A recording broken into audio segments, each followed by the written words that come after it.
about that. Hey, it looks like the video stream's frozen. They're looking into it. While they're doing that, I'm gonna set up my save file.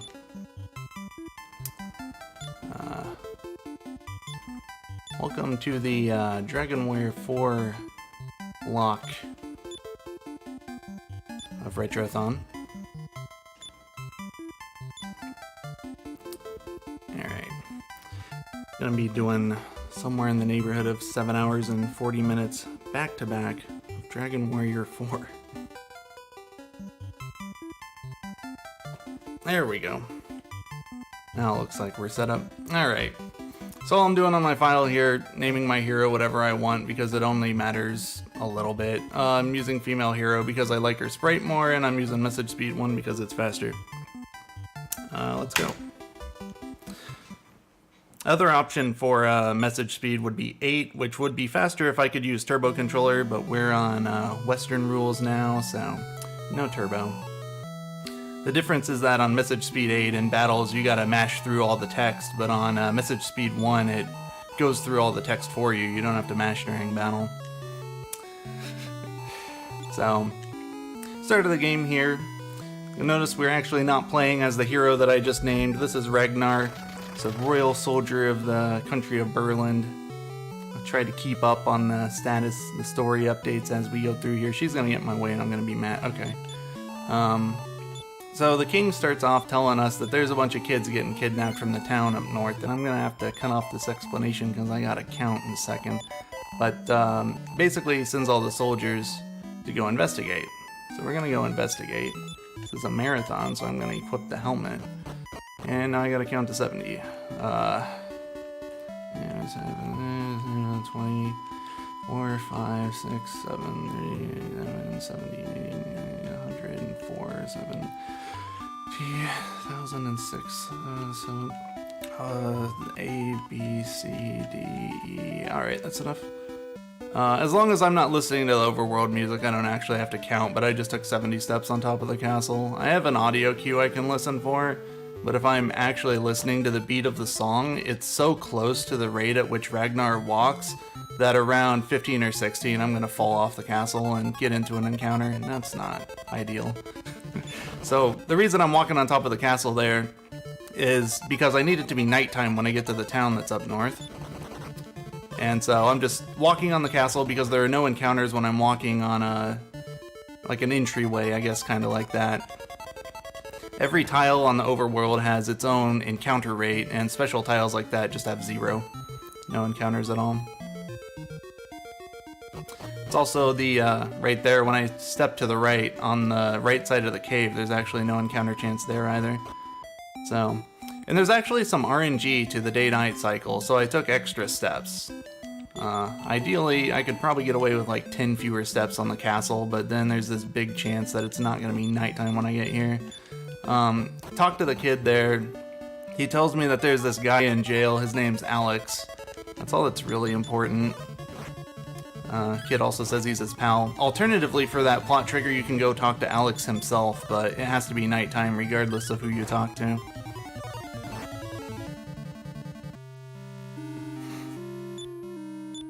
Alright, so we death warp in just to get back over here. We death warp like twice in every single chapter, so you'll get used to that.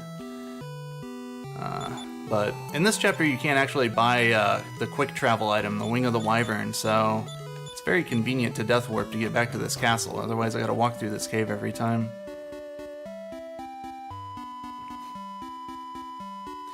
Alright. Now I did unequip before I walked out of the town. Though sometimes I don't equip at the beginning of the game at all if I'm really going for like PBs and just want to be really persnickety and squeeze 30 more seconds out of chapter 1. Instead of equipping the wooden hat when I leave town, I'll take off the leather armor, and that way if I take any damage on the way here, it kind of speeds up the death warp, and if I have a lot of run failures, I probably would have reset anyway, so it doesn't really matter that I die, but it definitely does add some resets to the situation. You gotta be in the mood to grind the first 2 minutes of the game if you're gonna do that. I usually do that for like the first 20 to 30 minutes of attempts, and then I give up on it and just start equipping the hat for safety. You might have also noticed at the beginning that I sold my copper sword and bought a hat instead. That's because we don't need attack power right now. All we're gonna do is run away from everything. And while I've got this hat equipped, pretty much nothing I've encountered so far can hurt me. Whenever a monster's attack power is too low to hurt you, there's a 1/3 chance it does 1 point of damage. And that's all the damage I'm taking while I'm equipped. So equipping the wooden helmet actually speeds things up, because even though I'm death warping when I get here, every time I take damage, the screen shakes and you lose about a second or two, versus if it just misses. So that's kind of the reasoning for why you either equip the hat or remove the armor. Alright, so, oh yeah, we picked up Alex's wife, and she comes here and talks to him, and it turns out he had, like, memory problems or something, but she shows up and smooches him, and he gets his memories back, and tells me that there's this, playground that the children hide out, southeast of the city. Let's go check that out. I'll walk along here, trying to take as many steps on the grass as possible, because grass is the lowest encounter rate of any tile other than the ocean. And of course I get into a fight anyway. Welcome to Dragon Warrior 4. Alright. So, we're in the playground here. If you talk to a bunch of the children around Izmit, you'll find out that the child who disappeared most recently, which I think is one of the shopkeepers, maybe the innkeeper, his kid, he was playing with some strange shoes before he just vanished before their very eyes. And we're gonna find those shoes in here. This cave has an interesting difference between NES and remakes, which on NES, as long as you stay on this path that I'm walking on, which is, you know, the entire width of the hallway, but as long as I'm walking toward these shoes, I will not get into any fights. But the moment I step off this path, I do have a chance to get into encounters. But in the remakes, they didn't do that at all. There's just encounters everywhere in here. It's kind of a neat little subtle thing that they got rid of, and I'm not really sure why. Alright. Thanks for the good look, Pop.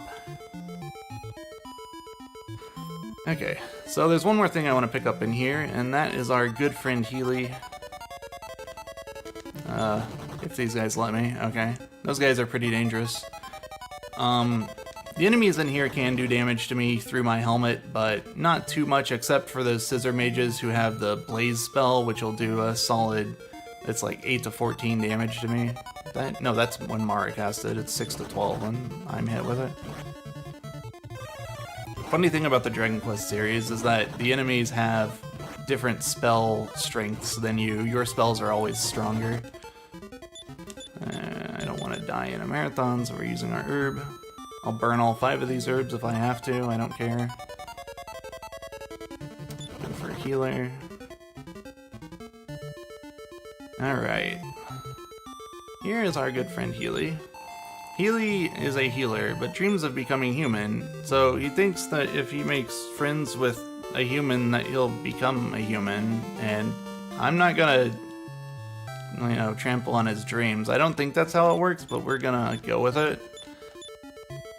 The problem with Healy immediately that we're gonna have with him is that we need a death warp again, and he's gonna try to heal us. It's right in his name. You're probably not too surprised by that. So we're hoping he doesn't do that. He will heal me whenever I'm at 12 HP or lower. So I'm gonna try to just run from everything until I find a fight that's 2 enemies that are not healers. This can work. I want one of them to hit me and the other one to build up power. I can work with that. Whatever. Please hit me. B, hit me, B. Yeah, they're both targeting Healy. I have to run away. The Gophers, at the start of the fight, they will each pick a target, and they will never change their target until that enemy or that party member, I guess, dies. Yeah, Healy. I can't have Healy die here. That's a big time loss. Could have just, I guess, attacked in the next fight. Oh, this is a good one. Oh yeah, both of you hit Ragnar. No. It's 10. I don't know if I should have hit myself there. Yep. I ruined it. I ruined it. If I didn't hit myself there, then I would have had 14 HP. Instead I have 10. Now, if I do anything other than run in battle, Healy will heal me. This is not a good fight for that scenario. And he said Healy anyway, alright. There is actually a reason that I took one extra step to stand up here instead of walking back and forth down below. I guess I should explain walking back and forth in general, but this room actually loads a little bit faster. Oh, that's great. Yeah, well, makes this death warp easier, doesn't it? The room loads and unloads a little bit faster if you're higher because you can't see as many tiles. And the reason I'm walking back and forth is because we've got... what do I have to do about this? Just go outside and punch things? Yeah, let's go outside and punch things. Alright. Every time you take a step into a new room, you have 4 times the chance to get into a fight. So I just get more fights that way than if I were just walking around in circles. And I need to revive Healy before I can do anything, and I need 10 gold to do that, so we're gonna punch some slimes. Because I sold my sword. This is the first significantly bad thing that can happen in the run, and it has happened, so buckle in. This is hopefully a 7.5 hour run. World record is 6:11, my PB is 6:27. With decent luck in chapter 1 and 2, it's a safe estimate though. Alright, we punch that slime out. We're gonna punch this worm. I think worms might have less defense power than slimes. When I'm like really grinding this game, I get a good head for every single stat and every single monster in the first 2 chapters because I fight so many of them.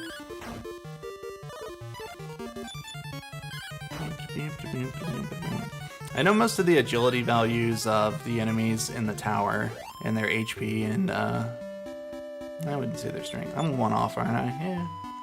I'll sell one of my herbs. I have an extra anyway. I don't really want to, sell 2 of them, but I'll sell 1. I don't care. Oh, I don't have an extra. I used 2 because Healy was dying. And then he died anyway. Okay. Oh, please move. Where are you going? Thank you. Anyway. Hey, I hit level 2 off that fight, didn't I? No, I didn't. 23. Yeah, I was thinking 33 HP. Alright, well, good time to safety save.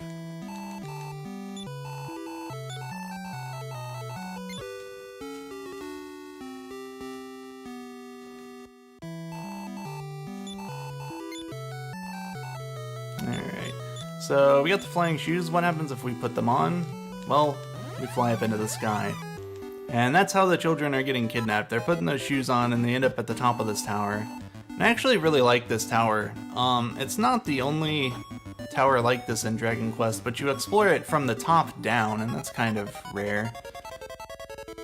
Though if I think about it, that's not even the only tower in this game that does that. Dragon Quest V steals the exact same gimmick. You have some flying shoes you put on, and I think it's right before the end of Gen 2. Though, actually, now that I think about it, those shoes don't take you to the top of a tower.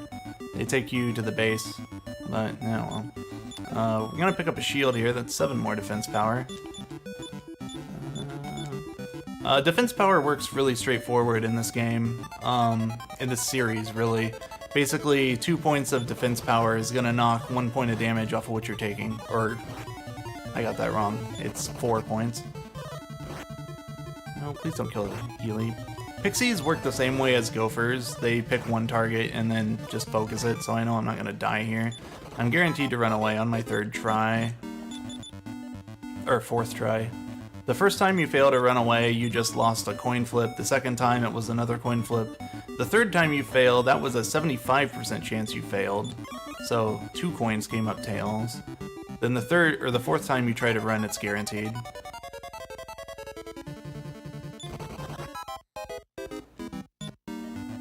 Alright. Word of Malice. We're gonna equip this. Probably should have done that in battle. I forgot I already equipped the shield. So now we gotta grind to level 6. This is a really short grind though. Maybe 5 minutes. First fight here is probably gonna take me to level 3. Oh, really, you didn't die. Duxbills have low defense power and low HP. Healy, do you want to heal me? You want to show them the thing you do? Healy, thank you.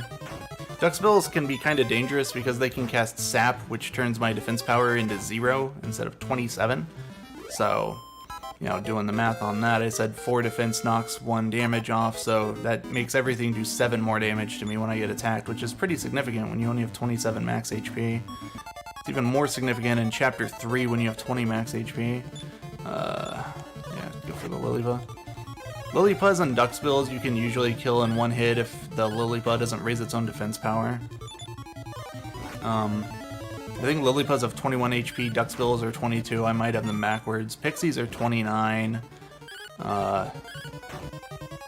Giant Bantams are 31, Oswargs are 33. Is there an enemy I'm forgetting? I don't think so.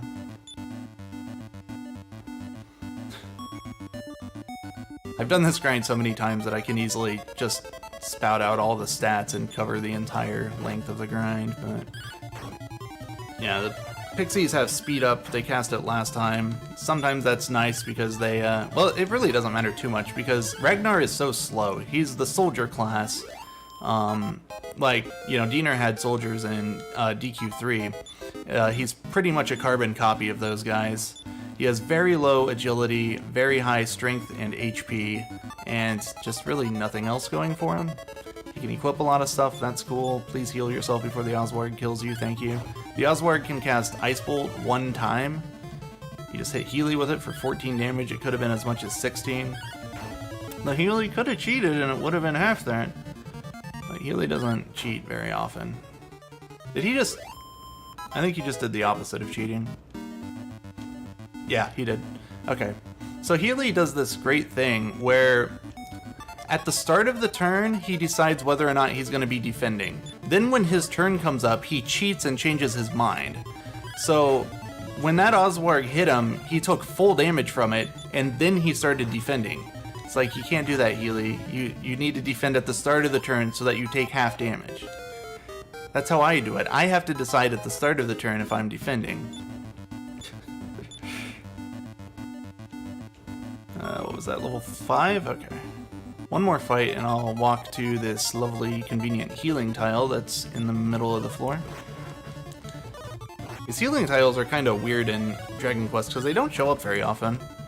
Like in DQ4, there are 2 of them. There's one in this tower and there's one in late game dungeon, like very late game. We'll see that in like 6 hours. In Dragon Quest 3, there's exactly 1. And it's in an optional dungeon. Diener did not go in there. Even in the remakes, that dungeon's optional. The Dream Ruby Cave. 26.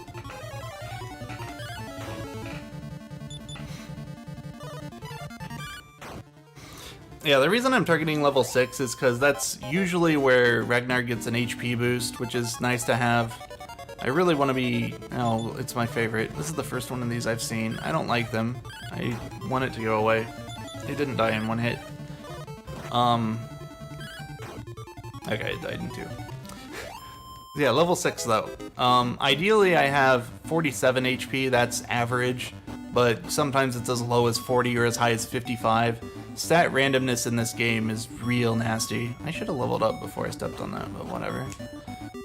It'll be fine. I think I have an herb. Maybe not, maybe I used them both. I only have 36 HP, that's not the best. Hopefully we get like 10 on this level up. It happens, so. How Healy managed to become human, it doesn't actually explain that. You just see him in Chapter 5 and he's human. It's like, good for you, Healy. I don't think he even talks about it. He just tells you something about Ragnar. I actually got 10 HP off that level. Do I have an herb for reference? No, okay. It's fine. It's fine until, okay.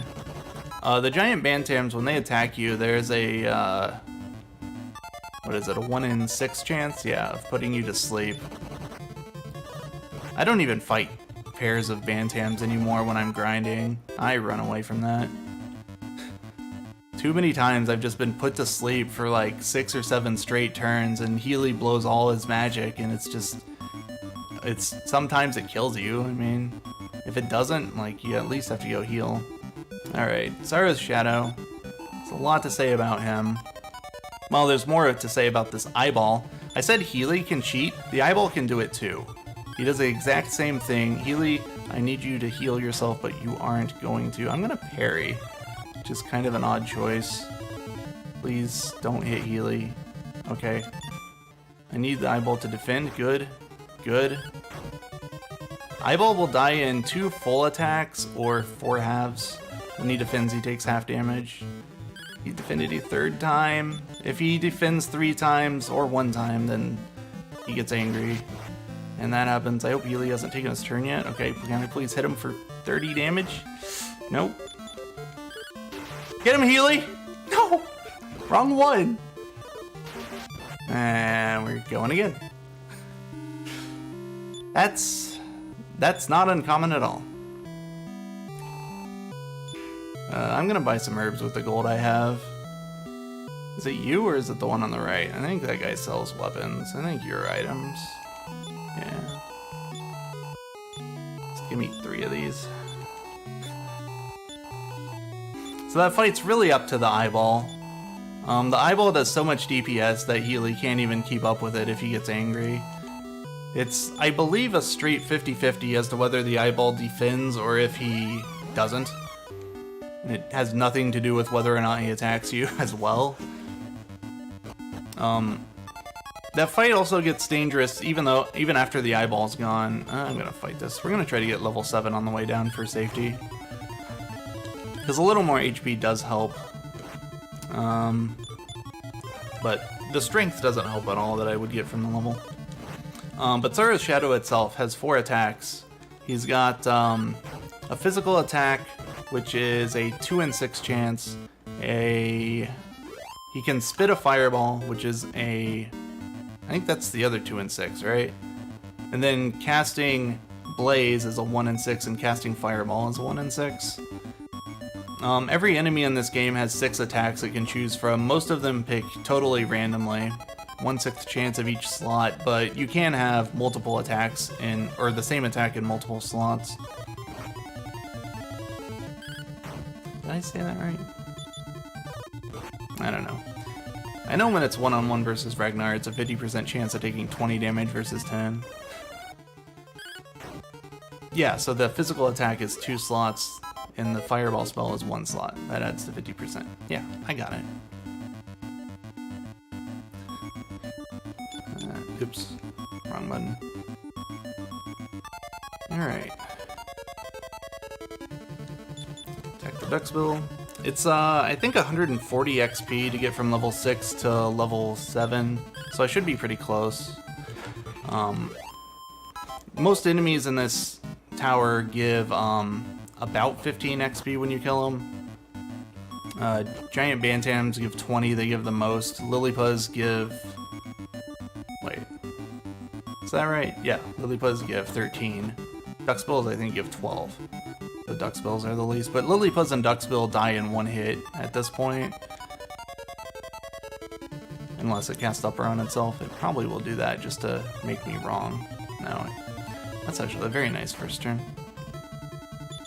Something else to note that's important when you're doing these grinds in Chapter 1 and 2 is that enemies in most Dragon Quest games spawn with between 75% and 100% of their max health.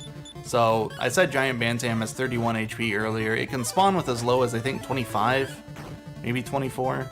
So if I do 26 damage, there's a decent chance it will die. But I don't know until I hit it how much damage HP it has. Actually, I think a 23 has a very small chance to kill. There we go.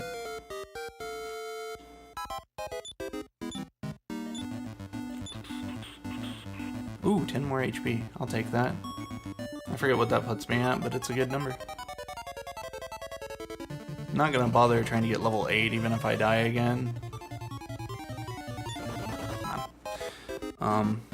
As long as I have like high 50s, that'll give Healy, it'll make him spend less time focused on me, and he has a lower chance of dying because he'll heal himself more often.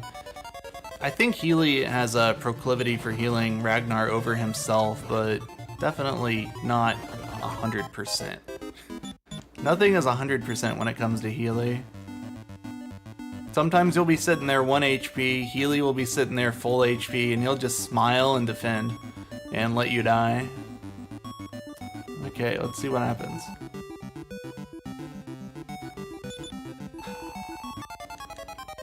Come on, eyeball. When the eyeball enrages, also, I mentioned I wanted 30 damage on my last hit. He heals to 30 HP when he enrages. Okay, 21. If eyeball doesn't defend, and he might be defending, we don't know until my damage is rolled. Healy's defending. Healy's cheating. It's fine, get a hit in. Good, eyeball's down. Okay, I really need Healy to heal himself. It's early enough in the fight, I'm just gonna help you out with that. Healy, please defend. Okay, this is fine. That's fine. I wasted my herb, but it's fine.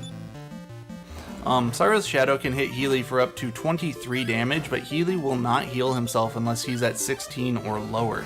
So there's this really big range where Cyro's physical attacks can just kill Healy, and Healy will just smile and take it. See right there, 23 damage. And he went first. Okay. Healy is faster, but not by much. Or wait, no, I have that wrong. I think the Shadow has 20 agility, Healy has 18, and the Eyeball has 16. I might have the Shadow and Eyeball backwards. But their agility values are close enough that it doesn't help much. Healy's dead. I think I lost the fight. Unless I got critical hits I didn't see. That's unfortunate. Come on, Ragnar, go first next turn. Ah. That's how quickly that fight can just turn away. The problem with herbs is that Ragnar is so slow that, you know, you can't... Oops. Ragnar is alive, you're right. You can't really jump in there to heal somebody. You don't know when you're picking your command who is going to need healed.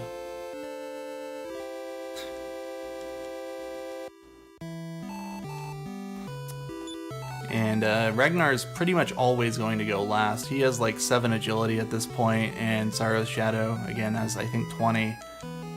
And the way turn order works in this game is, at the beginning of every turn, the game takes a random number between 25% and 100%, multiplies it by everybody's agility, and the highest number goes first.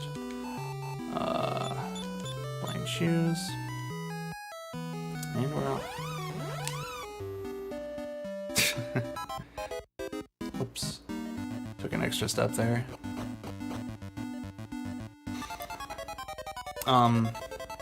Yeah, like, it's actually, the agility values are low enough that it's actually relevant that player characters win ties. Like, I think it's left to right, your party, and then left to right, the monsters who win ties. So that gives Ragnar kind of a chance to go before Cyro's Shadow if he has between 6 and 8 agility. Not very much. It's about the same chance as outrunning a Metal Slime in Chapter 2, now that I think about that. Metal Slimes have 50 agility, and Alina and company have like less than 25. It's not a very high chance. I didn't take any damage. Okay.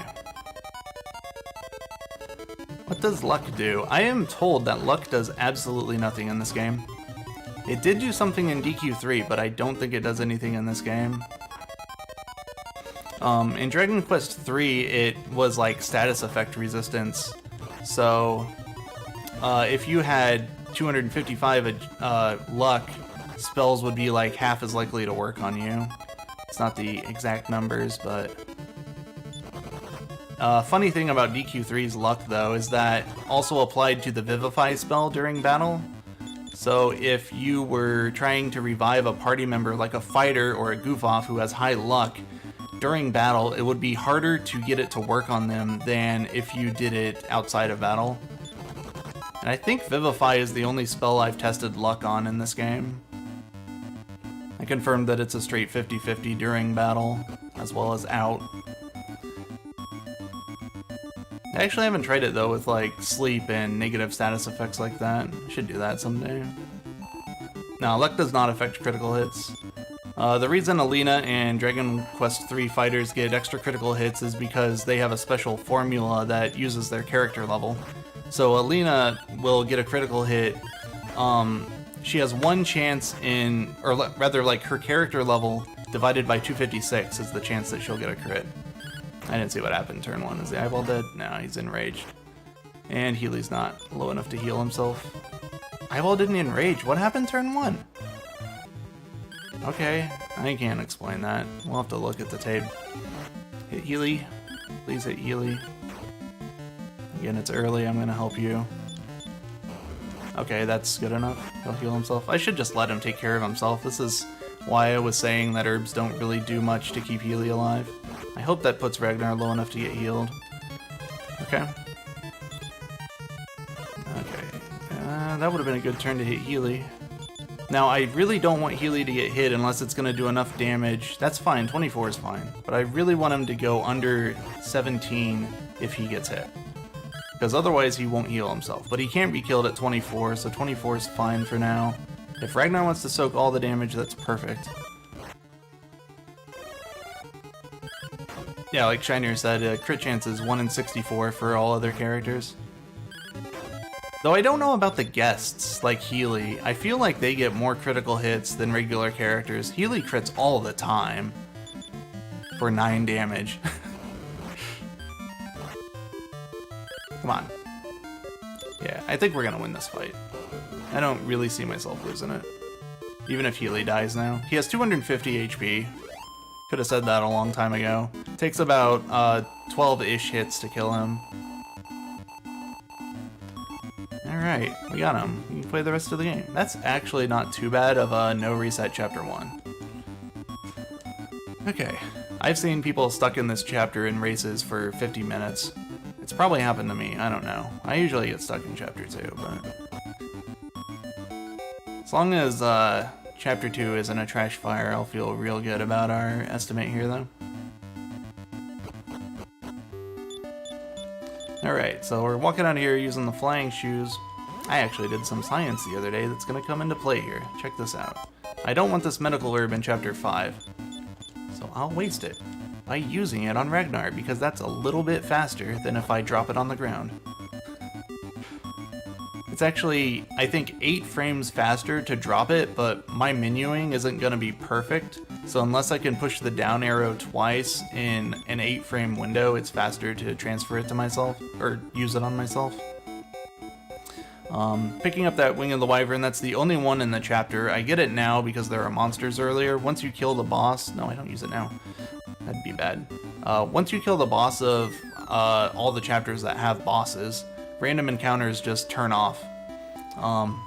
Same as when you defeat the final bosses of Dragon Quest 1, 2, and 3, and Baramos in DQ3. Return the kids. I used the shoes on accident. It's fine. Just wanted to show this tower one more. DQ4's tower theme is worth listening to one extra time. Alright.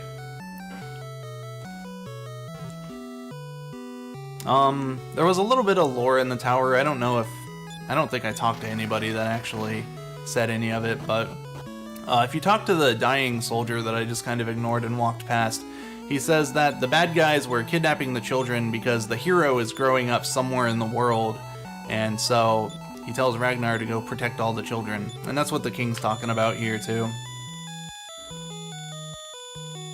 So we saved those children, and now we're gonna ask the king if we can go off on an adventure to figure out what's going on in the world, find this hero that's growing up.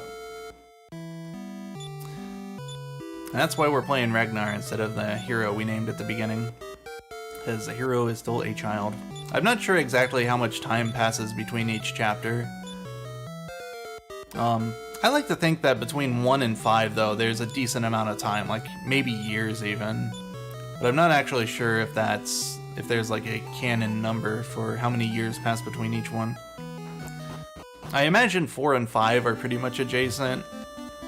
But the others, there's probably some time passing because the characters get around.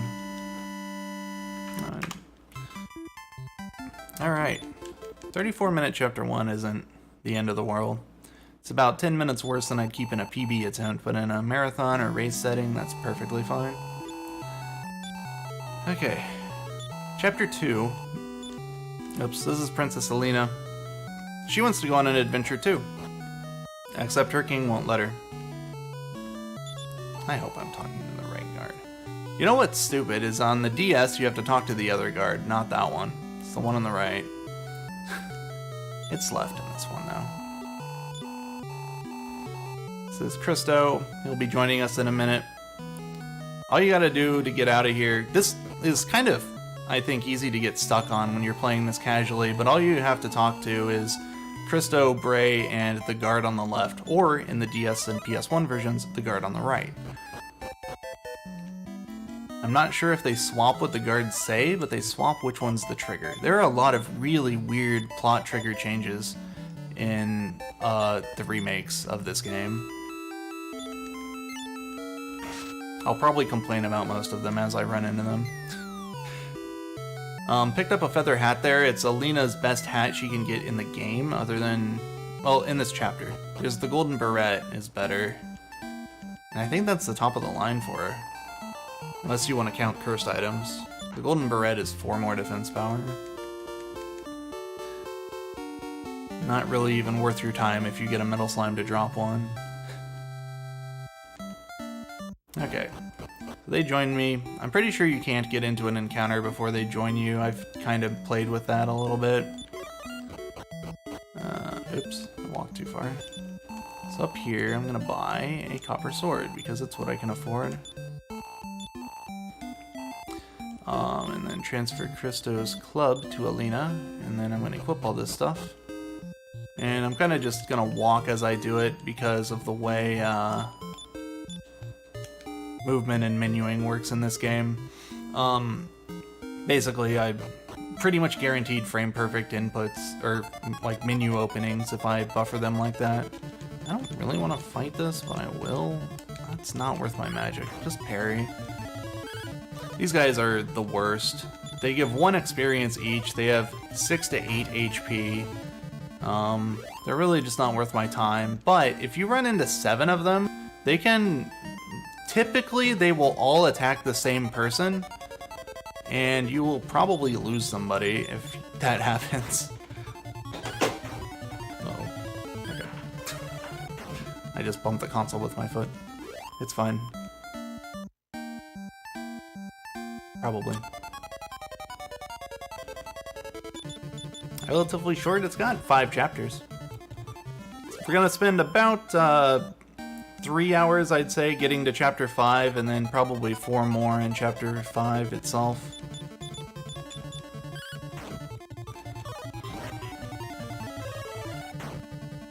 Alright. Yeah, at this point it's by far the longest NES run, even if you discount the the manipulated runs of 1, 2, and 3. We'll do it this way. Dragon Warrior 2 Glitchless is pretty close to the length of this. It's like a 6-hour run, but nobody runs it glitchless because even the Japanese don't do that. Because nobody wants to grind for 3 hours at the end of the game when you could just grind for 1. So it's closer to a 4-hour, I think. I don't know what the actual record is for non-manipulated Dragon Warrior 2 these days. I know it was like 4:10, and then people started manipulating or seed locking the first 20 minutes of the game, and that cut out like 10 minutes of encounters. And so I'm not really sure if the record changed hands during that period before it actually turned into manipulations or not.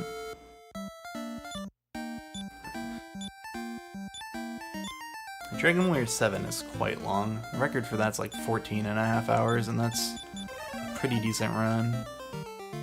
English, anyway. The Japanese run, I think the Japanese record is like 2 or 3 hours shorter than that. I don't know how much of it is text. There's really only been one person who grinded English Dragon Warrior 7.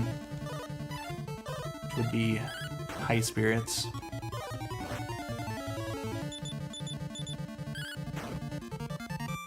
The only run.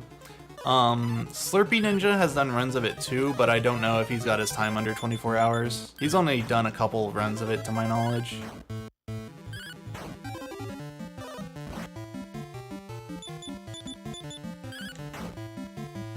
Yeah.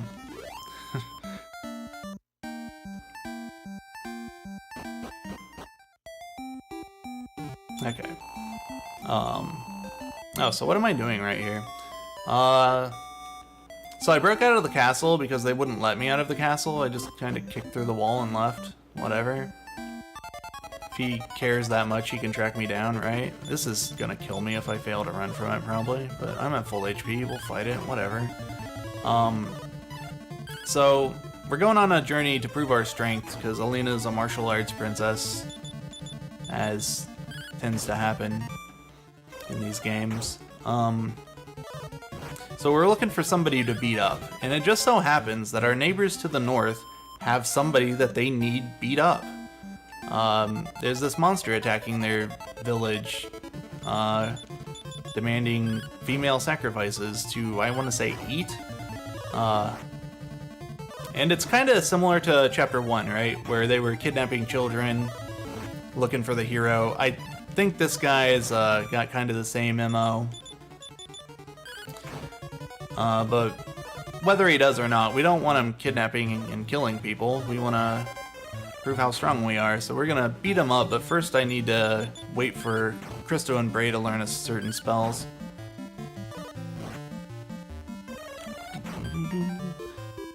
Which is gonna be Bray at level 3 and Christo at level 4. If I really wanted to, I could fight the boss with Bray at level 3, but that's not happening at a marathon. We're waiting for Christo to hit 4. When Bray hits 3, he'll learn the Sap spell, which I mentioned earlier when I was talking about Duck's Bill.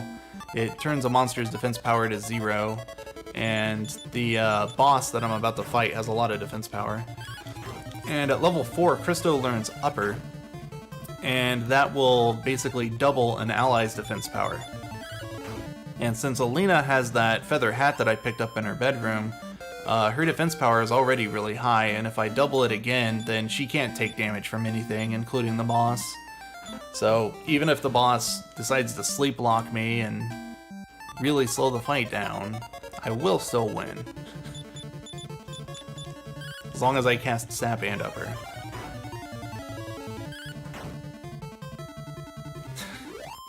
Princess looking for someone to beat up is basically the subtitle of this chapter.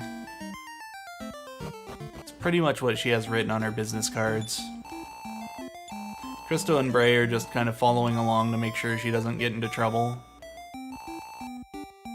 They don't do a good job of it. Alright. Really, more Cascus Hoppers. Ideally, you just never run into these things, because there's just no good way to handle them. Like, when I see them, my brain just registers, oh, well, that's probably a time loss. Because, again, they're worth 1 XP each. I'll win this fight, it'll take 2 turns, and I'll get 4 experience points. Nothing in this zone is worth anything, and it's kind of frustrating. It gets very tempting to just do the boss earlier so I can get to monsters that are worth a lot more. This is a good fight. Okay. So the rats on the left have a max HP of 11, and the troglodytes on the right have a max HP of 14, so I'm going to have Alina and Christo gang up on the ones with higher HP, and hope that Ice Bolt doesn't roll 10 damage and the rat survives it. So there is a 1 in 21 chance of the rat surviving Ice Bolt, and it frustrates me when it happens. Could be. Nope, okay. The rat didn't have full HP. The rat can have either 9, 10, or 11 HP, and Ice Bolt can roll between 10 and 16. And 7 of them. And they attack before I'm ready. Are they going to kill Bray? They could do it. Average damage will kill Bray. Please start rolling 1s. Please. 1s. There's a 1. I need another one. Okay. He's alive. I don't want to fight this, but I kind of have to now.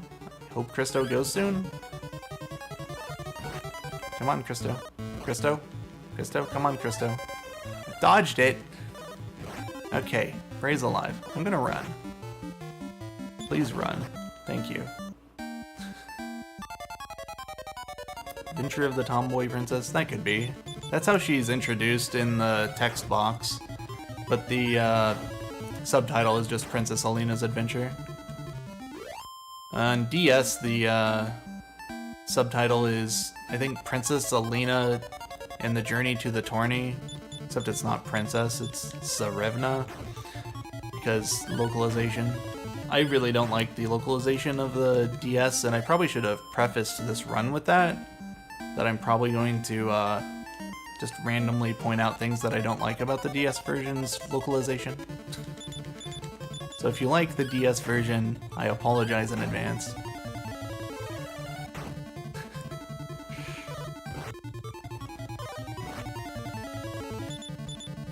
This is a true story. I bought a cartridge of the DS version right when it came out, and you know, because I liked this game a lot, I wanted to play the remake, right? I had actually played through the PS1 version in Japanese once, a few years before, so I knew kind of what the engine was going to be like, and you know, I was pretty excited for it. I bought the game, I played it for an hour, I got through Chapter 1, and started Chapter 2, and I just couldn't do it anymore. I bought an NES cart and played that instead. I'm very proud of that story. Okay. It's the localization, if you're not familiar with it, it has a lot of really strong accents, like borderline dialects in every country in the game. Chapter 2 is like a heavy Russian accent. Chapter 1 is a heavy Scottish accent, and it just really pains me to try to read it. But I know there are people who like it. The localizations of all the newer Dragon Quest games are also very saturated with puns, and who doesn't like puns? Alright, Bray hit level 4. He doesn't usually hit level 4 at the same time as Christo, but that fight was worth a lot of XP. I think there's actually only like 4 XP difference between Bray and Christo hitting level 4, but it just works out because everything's so cheap that you don't, they don't hit the level at the same time. Alright, so this is the mayor. Now that it's the mayor's daughter that wants to be sacrificed, he's actually doing something about it. By which I mean he's asking the first stranger who walks into his house if she'll beat it up for him. Yeah, it will be an offering. That's right. Here comes one of the few puns in NES version. Don't ever litter the letter. Solid pun, even if it relies on a very archaic definition of the word letter. I love Chapter 6. Chapter 6 is a whole different beast. I don't like Chapter 6 at all, and it has nothing to do with the localization. It's just so bad. Okay, round 1, attack, upper, sap. The chameleon humanoid has the heal spell, but he'll only heal the rabbit hounds if they're under like 1/3 HP, something like that.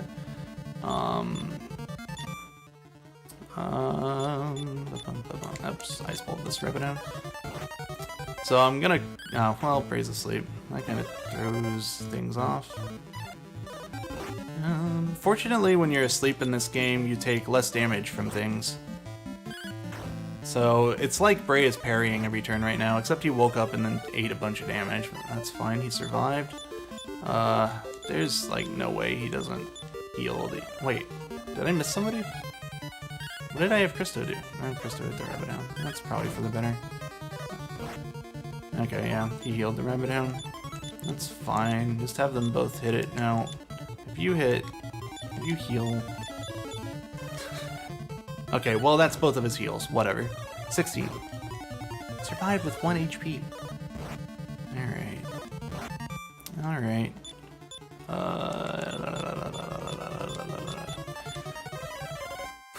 Kind of trying to manage my characters right now so that I don't overkill, because in these NES games, if I had everybody jump on Rabbit Hound A there... Oh, you're out of magic. Oh, that's fine. This is fine. You'll see it here, but they won't retarget. They won't switch targets after the Rabbit Hound dies. Alina just lost her turn. I don't really care about that. Just gonna have Bray parry and see if he'll survive the fight. This guy has 40 HP, no defense power. Let's see if I can hit him with Ice Bolt. Okay, Christo died. That's okay. It's not ideal. Ice Bolt doesn't usually hit, but now Bray's safe, so... Alright. I did a mess of a job explaining that fight, but it's gone, so we can move past it. This guy always drops Life Force Nuts. This boss fight is flagged to always drop an item. So if you kill the humanoid first, the Rabbit Hounds will actually drop a Wing of the Wyvern instead, because the item that drops is based on the last enemy that's killed.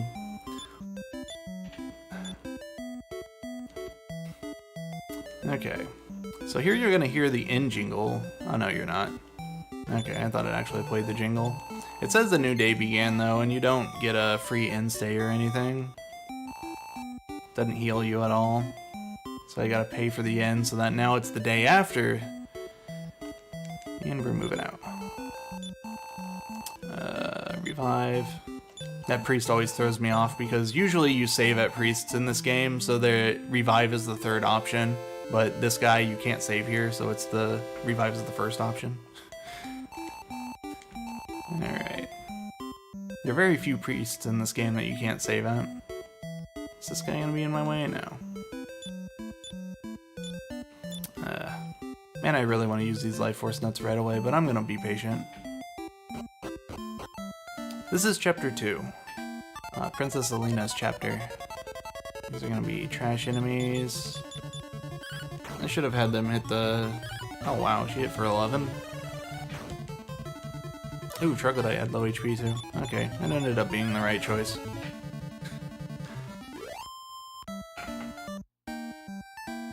Alright, let's get out of this zone.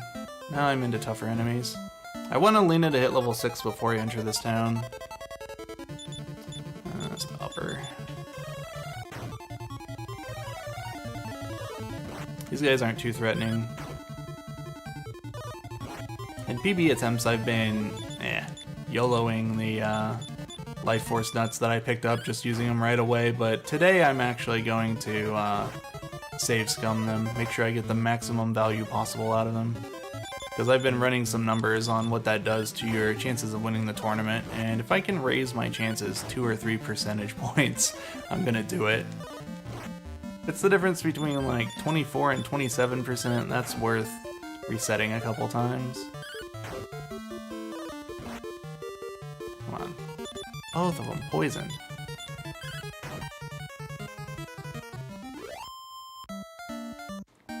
These things aren't even worth much XP. They're 6 apiece.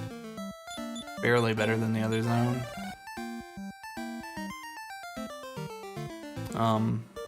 So the two things I want right now are Alina level 6 and 450 gold. I really don't want to fight more of these. Give me something that's worth more gold. Or more XP. Probably fine on gold. This is fine. Just, yeah. Don't worry about Bray. If Bray dies, it's fine. Christo hitting level 5 would be nice too. Forgot he wasn't 5 because he died in the fight. Come on, Strength Seed. I think a Strength Seed drop chance is like 1 in 128. Okay, she hit 6. I only have 300 and whatever gold. Let's take one more fight before I go in. I have enough gold, but you know, marathon luck, we should probably go for extra gold. Bromwards can do that when they're asleep. They have an attack that they can use while asleep only. They'll roll over like that. They also have an attack that they'll use at low HP that hopefully he doesn't use right here. Good, thank you. We'll make do with this. They do like a ramming attack that does like 40 damage and basically just instantly kills somebody.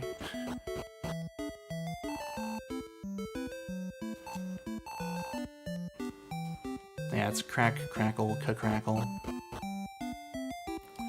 Alright, that princess, alleged princess, got kidnapped. We're not really gonna do anything about it. Yet. But when it's convenient for us, we'll do something about it. Okay, there's a lot of menuing I need to do here. I need to sell Alina's silk robe.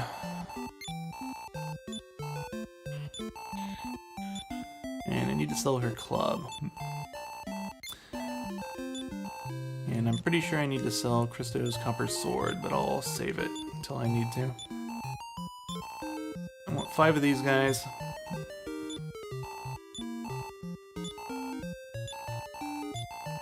Yeah, the sword has to go. I only have 50 gold left over, and I need, well... How much gold do I need with this route? I gotta do the safe grind, I think. I don't know. I don't want to, but I probably will. We'll see. We'll see how I feel. Okay, I need some antidote herbs. In fact, Christo, I think, needs to use one right now. He's still poisoned, isn't he? This is a little faster, I think, than talking to the priest, though it costs more. Antidote herb. Another antidote herb. I like to have 2. Medical herbs. I need to save 60 gold. Yeah, that's all I need.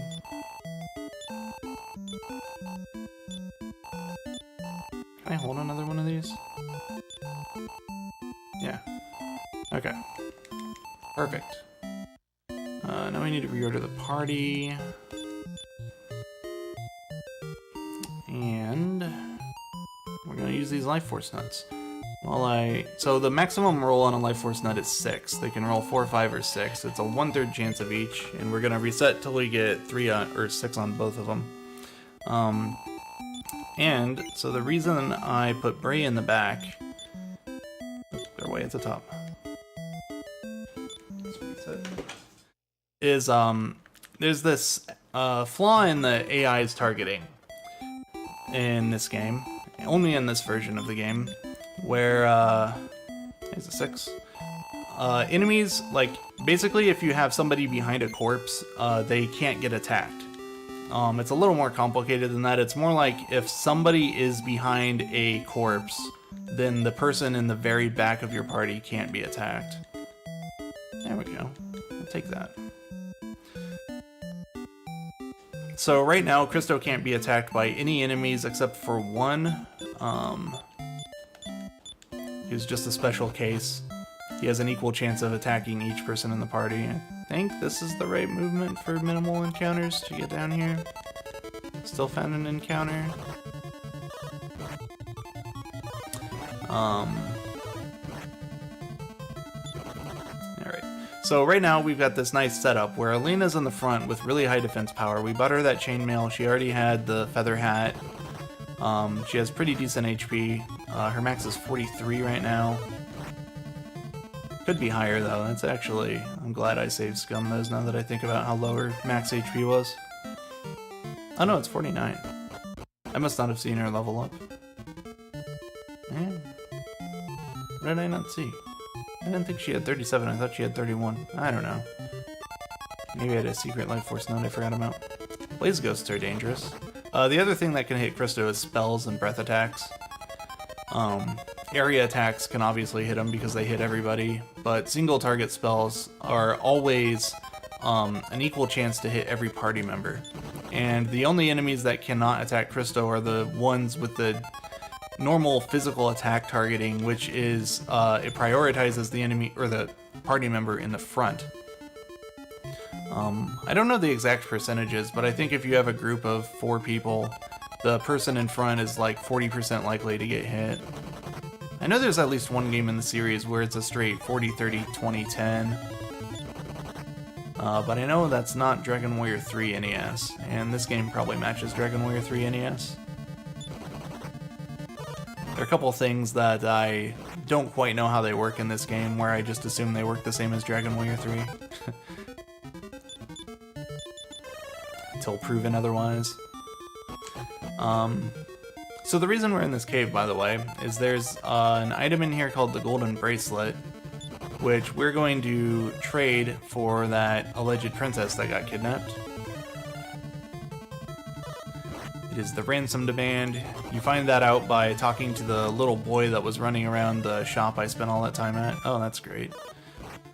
Wow, her defense is down too. Need Christo to wake up here. Run, Christo! Take her chainmail. No, you can't carry anything. That's a Bray. This chainmail is very unlikely to save his life, but it beats resetting.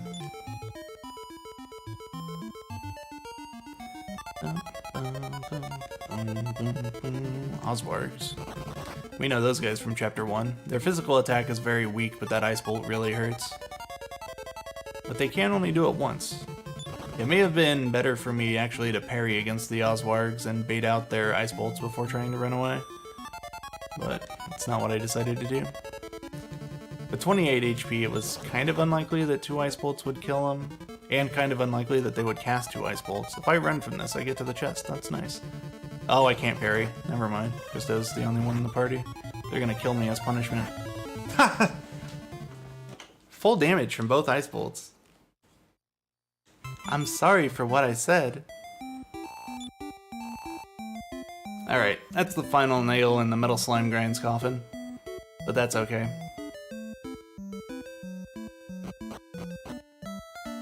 I thought about doing Metal Slime Grind if I could get the Birdsong Nectar under an hour.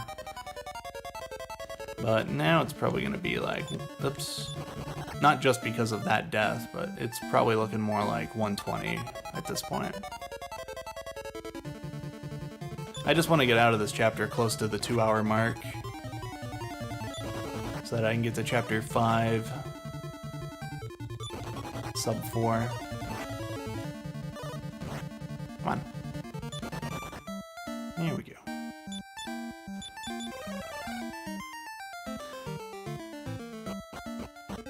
Alright.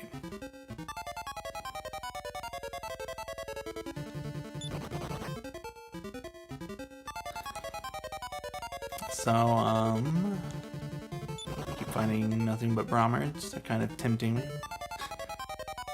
Brommards can drop strength seeds, and Alina's strength is the single most important RNG factor in this chapter, but they don't drop it often enough for it to remotely be worth killing them, even if you have Bray alive.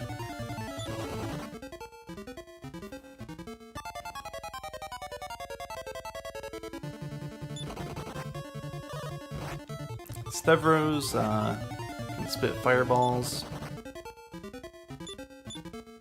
which does 6 to 10 damage to both characters. Christo's not really at risk of dying in here from like area damage or spells. But if Alina dies, he goes pretty fast. Come on. I hit her for 6? With the chainmail, is that right? No, it's not right. Alright, that explains that. I thought I equipped that before I saved. Oh, I didn't even... Oh, shoot. I didn't use the other Life Force nut. Alright, well... It's fine. 43 HP should be fine for this cave. I'm surprised that she died at 49. But she did get sleep locked and got her defense power taken away. It's probably, maybe the most dangerous fight down there is Somna Beetles and Crested Vipers. I don't know if orcs can show up with anything else. I think they only show up in that single group of 4 that we saw a minute ago.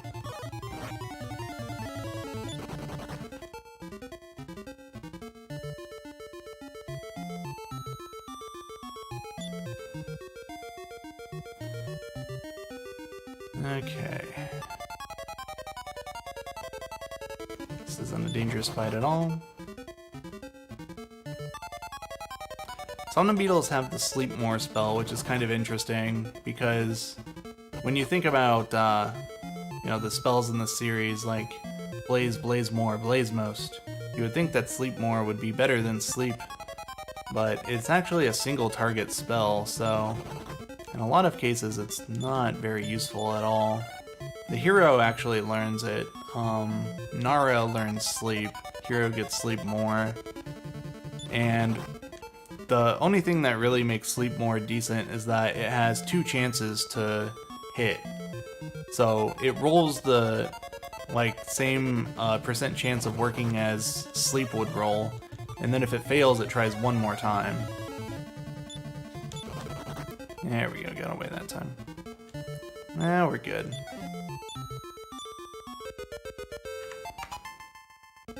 And let's get out of here.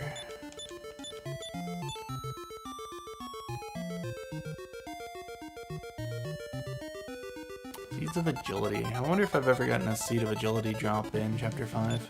Off of them. Okay, this is a decent fight to run into. Nice crit, Christo, for 7 damage. Good job. Gonna Death Warp to go back to town. This is why I kept 60 gold on me, by the way, is because after I revive, I need to have enough gold to revive Christo. And when you die in Dragon Quest, typically all but 1 character is left dead, and you lose half your gold. Though in more recent games, your entire party revives. It's kind of OP. There's not much consequence to dying in a modern Dragon Quest game.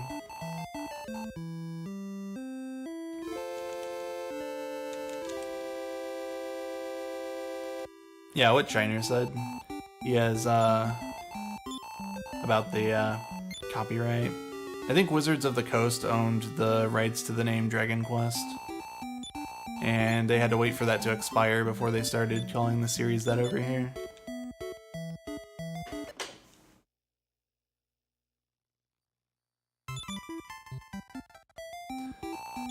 Alright. We got 6. There we go. And re-equip. I shouldn't need to save again here, but I will.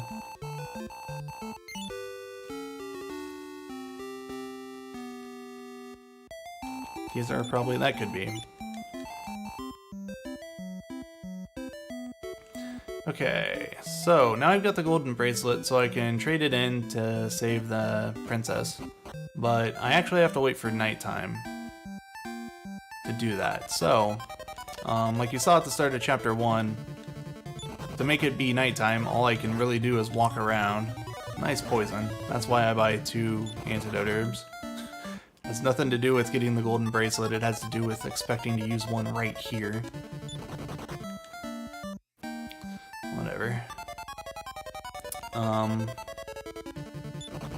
on, let me run away.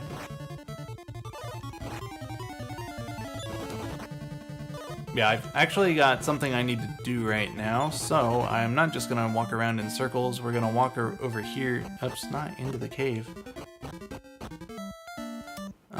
to this hidden town over here. I need to keep an eye on Alina's HP. Enemies are kinda dangerous.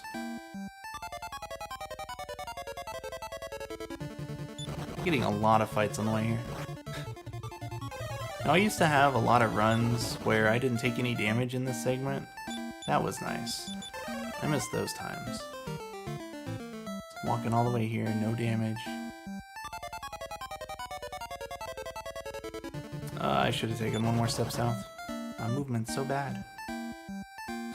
That would have given me 1 tile of grass instead of a tile of forest. Didn't really matter though. I missed something. We talked to this guard. He tells us that our dad's in trouble. The king is in trouble. We should go home and check on him. It's like, okay, at my convenience. Very important that I pick up that strength seed. Also going to sell Christo's armor. Alright. Christo's gonna be naked for the rest of the chapter. It's fine. Guard said to go home, so let's go home. However, on NES, you don't actually have to go in here. There's no reason. Christo, can you do something about her poison? Thank you.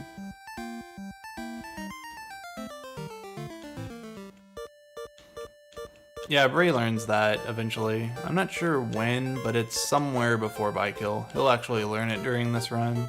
Oops. Frenor.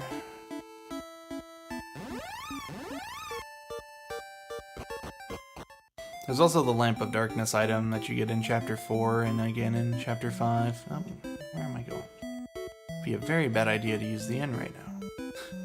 Need to talk to these guys. Alright. Give him the golden bracelet, he gives us this princess. She says, hey, I'm not actually a princess. Alina probably knew that. There aren't very many princesses in this world. She probably knows all of them.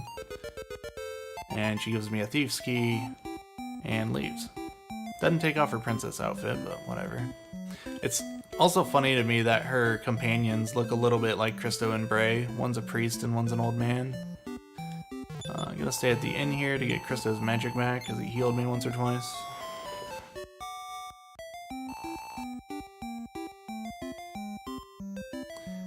And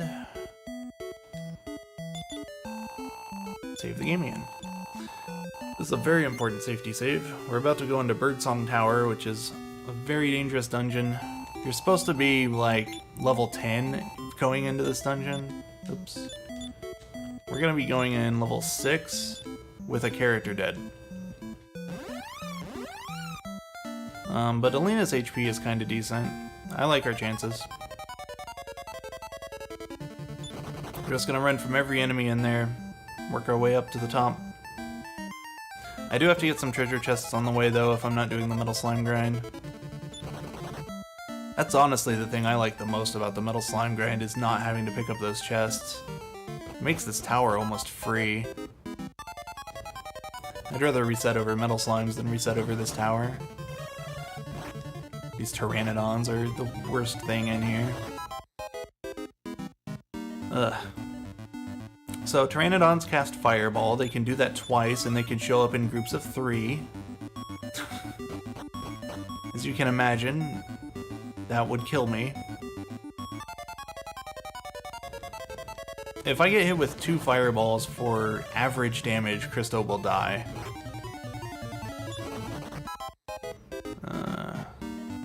29, I should heal. I tried to heal at 30 HP or lower on Alina on this floor and the one below. And up above, I heal if she's missing any HP at all. It's a lot more dangerous once you get the 3rd floor. Butterfly dragons are worse? I don't know about that. Butterfly dragons' physicals don't deal that much damage. They deal like the same damage as their fire breath, and the fire breath only rolls 8 to 10. But fireball, the spell, rolls 10 to 18. The pteranodons are much more likely to kill Christo, though both enemies are about equally likely to kill Alina. And if Alina dies, it's as good as over. Those were the butterfly dragons. 100 gold. Run. I should have healed Christo before I came up here. And he's down. Alright. I should have used that medical herb before opening the chest so that the strength seed would go in Alina's inventory. Oh well.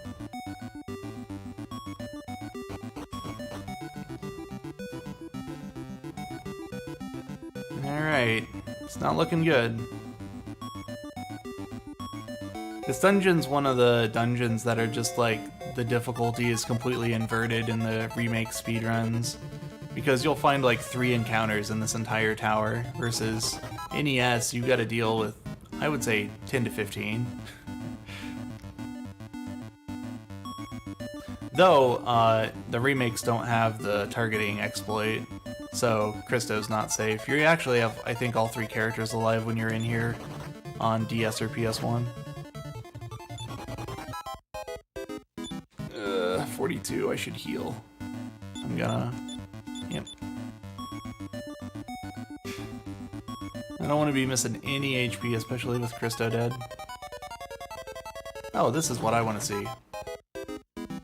Giant Eyeball in Chapter 1 is awful. Awful, awful monster. But Spectet is our friend. He has quite a few moves that that will not hurt me. He can cast Bounce and he can cast Iron Eyes. Neither of those do damage to me, so I will gladly run into as many of them as it wants to give me. To a point. Wow, I made it. Happy about that. Okay, I'm gonna move Christo's wing over to Alina. It looks like I have 2 slots. Let's just move the other one. No, don't do that. Yeah, I do want the Birdsong Nectar in Alina's inventory. Okay, back to Santeem. Oh yeah, the reason we're in here, that guard told us something was wrong with the king. If we come in here, we find out the king can't speak. And if we talk to enough people, we find out that there's this mystic throat coat in the tower that we just picked up. And we're gonna give that to him. It's all gonna be good.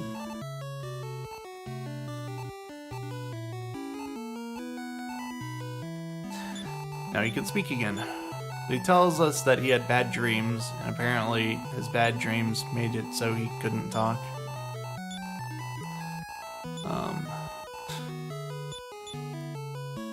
Oops. We got the wyvern. And I got the gold, right? I got the gold. So we need... I'm gonna go to Fenrir first. I want to revive Christo and save the game.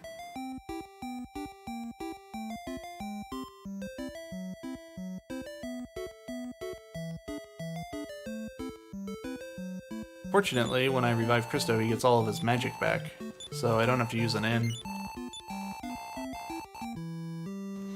Yeah, the chest in the cave gives 360 gold, so I have plenty of gold right now. Okay.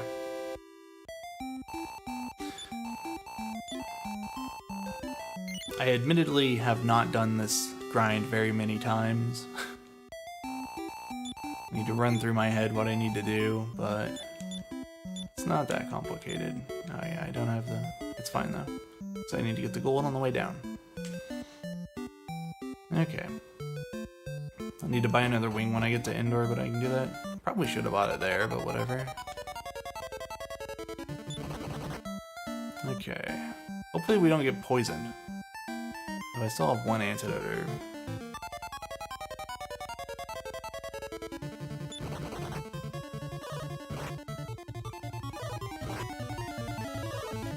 Come on.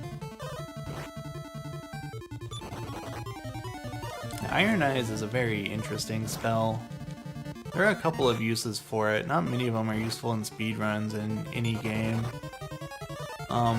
I think Diener used it against Baramos in DQ3 because Baramos is on a rotating attack pattern. So he uses it to get into a specific turn before he starts doing his setup. So that Baramos is a lot safer. I'll actually use it at the end of Chapter 5 against Necrosaro, because the longer your characters stare at an enemy, the more likely they will figure out what the enemy is immune to. So if you just cast Iron Eyes against Necrosaro a lot, your characters will learn that he's immune to magic.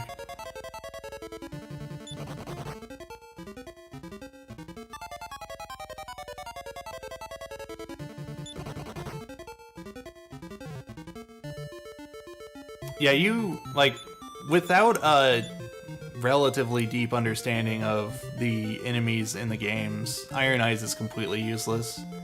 You can absolutely beat Dragon Quest III without knowing that Baramos is on a fixed attack pattern.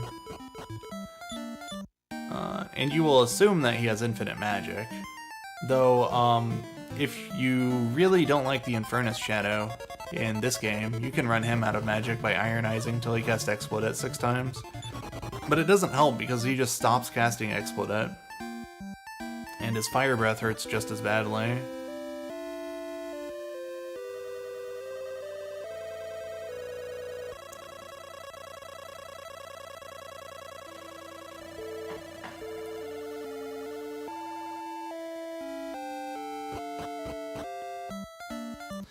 Alright.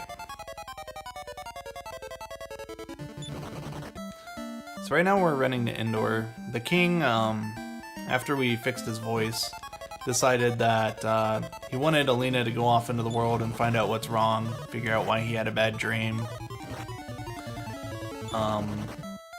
So we're running off to this town of Endor, which is kind of the center of the world. It's a really big, like I think geographically it's pretty close to the center, first of all. Hello, friend. He's gonna run away. Don't worry, don't get your hopes up. But you know, it's a big castle. King here definitely has a lot of money. And I need it to be daytime, so I guess we're staying at the inn. You can buy a lot of stuff here. Pretty much the best stuff in Chapter 2 and 3 is sold here. And we'll see this town, like this is one of the few places that overlaps between chapters.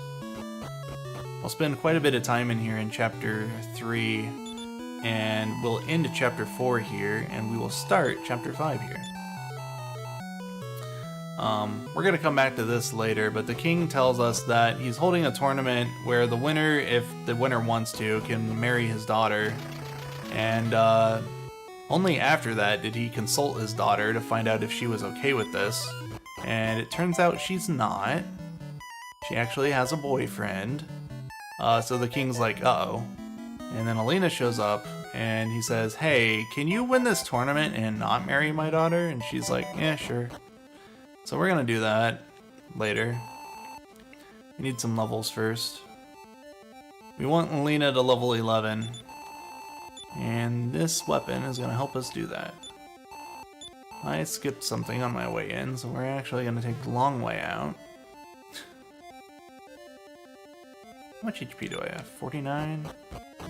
That's kinda safe. Let's head down here.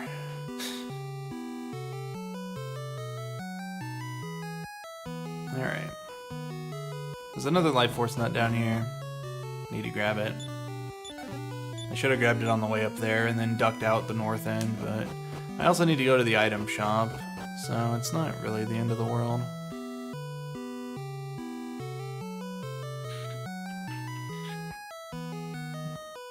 So, okay. I forgot he walks down. Give me 2 of these so that I can get back. I can afford 3, so I'll just buy 3.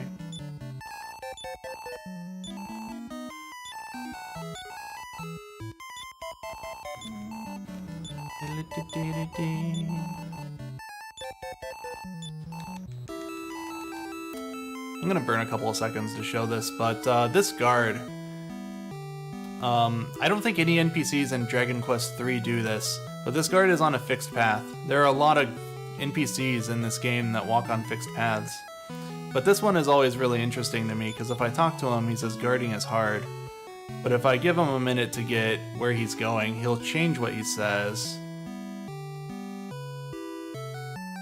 I'm gonna have to reset the console if I save the game, so I don't want to do that. Did you watch him? Okay, well the blue guy's in the way now. Like, he goes up there to the item shop, checks it out, he's just patrolling around, but then eventually he gets, apparently not 100% fixated on the diner here. Come on, you're so slow. This isn't gonna be worth it. It is to me, but... Fine, I'll wait for you to face left. How delicious! He says something else. Look at that. Revolutionary mechanical improvements that they added to this game. No game in the series so far had that capability. Alright. And he will never move from that spot. He doesn't turn around and go back. He just sits there forever. String seed. It is absolutely vital that the strength seeds I picked up and the other health seed are maxed out.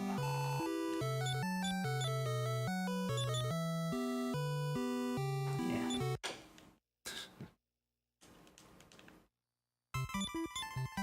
So we're going to be resetting till we get them. Strength seeds are 1, 2, or 3. Life force nuts again are 4, 5, or 6. Getting a lot of 1s.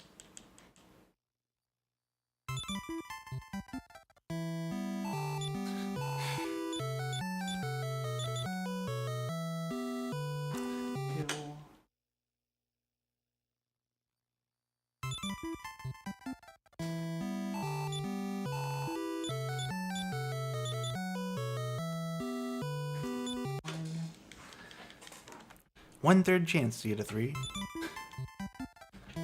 Those first 2 life force nuts I got gave it to me real easy. Oh, now we're making up for it. Maybe we'll try the other seed. We'll get superstitious. Maybe I'm RNG manipulating the 1 off the strength seed. No, that's a 5.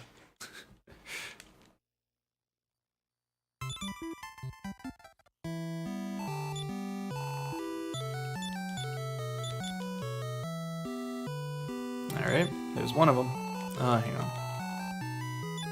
I want to move this thief key off. It doesn't matter who's holding the key, I can open doors as long as it's with me. Spray has a strength seed, right? Okay. It's also equipped us while I'm thinking about it.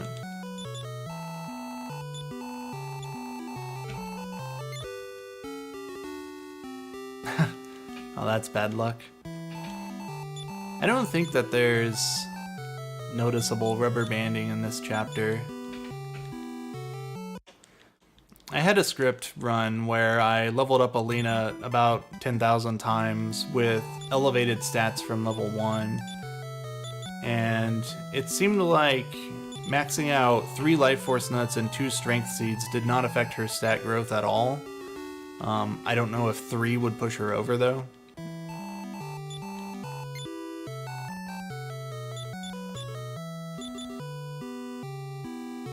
Okay. But I'm pretty confident that maxing these seeds to set up for this grind doesn't matter. Now her agility, when I was doing that, I set her agility to like 100 and she wasn't gaining any agility at all, so... Hang on. Let's cast heal once. And that's the wing. It's not the first thing in his inventory. Alright. Now there is some, but it's not as noticeable as in DQ3. DQ3 had introduced the mechanic because it had the class changing, right? So when your level 20 character changes class, he's level 1, but he has the stats of level 10. So they didn't want you just, you know, pumping up your stats by letting that happen. By getting like regular level ups when you were too strong. And this game kept that as a mechanic, but I think they put the base numbers high enough that it doesn't really factor in. Though the stats in this game fluctuate very wildly. Alright, these are the guys we're looking for. I'm gonna parry. Until there's a third one. Then I'm gonna beat them up. Oh, I need to cast upper. That's the setup. So this is what we're gonna grind on instead of metal slimes. Nice dodge. Heal her. I'm gonna try to play this safe because last time I did this grind I really screwed it up because she got crit and killed. She killed in 1 hit, that's nice. There we go. How long is 100%? I've thought about what 100% would mean. If you just wanted to do the side quests that any percent skips, it really wouldn't add much. It'd add like 15-20 minutes. If you had to open every treasure chest in the game, that would be obnoxious just because of the inventory limit. Even though you can get a wagon with 8 people in it, and 8 inventory slots each, I think it would still be obnoxious having to go to the... Ow. Either selling stuff or, please don't kill her.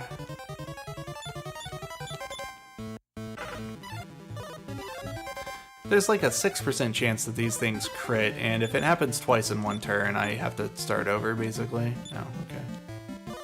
Kristo's already out of magic. This is a good start.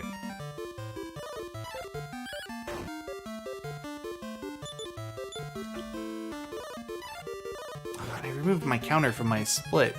I don't know how many I've killed. I think that's 4. Yep, 30 XP each, so you have to kill like 40 of them per metal slime, roughly. I'm just gonna kill all these things, hope she hits level 7, and run to the inn. Because there's an inn right in front of me. Her HP's too low. If she gets crit now, she'll die. I'm gonna fight anyway. Because it's early, if she dies, I'll just hit the reset button.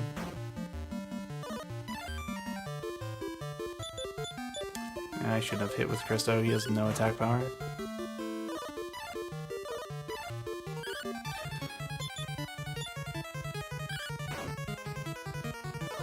There we go. Yeah, starting with the infinite bag is nice. You actually don't start with the bag in PlayStation version. You don't get it until Chapter 5. But for the DS version, they gave it to you even earlier. This is getting bad. I really need to knock them down to 2 and then 1.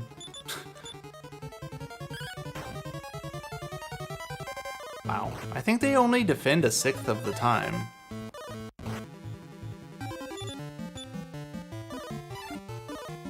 It's funny that I'm having this problem, that there are too many enemies on the screen. I'm gonna go refill my water while this happens. I'm playing with a wireless controller, so I can actually do that. It's a question that comes up a lot, is how do people do these long runs? Wireless controllers. Makes a huge world of difference.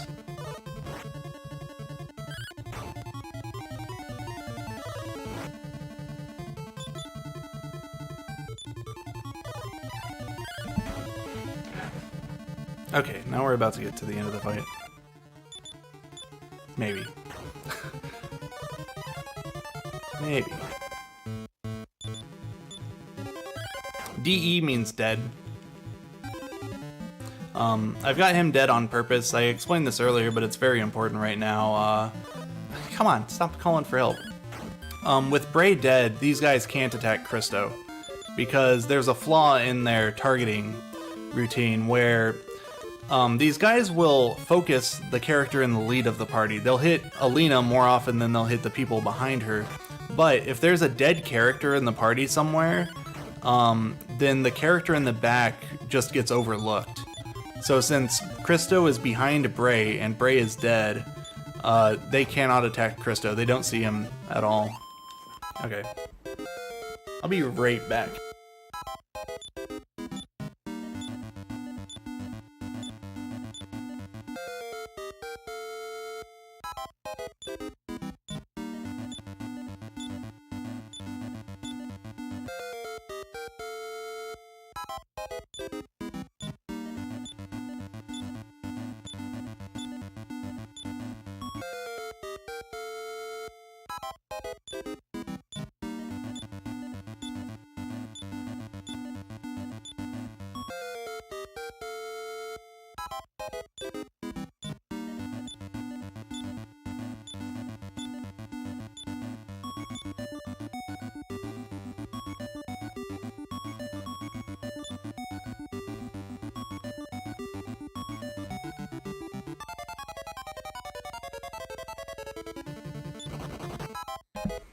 Alright, big downside to not doing Metal Slime Grind. I have, like, no break in this chapter.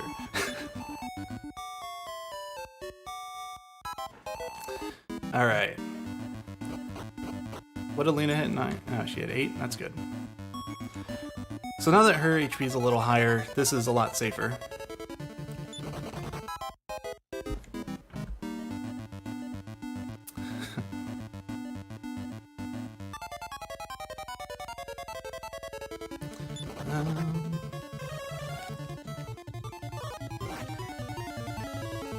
I'm not 100% sure why they can't target Christo. I just know that, like, even if you have a party of 4 and... Oh, well, I didn't want to kill it. Like, if you have a party of 4 people, you can only protect one character with this exploit. So, like, if your lead 2 characters were dead and the back 2 were alive, only the one in the very back would be protected. Then that makes sense. They'd have to hit somebody. Come on. Yeah, come on. I need the swords. I could fight these things, but I don't want to fight the flies because they've got stop spell. Also, the orcs can punch Christo, but I don't really care. I'll fight this because it's kind of dangerous. Oh, it dodged. That's fine, it can only cast Fireball twice.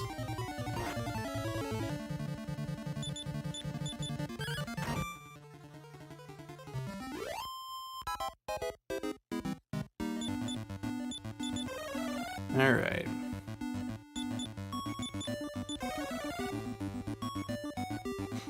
It is kind of possible for enemies to target a dead player character.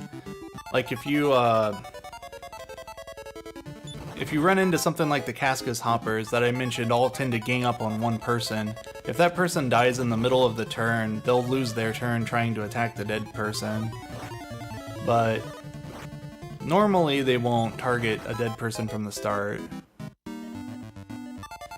But I don't know the exact cause of that. Okay, is Spectat? We'll see how this goes. I should have cast Upper. It's Ironized, great. That's gonna be annoying. Well, that's not what I wanted. Upper.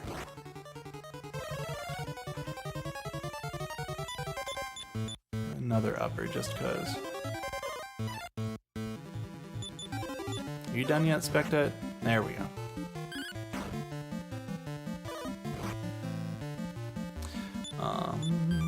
So I said the target goal of this grind is level 11.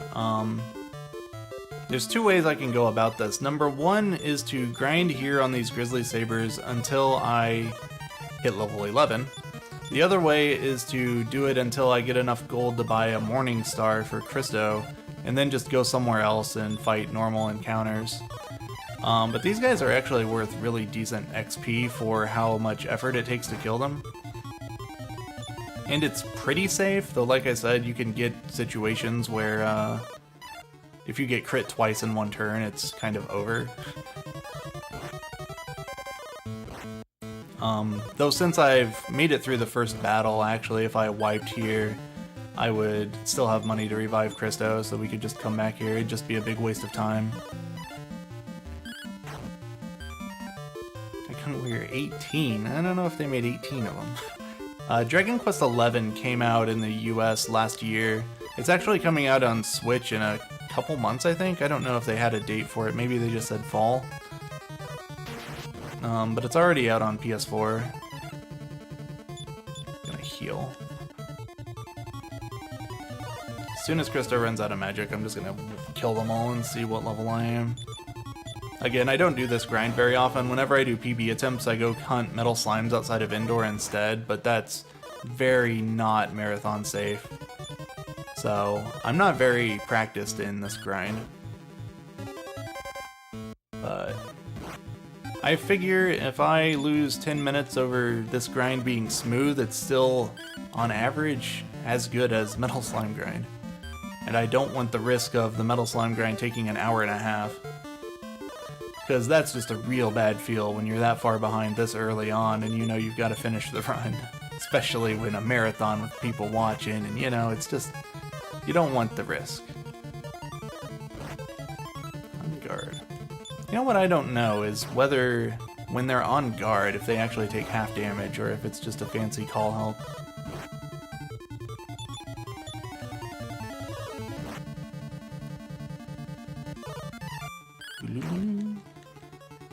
The 2D mode.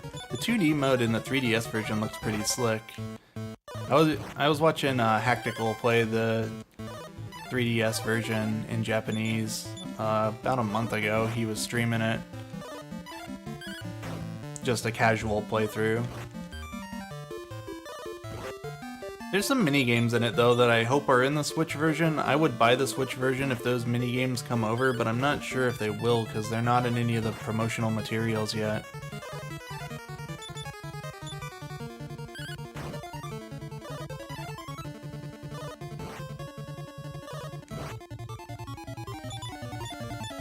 Let's just heal again.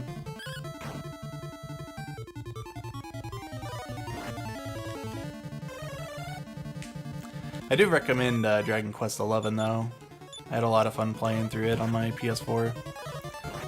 Anybody who liked Dragon Quest VIII, I would say would like Dragon Quest XI. They're pretty similar.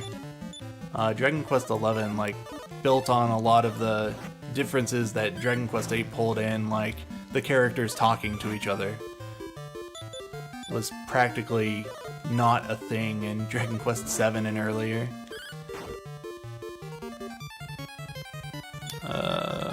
Christo's low on magic. We're just gonna finish this fight and see where I'm at. I should be fighting or counting all these things. I need to kill like 60 or 70 of them. I have no idea where I'm at, but I need to use the inn soon anyway.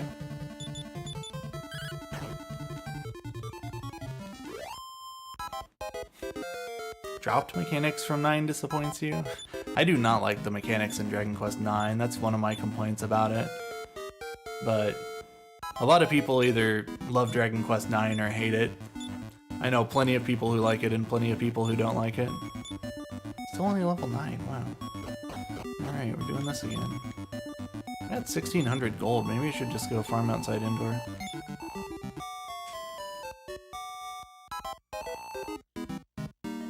I did really enjoy Builders. I'm really looking forward to Builders 2. I almost played through it in Japanese, but then they like immediately announced the US release date, and I'm like, okay, I can wait for July. Poison lizards are not what I want to run into. I did just learn Antidote though. These guys are pretty decent XP.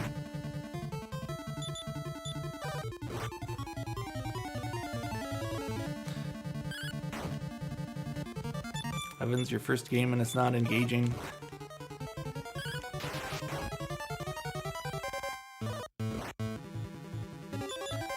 Yeah, I can kind of see that. I think 11's better about that than other, like, earlier entries. But a lot of the Dragon Quest series is, like, not focused on investment in the characters, it's more on, like, the setting. Because, like, let's not fight this. This game, for example, these characters barely have anything going for them. It's more about the little side quests you stop and take care of, you know? But Dragon Quest 8 and 11 are a little better about giving the characters personality and having them talk to each other a lot.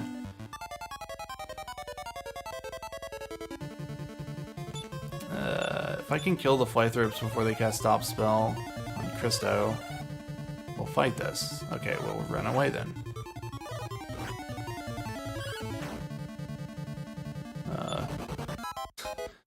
Okay. The targeting thing was about to work against me there because their HP was so low. This dude is standing on the other side of this wall and I can't go back and forth here. He moved. Look at that. It's like, oh no, I'm getting called out. I'm gonna hightail it out of here.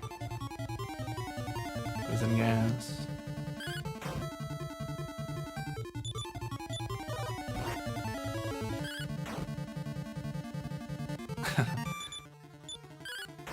Oh, Dragon Quest Heroes, yeah.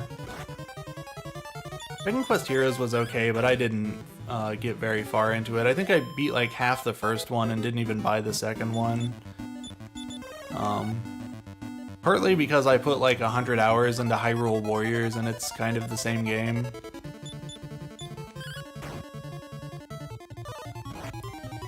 Though Hyrule Warriors I bought for the fan service, not because of I thought that the actual gameplay was very fun. It wasn't really my kind of game.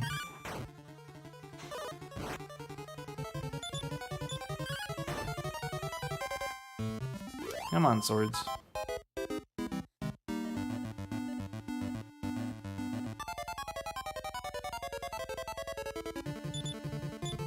That isn't for NA? The Switch is not region locked, is it? Maybe it is. Funny story, I bought a Switch about 2 months ago and I don't have any games for it yet. Story's actually not very funny, but there it is. I plan on getting some. There were some games coming out this summer that I want to pick up. Like, Probably Mario Maker, probably Dragon Quest Builders 2. I'll probably get that on Switch instead of PS4. Maybe DQ11. I might buy it for Switch as well, even though I've already got it on PS4. But I picked it up early because of Tetris 99. But I've only played probably like 5 to 10 hours of that. Octopath. I should pick up Octopath. It was a game that kind of interested me, but not enough just to buy the console for it, but I should pick it up at some point. Oh! It's not gonna work. I gotta kill him. Man, these Grizzly Sabers usually show up by themselves, but I keep finding them with the flies and they're blocking my spells. This is really slowing down the grind. Okay, we're gonna change plans. We're getting out of here. Going back to indoor, we're gonna buy Crystal a weapon. Get this antidote or herb out of his inventory.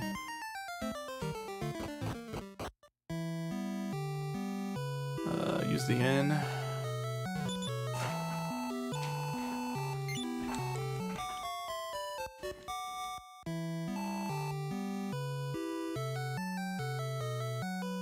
Save scum levels? I don't know if I'm gonna bother save scumming levels. Not the Abacus. This is not chapter 3. Buy the thing that I usually don't buy. Not her. Whatever. Could buy Christo a shield if I really felt like it. But he does not need it.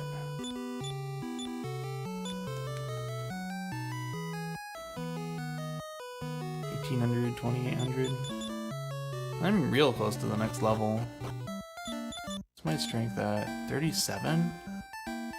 That sounds okay. I don't think I need to save scum if I've already got 37. Yeah, focus this guy. Alright, so outside indoor we've got more interesting enemies. Skeletons here are on a fixed attack pattern. They will cast defense, attack, cast defense, attack, and then I'm not even sure what they do after that because I always run away by the 4th turn.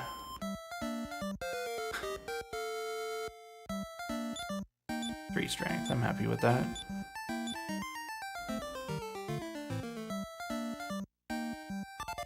Alright, so we need 1 more level for Elena. If our stats are really bad, we could get 2. It's only about a 7-minute time loss to get another level.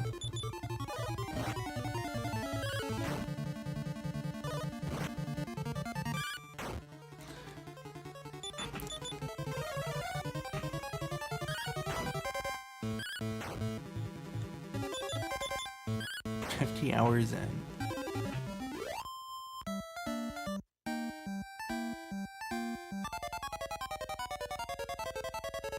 Rogue Knights. Oh, I'm dying. My bad. My bad. I'll walk back. Should probably use my last wing, but we made it. Right, I need to actually cast upper every single turn. This is just getting bad. Okay.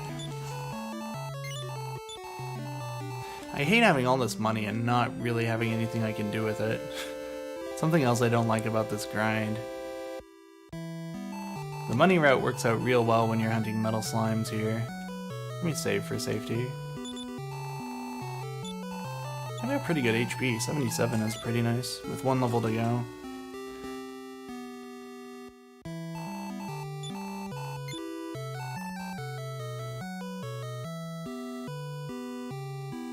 Okay.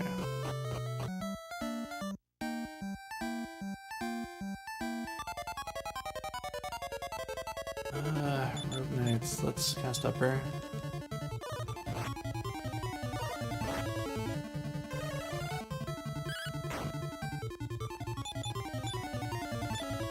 Surround him.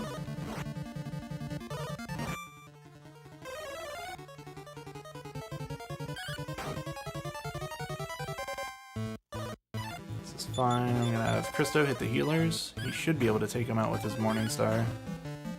Yep.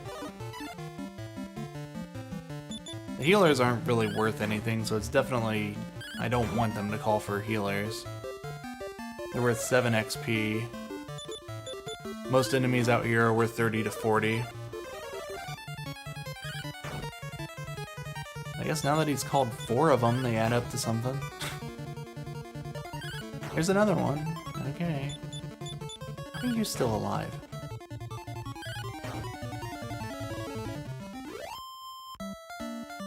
The remake, in terms of difficulty, casually it's kind of the same. There are things that make it easier and things that make it harder.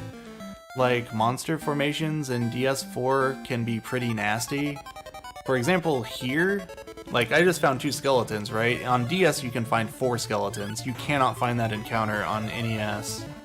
And there's a lot of that in the remake. Just very differently balanced encounters. Okay, ow, that hurt a lot. He'll die this turn, though.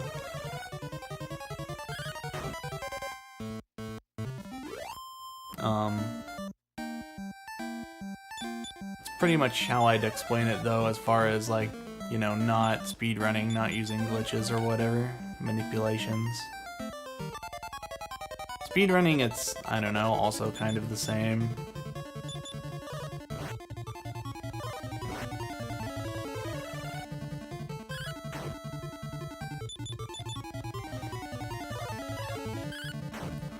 They're very, very different speedruns, though. The night you hit the healer.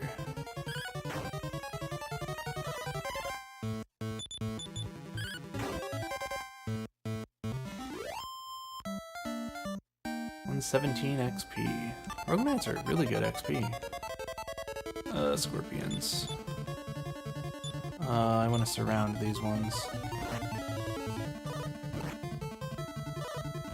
Okay, they don't hit very hard for starters, but I know they can crit.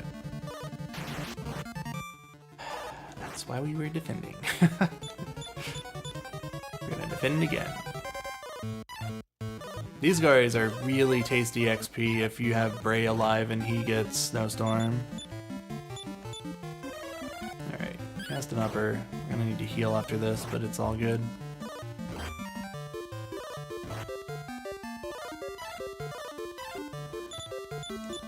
Heal so that the tiny crit chance they have doesn't get her. Their critical hits aren't as hard as Grizzly Sabers or Rogue Knights, though. I think she'll survive too. Yeah, Lena with the crit.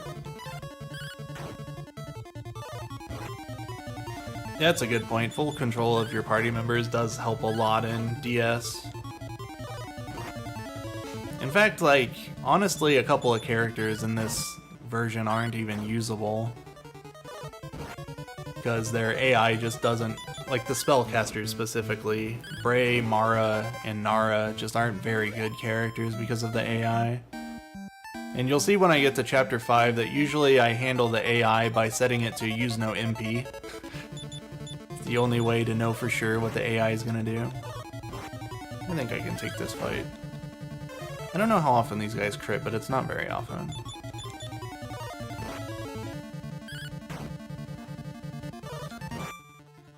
Come on. But especially when you're dealing with, like, enemies that are resistant to magic or enemies that reflect magic, the AI just doesn't pick up on that.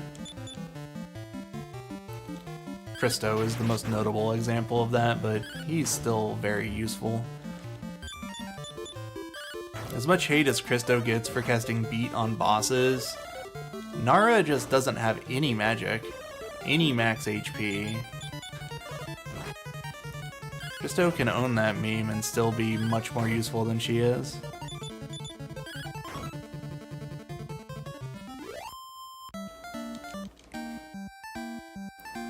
Yeah, the randomizer flag does the exact same thing as the Game Genie code.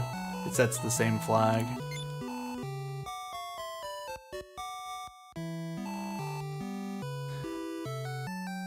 Yeah, barrier is kind of nice, but when you have full control over your party, like, you can honestly just cast Heal Us. Where am I at? Oh, I'm very close. You know what? I want to make sure I get an even number of strength off this. I'm at 40 strength right now. If I had 44, I'd pretty much be guaranteed to win the tournament. So maybe I will save scum this since I just happen to be this close to leveling.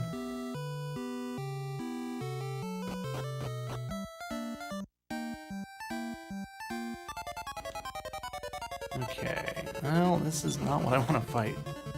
This is dangerous.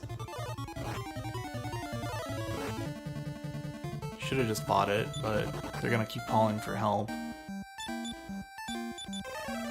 Find me something quick.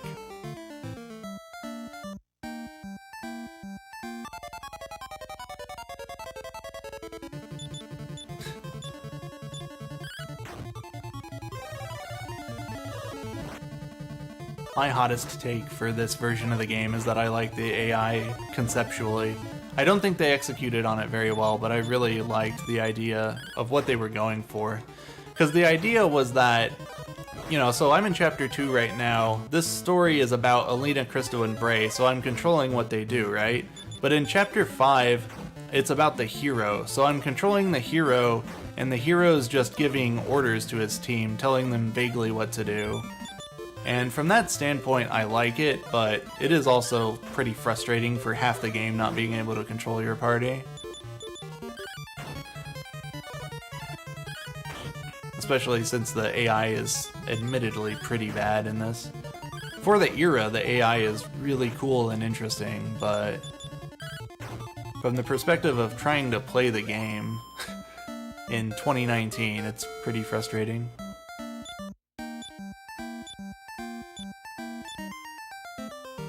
I got 5 HP, I didn't see my strength. 43. If I could get one more, I'd be a lot happier. Let's try it.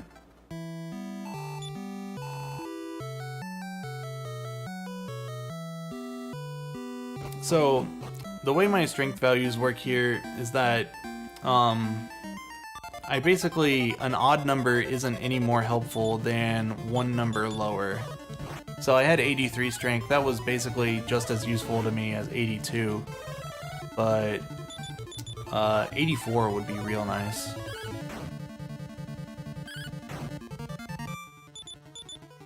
Yeah, pretty much just rounding. Evil Ash did like simulations to confirm what your damage ranges are on each of the enemies in the arena, and it only really matters. There's a 5. We're good. It only really matters when you go up 2 points. Though I think at 83 specifically, Vivian takes like half a point more damage from you. I think the lower threshold might go up by 1. I'm actually kind of surprised the skip coming worked in my favor. But I'm not gonna complain, let's go. Alright, so I already talked to the king, we know what's up. We gotta win this tournament.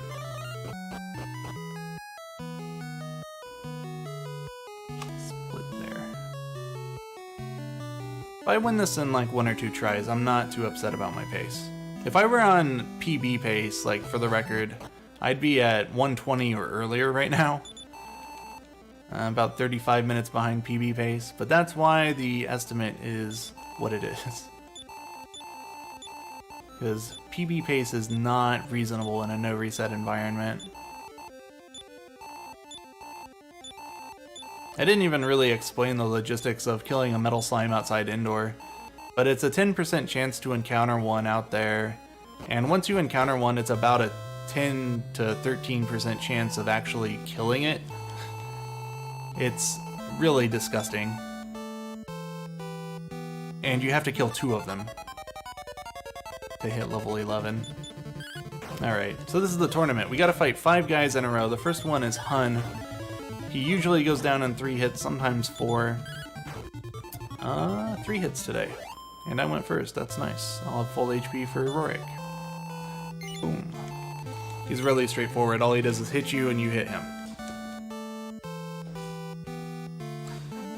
Second opponent, Rorik. He's got a boomerang. Sometimes he throws it, it does exactly the same damage as if he were to attack. Sometimes he defends as well. I hit him for 23. That seems pretty high. He's pretty fast. He will usually go first. I think I'm gonna hit him. Ooh, a dodge. Did I need that? No. Okay.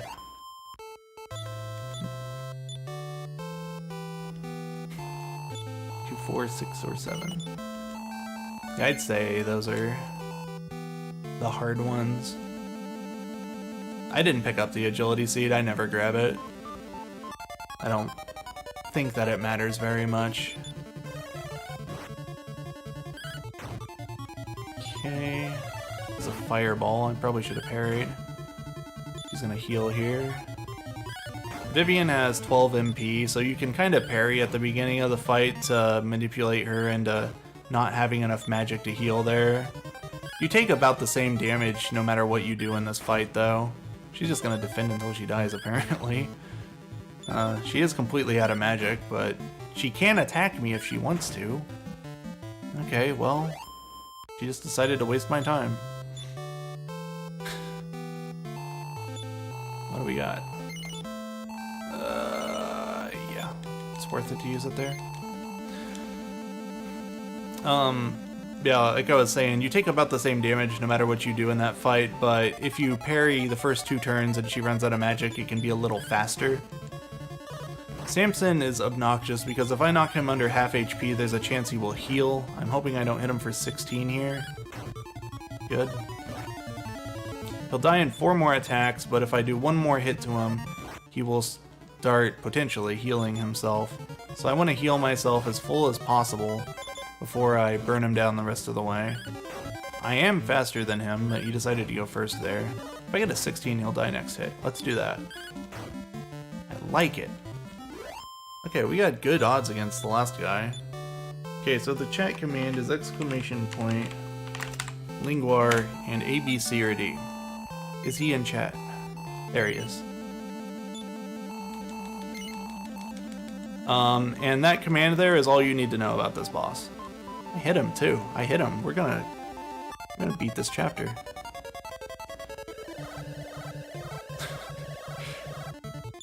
Okay.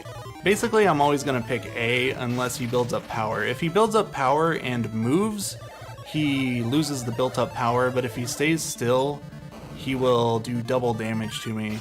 So if he does build up power, I might decide to try to punish him for hitting me for extra damage. But I've got to hit him 3 times, and there's no way to know where he is. Can't be manipulated. It's a very solid 25% chance of him being in each slot. Oh, hey, it's Air Kicks. How you doing? Yeah, he's got a cooldown when he's not a mod, so...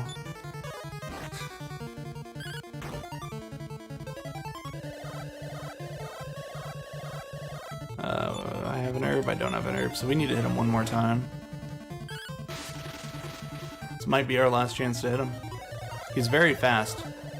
He usually goes first, almost always. Okay, I'll survive the next hit. We need him to be A.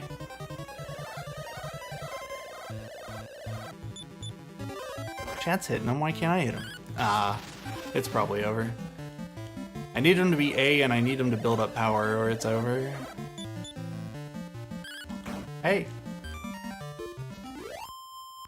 That's how it's done. The odds of that were not likely.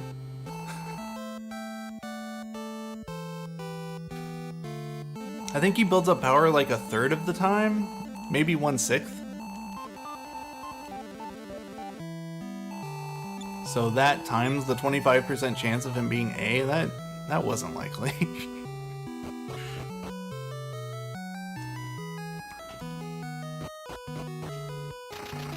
One thing I actually like about the remakes of this game is that when this soldier dies here, he makes this noise. I gotta walk out of here. I gotta buy an herb.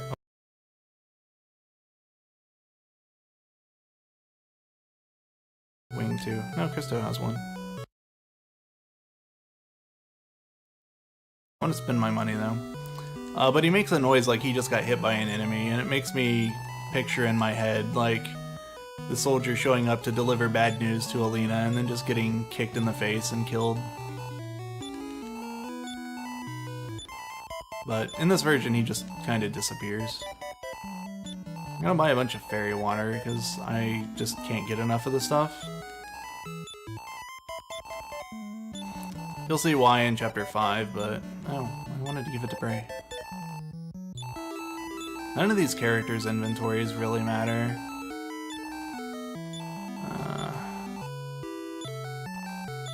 So I can just fill them up with fairy water and then never have to worry about buying it in Chapter 5.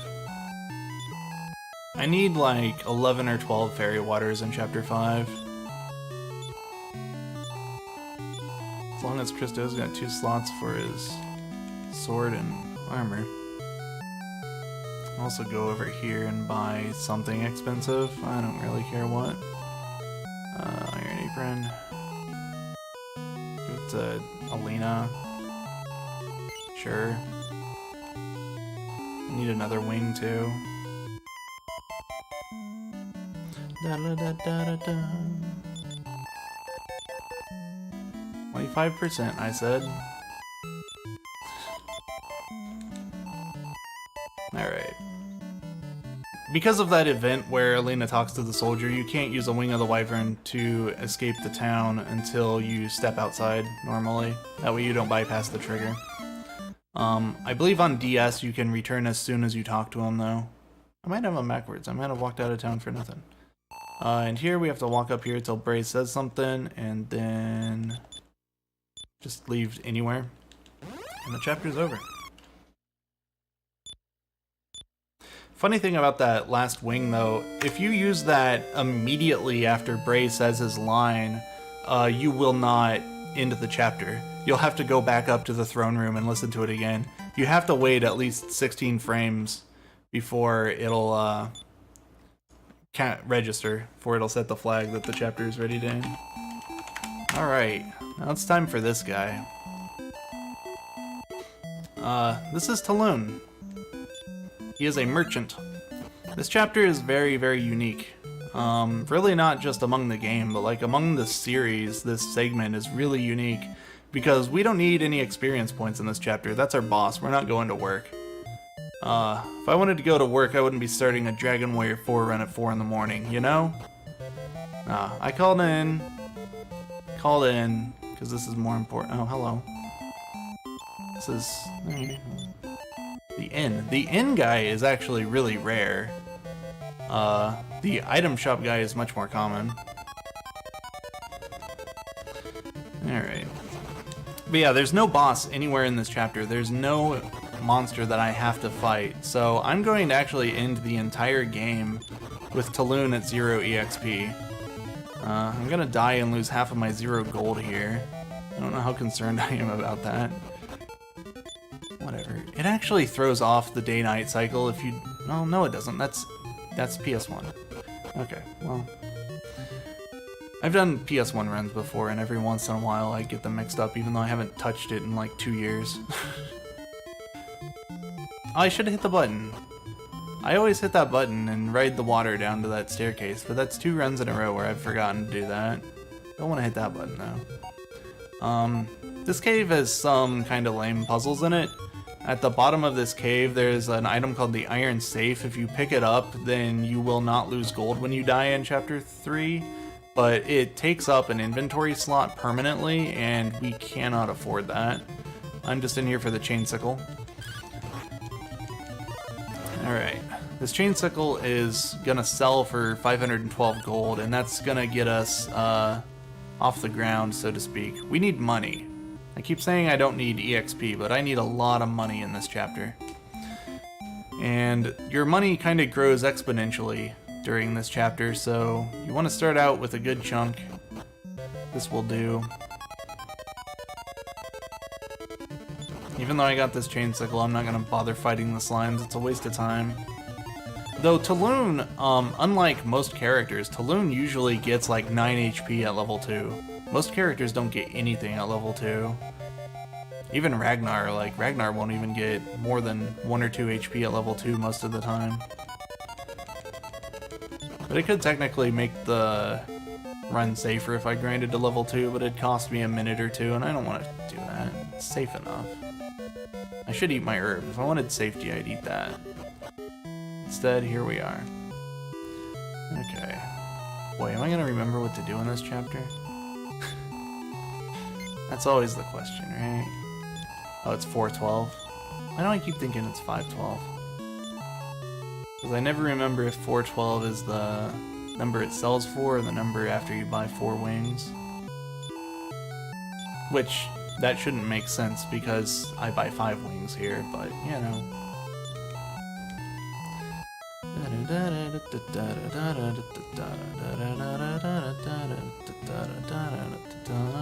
Oh yeah, the iron safe is super nice to have casually. I'm gonna talk to Reed, and Reed's gonna jump under here. So this is, by the way, the Princess of Endor. That's her boyfriend. This is the Kingdom of Bon Malmo. We're actually just like 2 or 3 screens north of where Chapter 2 ended. We're gonna do some stealth here. Now. Alright. We're gonna break this guy out of prison. Don't ask me what this guy's name is because he doesn't have one. He has one on DS and I hate it, but he doesn't have one in the original translation or in I went to the wrong place. Then we're gonna do this first. Or in the Japanese version, the Japanese text. I checked like 2 days ago when Hectical was running the PlayStation version. I'm like, I wonder if he has a name in Japanese. And sure enough, no. Every time he talks about himself, he says, "It's me, Tom's son." And that is a direct translation. I want to see if this guy sells wyvern wings, because I need like 2 more. Like, screw it up. You do actually sell them. Wow. This is the only first town in chapters 1, 2, 3, 4 that sells wyvern wings. I know Monbaraba, Berland, and Serene don't sell them. Oops, that's not what I'm doing here. We're waiting for nighttime. By the way, we're not giving this dog back. Ever. It's our dog now.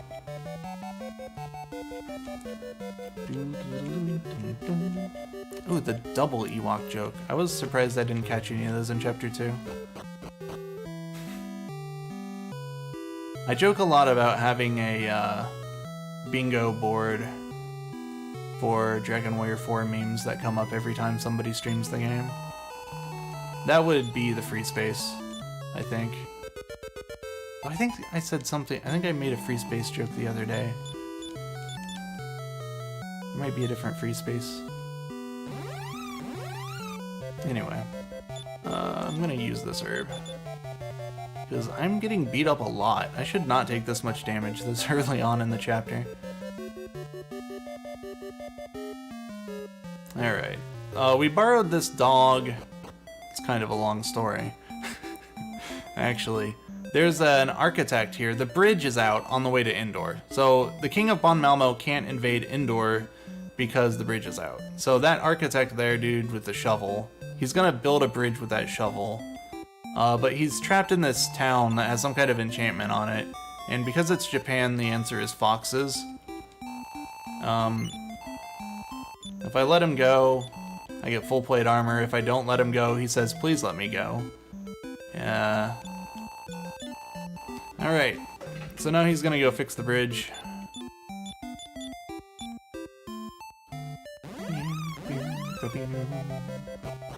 What version introduced party chat? Japanese DS had it, but English DS did not. So come in here and talk to the king.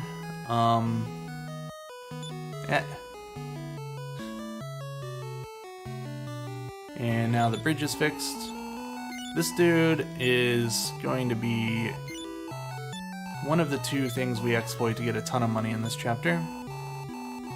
First of all, so he only buys armor off you because this king wants to invade Endor, but they don't have any armor.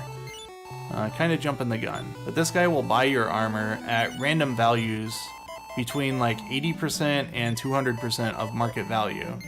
So ideally, he offers me 200% of market value for this. But he's probably not going to go higher than 2875. There's a 1 in 32 chance that he goes higher than 2875. But I will settle for 2700. So we're just gonna show him the same piece of armor over and over That's not...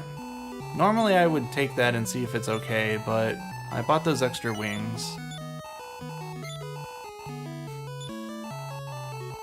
I guess even if I was short, I could buy an iron shield instead of bronze armor. There we go. There's the soft cap. Like I said, 1 in 32 chance he can go higher, but that's the... Of the normal range, that's the soft cap. That's the cap.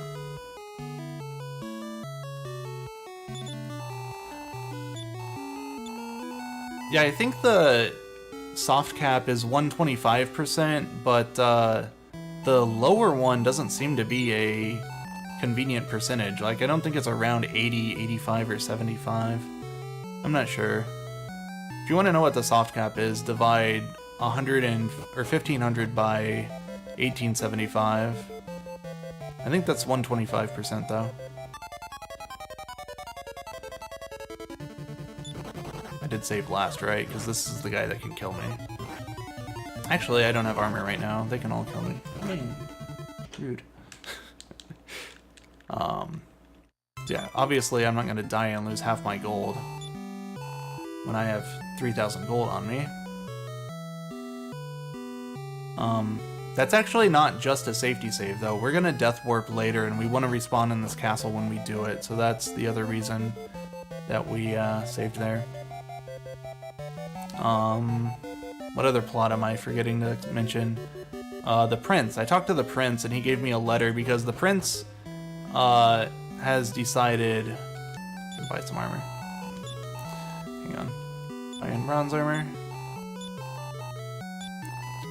Buy an iron apron. Buy in scale or iron shield. And a white wood hat. The prince has decided that instead of invading Endor, he should just marry the princess since they like each other anyway. And yeah, you know, call it a day. But instead of telling his dad this... No, why am I full? He has decided to have Taloon play Messenger Boy. I guess I still have 2 wings left. I don't know why. I shouldn't have any wings left. Why do I have 2 extras? I think one's to get out of the throne room. I think I just bought 1 too many when I screwed up earlier. I bought 2 to replace the 1 that I wasted. I wasted 2. I don't know.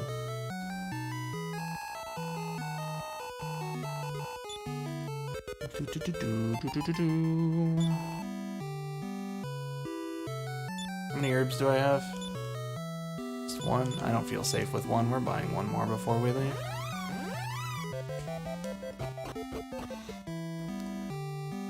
This is going to be the last legitimately dangerous section of this chapter. Need a medical herb. Now it's 6:40 in the morning and my fatigue is starting to affect my playing. For the record, I am on Eastern Standard Time, so like I said, 6:40 a.m. I usually wake up for work about 2 hours from now. This is not the ideal time slot for me, but I didn't complain about it, so here we are. It's fine. I didn't stay at the end, so speaking of time, we're gonna run into blaze ghosts now.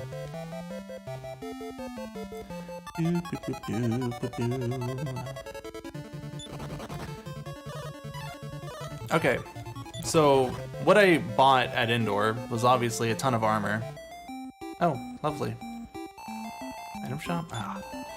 If it was the inn, I would have been really happy about that. I could have made it daytime, but it ended up not finding blaze ghosts. I did quit DW4 to run, or work to run full time until Thursday. Is Thursday tomorrow? I see the sun coming up.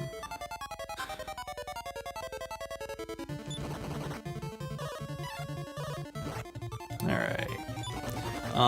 But yeah, I actually have 52 points of armor right now. For reference, Ragnar ended his chapter with about 29, and Alina ended her chapter with like 35, and Taloon has way more armor than either of them. So, nothing in here can deal more than 3 points of damage to him except for Scissor Mages, which I think are only on the very top floor. They can cast Laze. And, funny story, Metal Slimes, which are on the bottom 2 floors, which also cast Blaze. I'm not sure if there are Scissor Mages on this floor. Or maybe it's even Blaze Ghosts. I don't know, they're very rare. But I know there's something else in here that casts Blaze. Bewildered is what we want to see. That means a surprise round I can run away.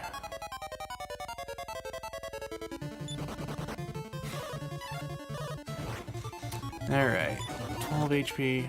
Definitely using an herb before I step on the staircase. In fact, I think I'm gonna just do it now. Yeah, surprised.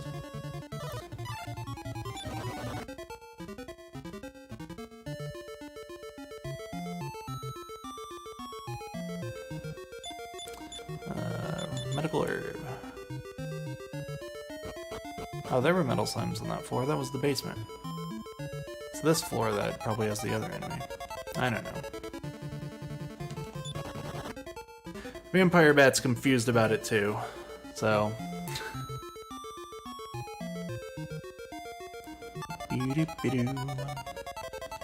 That was something that was a lot more prominent in this game than Dragon Warrior 3, is enemies that start the game, or start the fight, asleep or confused. There's a couple of them in Dragon Warrior 3, but they're kind of out of the way. Actually not 100% sure there are enemies that start confused, but... They start asleep? Do bomb crags start out asleep? They don't. Maybe this game introduced that. I don't know.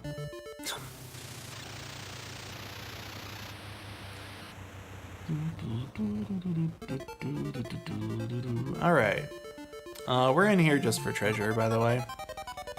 Starting to slip on the lore updates, but a lot of the, like, there's a lot going on in this chapter, and you handle, like, 3 different quests all at once. Gonna grab this. Do I still have an herb? Yeah, then we'll pass up the safety herb. Probably regret that. An iron spear over here.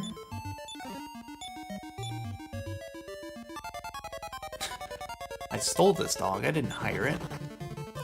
I broke a guy out of prison and he let me borrow his dog.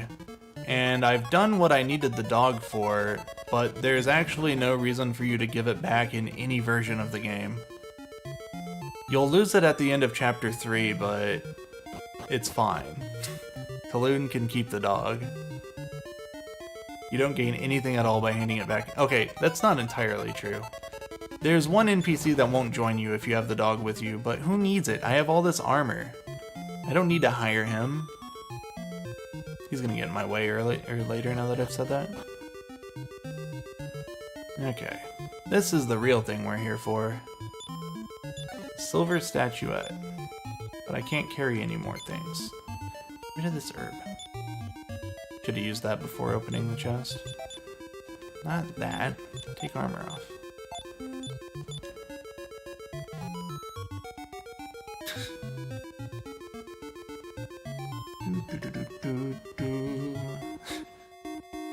Yeah, Strom outright says, I hate dogs. And it's like, wow, then I don't want to hire you anyway. Alright. It's not worth equipping the Iron Spear to Death Warp. As you can see, the monsters are more than capable of handling it on their own. Okay, so we Death Warped back here. Like I said, that's what we wanted. The King of Endor, I told him about the invasion and all that, and he's like, hey, my daughter wants to marry his son anyway. Take this letter to the King of Von Malmo that explains this. And the king realizes, I don't have to invade them. It's very convenient. He can get their resources anyway. It's like, okay, well, don't really like that he came out ahead still, but whatever. Alright. So this bronze armor we bought earlier was just to sell here, so that we didn't lose the money when we death warped. And in fact, we make a decent profit on it here. I just made like 100 gold. Right now, I need to make 35,000 gold, which is a lot of money in every game in the series. That's not true. It's not that much money in DQ11. I was loaded in DQ11.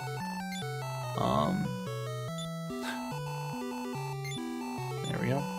But I will actually earn more money total in this chapter than, like, if I held it all at once, the game would not be able to display it all. I'll earn in upwards of 6 digits of gold, and the game can only display 5 at a time. I have 1 wing, but I need 2. But I'll buy 3.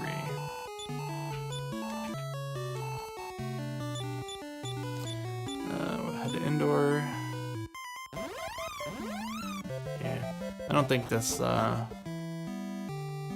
wing really saves time, but I keep wanting to buy it to see.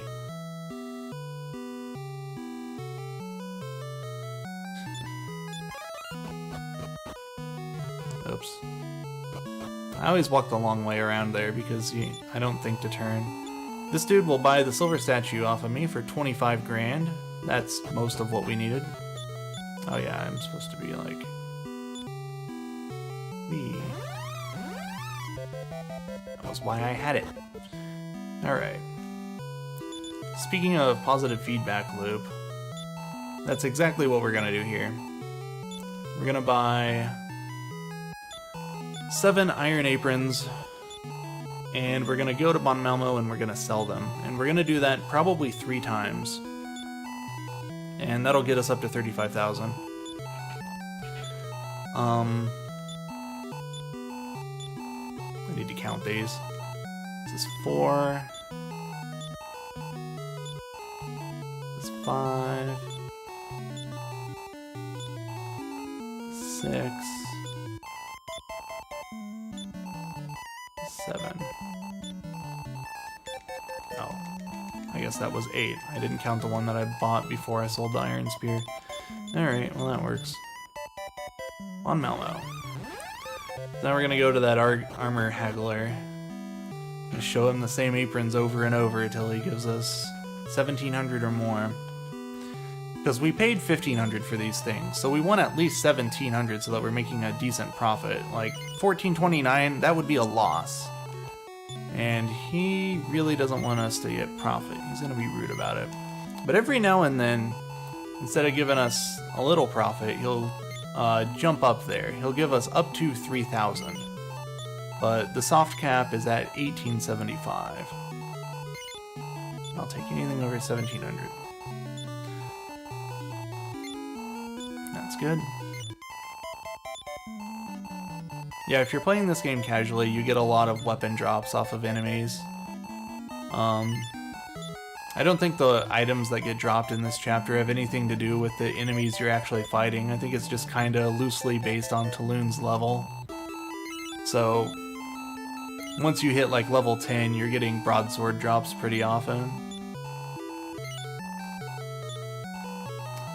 1734. Sometimes I set the bar higher at like 1750, but I'll take 1734 today. I won't take 1289. Sure, I'll take another 1734. Okay, that was a pretty fast cycle.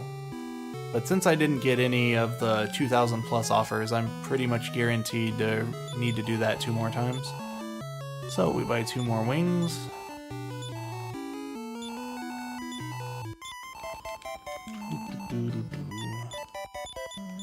Head to indoor.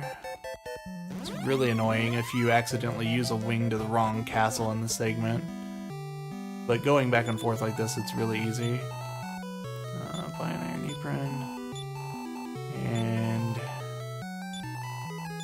yeah, at 209. I got, okay, 7 of them.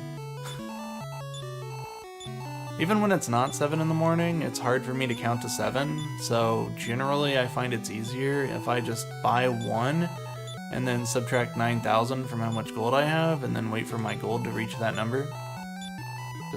You're gonna just have to trust me that that's easier for me. Alright. Bon Malmo.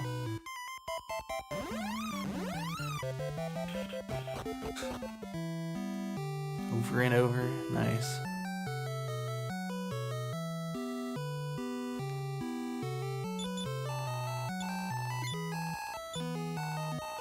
What's unfortunate about this, though, is that, like, getting one good offer doesn't really help you too much. It takes a couple. Like, I think you need 3 to not have to do this 3 times, to only have to do it in 2 trips instead. Very optionally, you can try picking up the Morning Star in the cave and selling it for 900 more gold to have a higher chance of getting out of this segment in 2 tries, but that makes the start of Chapter 5 kind of annoying to not have that Morning Star. 1640. Here's an 1800.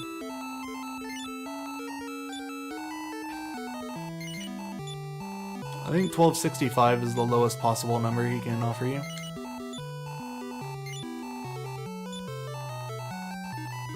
1335. 1570.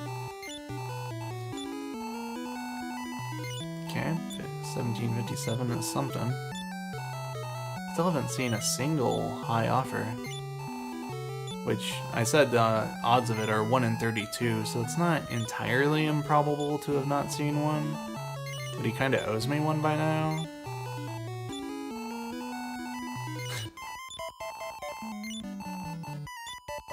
Under 9,000, no. You'll get there. Hey, 1500, he wants me to break even. Except he's not factoring in the Wing of the Wyvern I bought. So we're still not taking the deal. 1500. 1500. 1593, come on. Do a little better than that. Alright, I got it. We'll show him the other one. How about this one? Ah, that one he wants 1828 for. Here. Now, how about this third one that definitely isn't the one that I was just showing you? Ah, he's on to me. Nope. He's caught on. He'll realize how stubborn I am in a minute. There we go. Still no 2,000 offers. I hope one more is enough. Yeah, it should be. It'll barely be enough if I don't get one.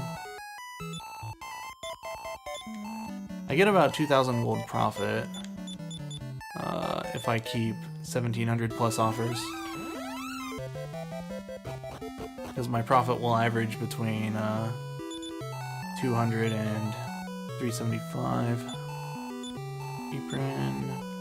That'll be 23. So if I make about 300 off of each one, then I'm gonna get 2,100 gold profit each time I go. And my target, again, is about 35.5. I would like more, though. The more the merrier. Because after this, my gold really starts to grow exponentially. And so the more I start with, the fewer cycles I have to do. Hey, you moved out of my way. Alright. 1640.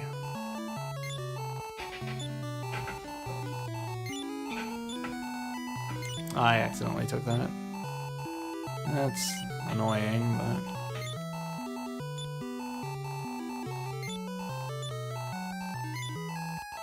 hopefully I still come out of this with enough. Come on, give me one good offer to offset the mistake I just made. Better lucky than good. Let's go. 1312. 1553. 1523. 1500. This is really bad luck with this guy. That first trip was really smooth. Second one was real bad. This one's shaping up the same way.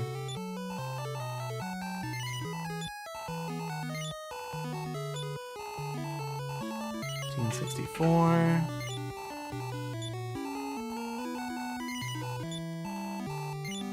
1840. Another 1875. And I can move on if I get like another 1875.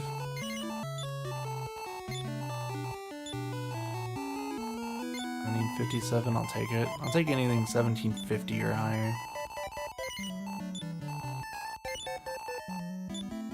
Be really cool though if he'd offer me, oops, that was 1700.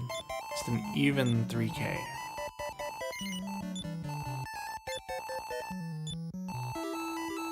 Yeah, it's pretty much an even distribution of numbers between about 80% and 125% of the price, which goes up to 1875. But then there's a... I don't have enough. Wow. There's a 1 in 32 chance where you get up to 200%, which would be 3,000. I actually have to come back. That's awful. It's really rare to have to do this 4 times. I don't know what the right number of armors is to buy here.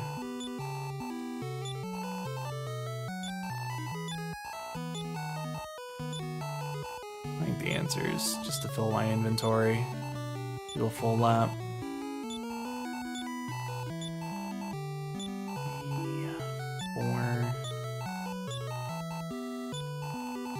This should be the last one, right? It's gonna be the last one. Could have bought one more, but it's fine. This actually kind of works out because I want to buy 2 wyvern wings. And I can hold them right now, so now I don't have to walk from the armor purchaser back to the item shop.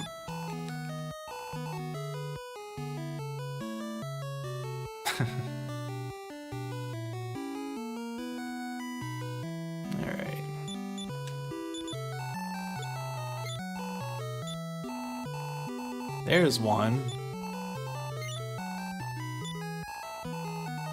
1828, we take those. 1828, we take those.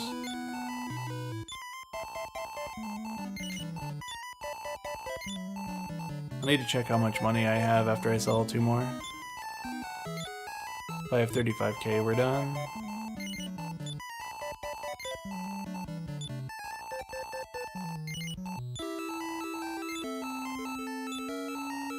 Floor the merchant. Come on.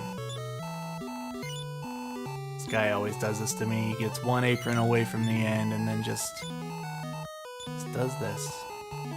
Alright, you know what? Don't sell that one. Sell this one. There we go. Alright, I'll have somebody else sell this one. Yep, we're good. We have more money. I didn't... not sure I needed to sell the last one. I got 1,400 extra gold. I'll spend it on 2 bronze armors.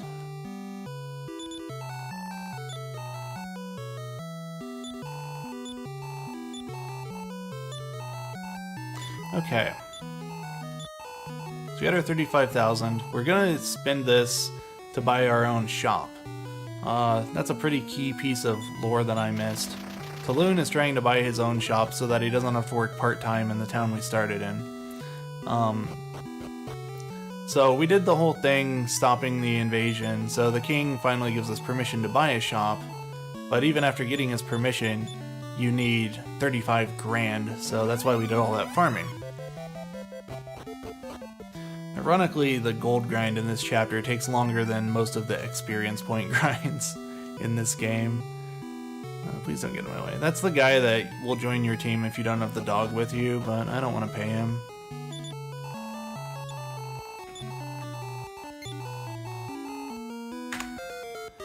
Alright. So we're gonna have our wife run the shop. Presumably she knows what she's doing. I don't know. It's actually really nice that we have 3 items to give to her. The way Netta works here is really frustrating. You give her items, she can hold up to I think 4 pages of items, and then every night she has a 75% chance to sell each item, and she sells them all for 150% to 200% of their value. So that number she gives you is 150%, but she's actually going to sell it for more than that. And I hate it when she doesn't sell things, so I'm just going to stay 3 nights every single time.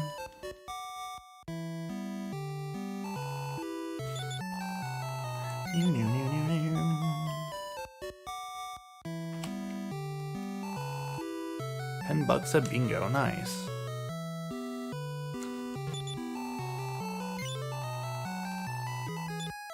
So I got 52 grand.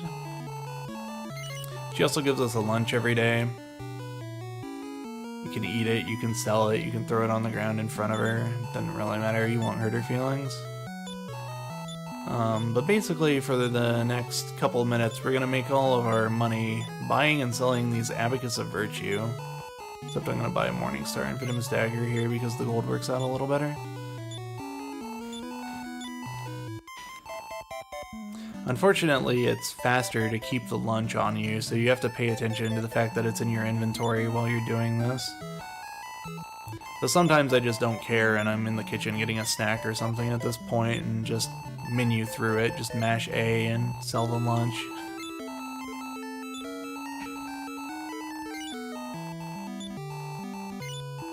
Yeah, she'll resell the lunches for 15 gold.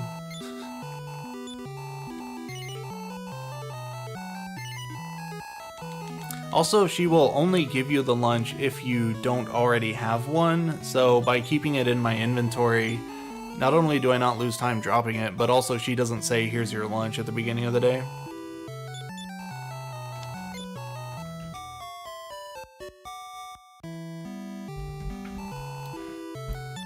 I need to lean back a little. Been sitting forward for this entire run, my back's starting to kill me. Alright. See how much money we get this time. Typically, every day your money will multiply by 175%. But it looks like she didn't sell something. Right? Maybe. That might be right. She might have just gotten low rolls. 2 Abacus. Well, I know what 7 of them cost, so I don't have to worry too much about filling my inventory yet. Could have bought 2 Morning Stars, but whatever. Iron Spear, it still worked out. Early on, it's probably a little bit official to make sure you spend as much gold as possible, but if you have to stop to think about how the math works out, you should just have, bought the most expensive thing. Not worried about it. It's 175% because you make anywhere between 50 and 100% profit on every item, so it averages the 75. Like I said, this number she gives, this 2400, that's 150% of what I paid for it. I paid 16 and she sells for 24. But she'll actually sell for anywhere between 24 and 32.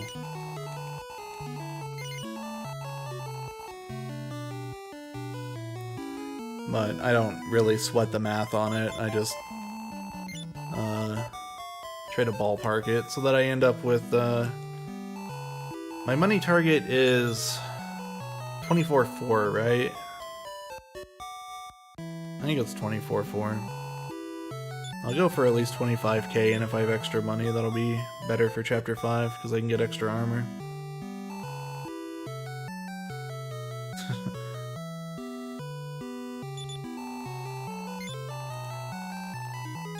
What is it? 15k, okay. This might be the last day I have to do this. I don't know. I want good rolls on these, though. 8 Abacus of Virtue cost me 128 gold, 128,000. It's gonna be real close. I might have to sell a couple of things on the last day.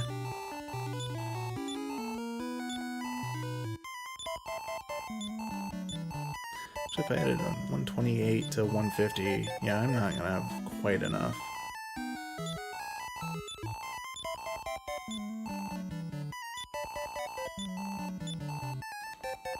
I'm just gonna commit to not having enough. It's fine. Better than sweating it, I think.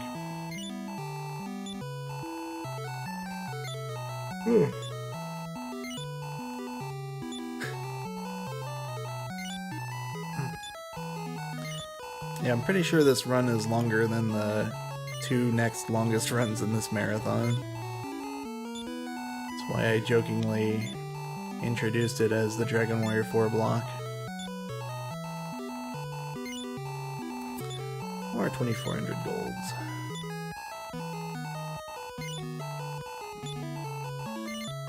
I was actually really disappointed this year that Limit Break didn't take the NES version, but they did take the DS version. I don't think I've mentioned that yet, but if you want to see a speedrun of the Nintendo DS version of this, Cleartonic's running it in RPG Limit Break, I think on the Friday of the event. What day of the week, or what day number would that be? That's like the 10th, I think, Friday the 10th. It's in the evening. I think it's scheduled for like 9-ish, but I wouldn't be surprised if it gets pushed back to midnight Eastern. That's a good speedrun too.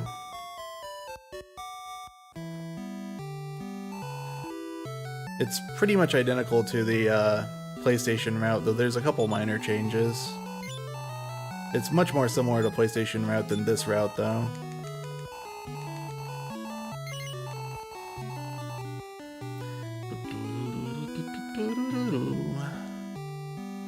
Alright, how much am I short? I don't think she sold everything. I only have 23k. Actually,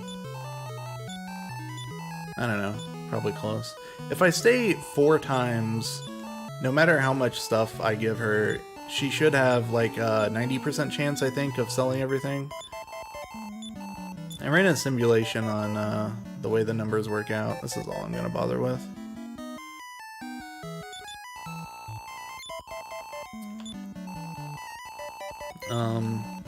But I think the strat was like, the first night you stay, the first time, if you give her like 1 or 2 items, you stay twice.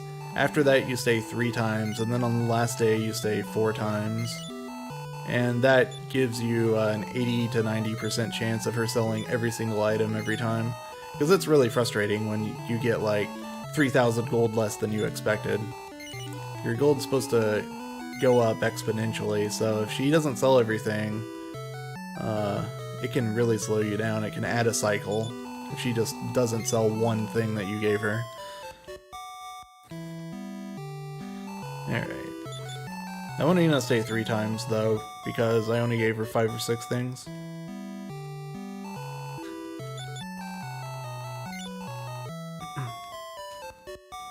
I don't think Spirit Cowie's subbed to any channels.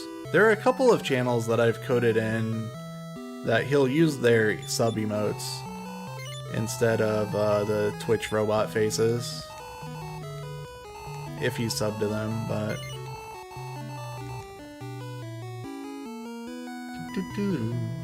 Sadly, people don't gift him subs, and I don't gift him subs. Okay, yeah, we're good. Okay, so the next step of the journey, throw the lunch on the floor. Nah, I'll use it. Using it's faster than throwing it on the floor. So what we're trying to do now, Taloon isn't satisfied just owning a shop. He also wants to find the Zenithian sword, and I don't remember which NPC tells you about it. Maybe he's... I don't know, I have no idea. Maybe in the castle or something. But the point is, he's not satisfied just settling down here in Endor. He wants to adventure out into the world and look for this sword. I'm not sure why, it just sounds cool to him. He doesn't know the significance of the sword. We'll find that out in Chapter 5.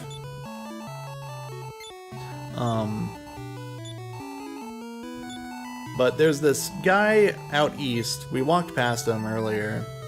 How many do I have? I'm not counting. Okay, I need 2 more. Who's trying to dig a tunnel to, conveniently, the town will start at in Chapter 5. But he needs some more money. Oops, that was not the question I thought he was asking me. And he needs 60,000 gold. So we need 60,000 gold right now. So that 60,000 plus the 35,000 earlier, plus everything else we had to get to buy all our armor and stuff, that's where I say that, you know, if we had all of that gold all at once, I need to talk to the king first, the game would not be able to display at all. There's that much gold grinding in this chapter. Okay. So you talk to the king after getting your shop, which I believe your wife tells you to go talk to the king the first day your shop opens. But you talk to them and he places an order. He wants 7 half plates and 7 broadswords. And the reason this is annoying is that Talon can't equip either one of those. So you probably noticed while I was buying the half plates, every single time I bought one, he asked me, "Are you sure you want to buy this? You can't use it." And yeah, he's gonna do that again. The weapon shop here is gonna do it. You have to buy the half plates in indoor and you have to buy the broadswords here. If you're playing casually, you can get them as enemy drops. Mentioned that earlier, but yes, it's fine. I know I can't be equipped with it. I'm just selling it to somebody else. But I guess you wouldn't actually tell the merchant that, or he would just get in contact with the king himself. Hey, instead of paying Talon, how about you just buy him from me?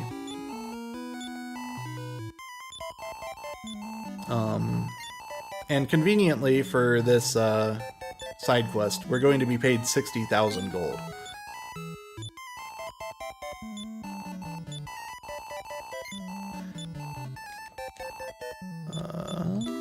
Wing back to indoor.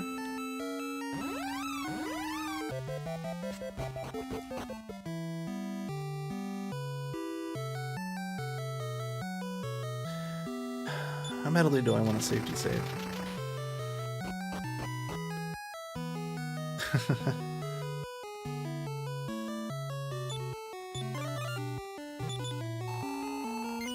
I'm buying equipment I can't use to give it to this guy right here. Now that I gave him 7 broadswords and 7 half plates, and in return he gives me 60,000 gold, which is exactly what I need to buy or fund that tunnel that I mentioned. And again, part of me wants to safety save because now I have 67,000 gold on me, but part of me is just like, YOLO, what's the odds of it happening a third time? What were the odds of me dying to a duck spill the first time it happened? What were the odds of me dying to a duck spill the second time it happened?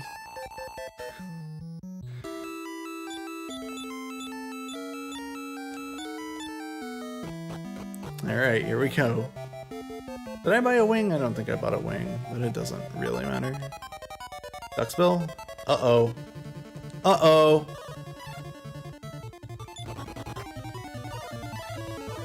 Is he gonna do it? He's not gonna do it. Okay. He didn't cast his spell. Uh-oh.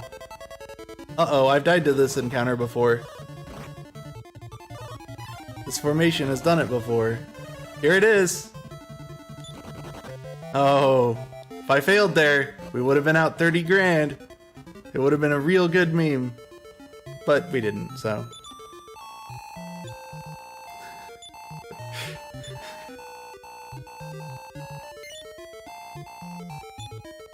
Alright. I swear in at least 50% of the runs I do, I don't find an encounter on the way to this tunnel. Let alone 2 encounters that both have duck spills in them. Yeah, I need to talk to him. This quest trigger is really weird in different versions of the game. On DS, you don't have to talk to the guy, but you still have to re-enter the cave. I forget what PS1 is. PS1 might be the same as DS. Maybe DS you don't have to enter the cave. Maybe PS1 you have to enter it, but you don't have to talk to the guy. I'm pretty sure that's a quest trigger that's different in all 3 versions, but I'm not 100%. Alright. Guess we'll spend the rest of our money. Aprons. Why not? It's either aprons or abacuses. Spend it on aprons. So, yeah, we gave that guy a ton of money, and he said he'll send us a letter. when it's time to go. When the tunnel's done. We haven't told our wife about this yet. Step in the casino because it's a kind of odd plot trigger, but there it is. If you don't step into the casino, then your wife will tell you to go relax at the casino. That's the only reason you do it. The game is also very much encouraging you to... Oh, I didn't have to stay the night. Okay. Encouraging you to spend all of your money in the casino instead of spending it on armor and carrying it into the later chapters. But we're smarter than that. We count on. Okay. See, I don't care if I die at this point because I don't have 60,000 gold on me.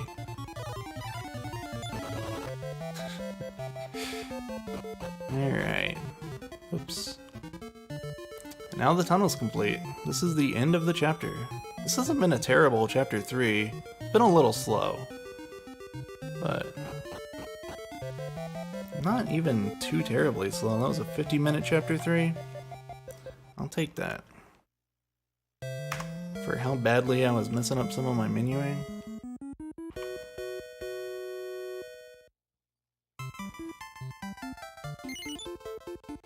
Chapter 4. Chapter 4 also has a lot of lore going on that isn't necessarily going to be explained by anybody I talk to.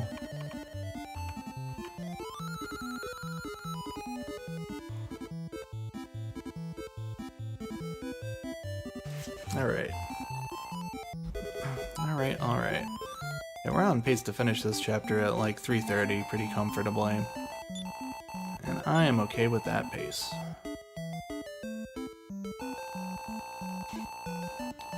This is Nara and Mara.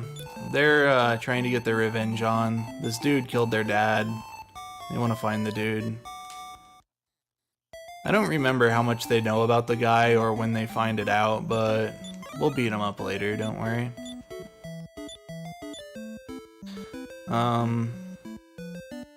But pretty much that's where we're at the beginning. It's like, you know, we're doing some shows for some money, but it's time to move on. It's time to see if he's in a different town.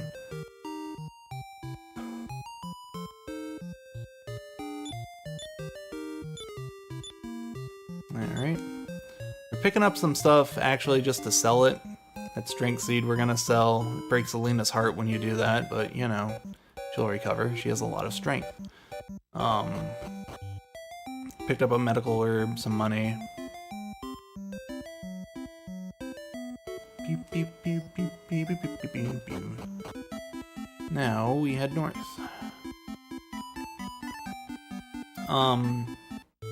Most starting area for each of the chapters, most of the starting areas have a very reduced encounter rate, so it's actually pretty uncommon to find two encounters that close to each other at the beginning of this chapter. For example, I know that starting area in chapter 5 has a 25% reduction, like 75% reduction, 25% scalar on its encounters, so barely any enemies.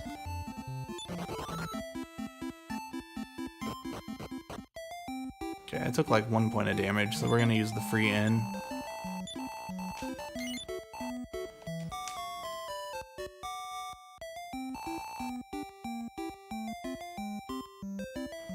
Yeah, no cute guys in the audience. There's so many people in the audience, too. Oh, shoot. I told Evil Ash I'd do something, and I don't remember how to do it. I think I remember how to do it. I just need to reorder my party right in front of the dog, and we'll clip through it. Yeah. Okay. This dancer costume actually gives less defense power than this leather dress, even though it's sold for 300, and I bought that for 250. Kind of wonky.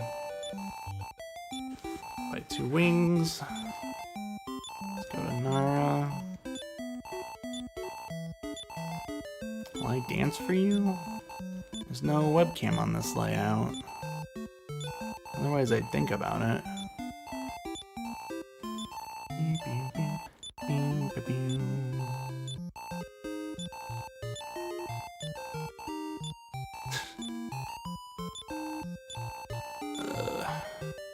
Can hold a lot of herbs. Medical herbs are very nice to have.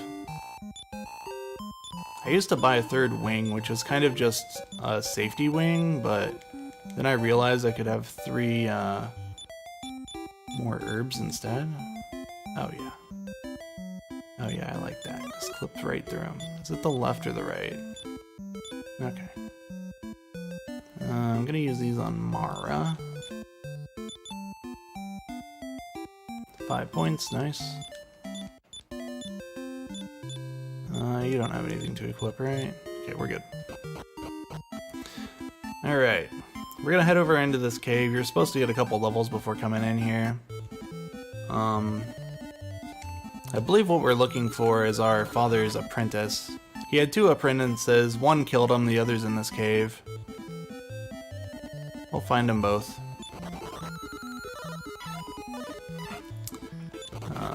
Come on. We're gonna go in here, find our buddy Orin, and he will do a lot of the work for us in this chapter. He'll join our party.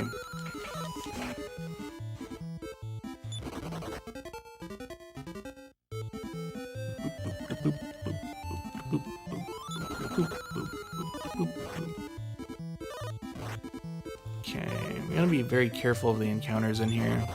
Also, there are enemies in here that can steal Nara's magic, so it's nothing at all if I want to just bleed away all my MP willy-nilly. It just stops them from stealing it. Scissor mages are a pretty big threat. Luckily, they're just attacking.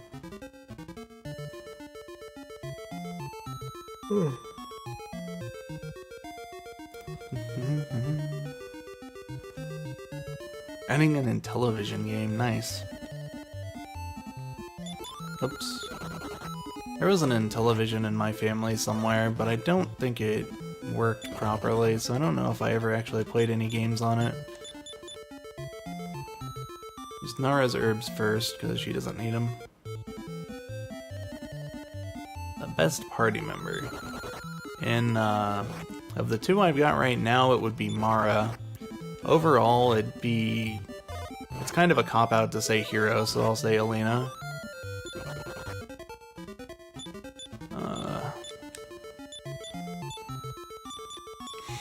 This hero kind of intentionally can do everything, just a little bit of everything, in most Dragon Quest games.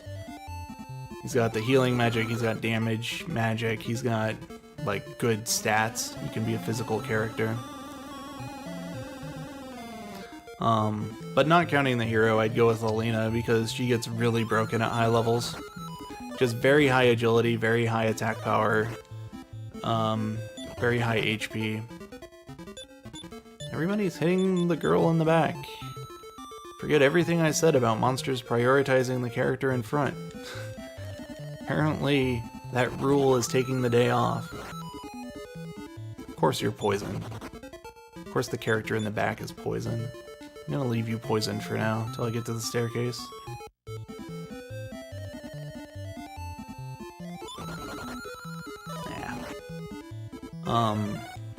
Yeah, Alina also gets a high critical hit chance when she gets further into the game.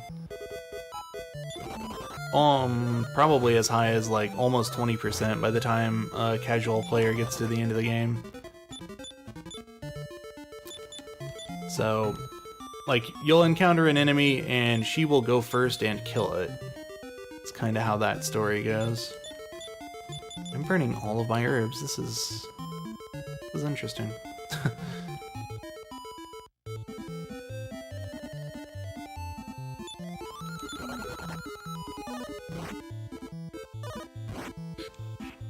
Come on.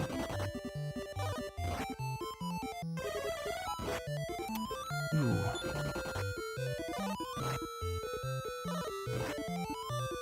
That took long enough. Alright, well...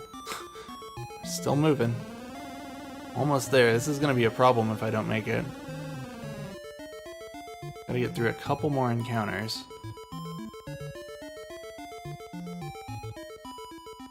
Maybe. Okay, there's one. I had to say something. That'll wipe me if I fail to run.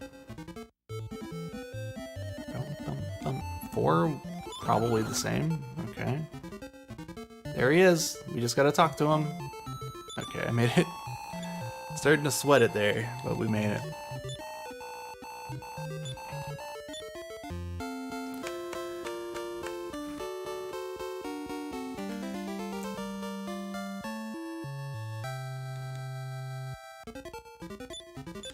Alright, we need to reverse the party order. So just like we were doing in Chapter 2, we're gonna put a dead character in the middle of the party, and this is so that the monsters who prioritize the characters in front of the party, which is most enemies, nice dodge, they have a flaw in their targeting routine that prevents them from finding Mara. So right now, like, these dudes can only attack Orin, and Orin keeps missing. Alright, well, I probably shouldn't have even fought that. I don't need Mara to get XP right now.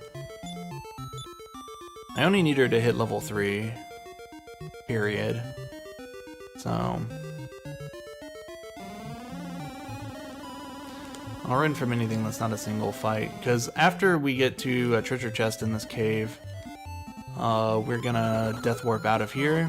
And something that always annoys me about this chapter is that you start the chapter with Nara leading Mara, but whenever you die in this chapter, Mara is the one who's revived.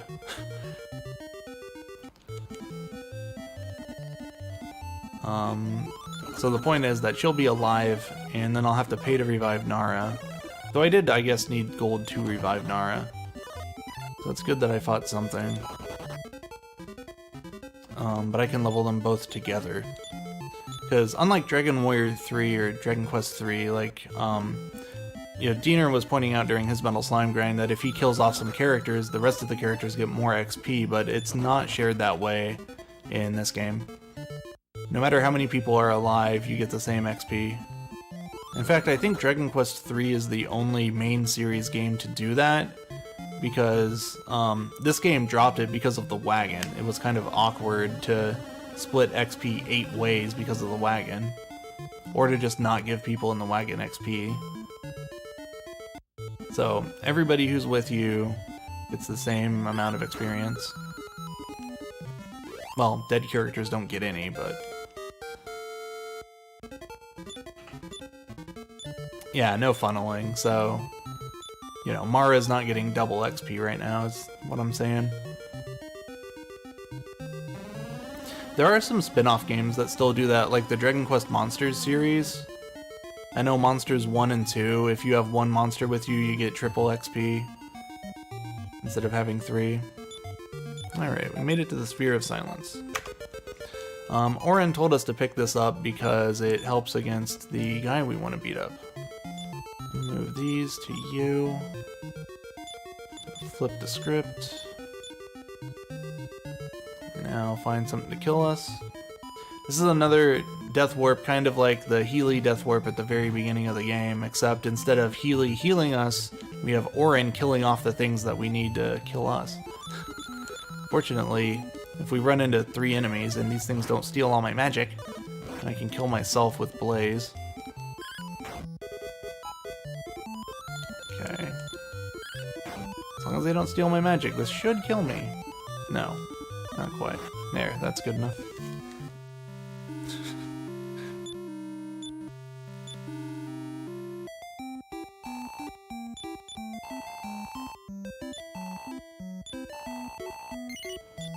A wagon matters just because of how many people you have.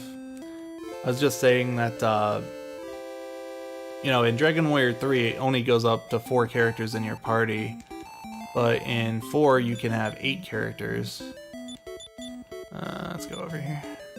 And you also get these guest characters like Orin who have a question mark for a level. He can't level up at all. You can also give Nara your hat. Yeah. Oh, you're the stylish one. I have no herbs, wow. Not a fan of that, but it doesn't matter with my route for this chapter. Run from this, it's not worth anything.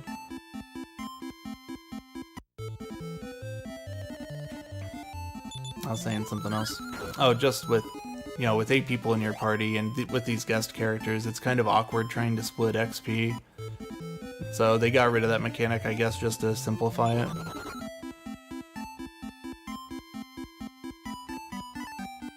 Alright, we're gonna run in here. Blaze Parry. If they kill Mara, that's a good thing, but doesn't need to happen. Orin gets no experience points at all. He's a temporary character, so he can't level up. But he's got really high base stats, so we're gonna keep him in the front, and he's gonna tank all our damage for us. I'm gonna walk in here just so I can use a Wing of the Wyvern to come back later. That's where Balzac is hiding, but right now we can't get to him. Do I want to fight this? I at least want the animation to play. Alright. Hail to the king. I should have cast heal. Yeah, I don't have a chance now. I don't know. Okay, well, that answers that question. I was gonna say I don't know if it'll kill Nara if it hits her. Well, it didn't.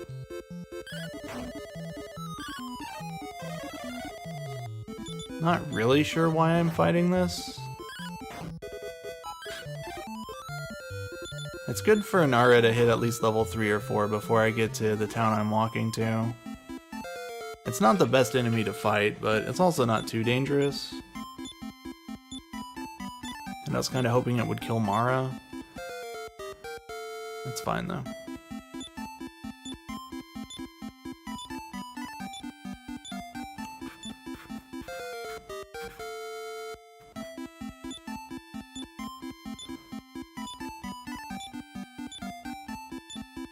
Alright.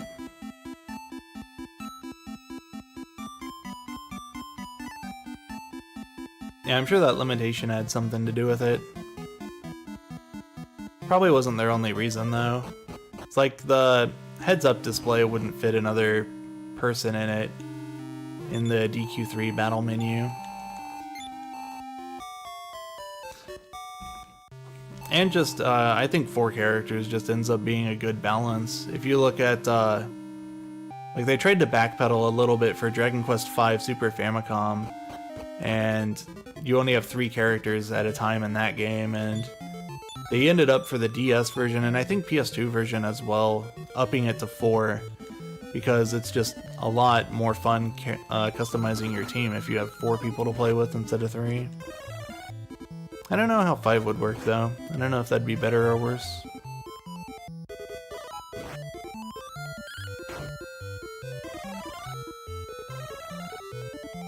Ugh. Apologize for yawning, but I've been up for 22 hours, so... Okay, this is very not ideal. I mentioned this in chapter 2, but when you're asleep, you actually automatically parry and take half damage from everything. So it's not actually bad that Orin is asleep if Nara is awake, because even though I'm running away, he will take half damage. But if she falls asleep again, then he's probably gonna get killed. Alright. I don't really need to kill anything in here, but if I find something that doesn't cast sleep, I might go for it. Did the spear? No, didn't go to the right sister.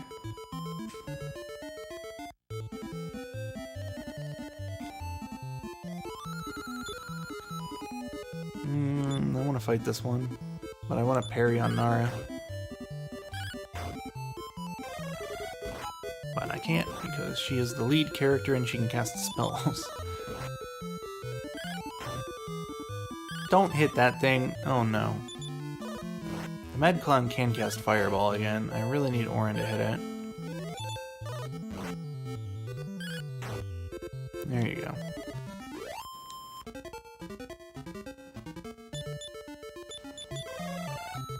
Yeah, that's pretty staple in the Dragon Quest series, that sleeping doesn't revive characters. It only refills your health and magic. I'm really low on resources.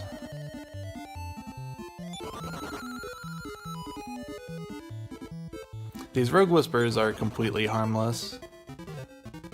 There's like a very, very rare attack they can do that damages you.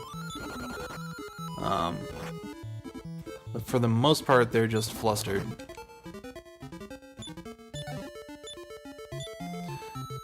For tarot cards, okay.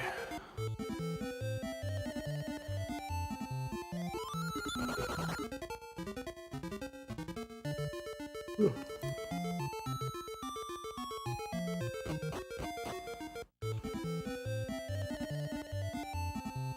Vamp Dog, Gargoyle Rooster. Gargoyle Rooster always makes me hungry.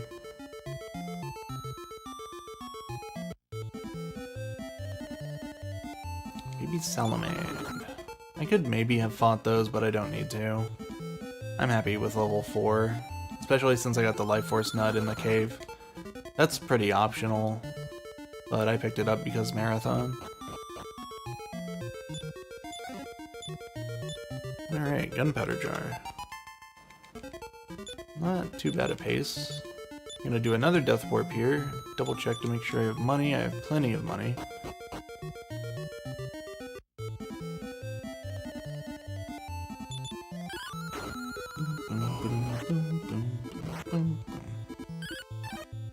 Oh, is there AI bugged in Chapter 5? I know they can do something that hurts you, even in this chapter, but it might be a confusion ability. It might not actually be their AI. I'm not 100% sure. I don't pay much attention to them.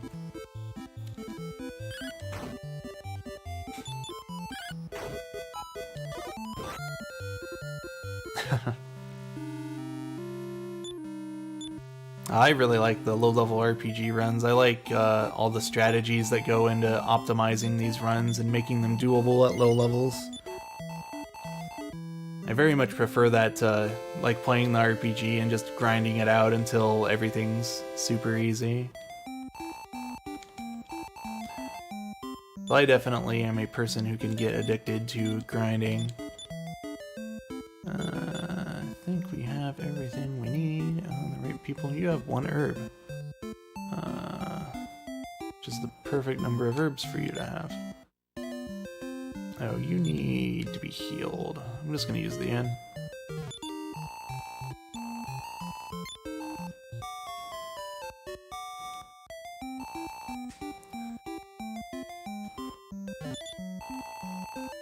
I hope Nara's magic is high enough, but I think it is.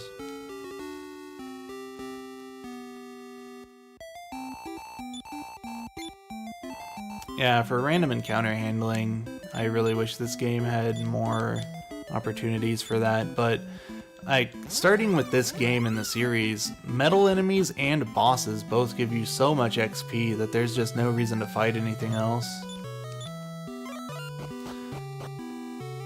Okay, lore update. We need to scare this guy. So we're gonna make a loud noise. And he's gonna run off to the king, who is apparently the guy we're after. I don't know how we didn't, like, hear about that in the first town, but...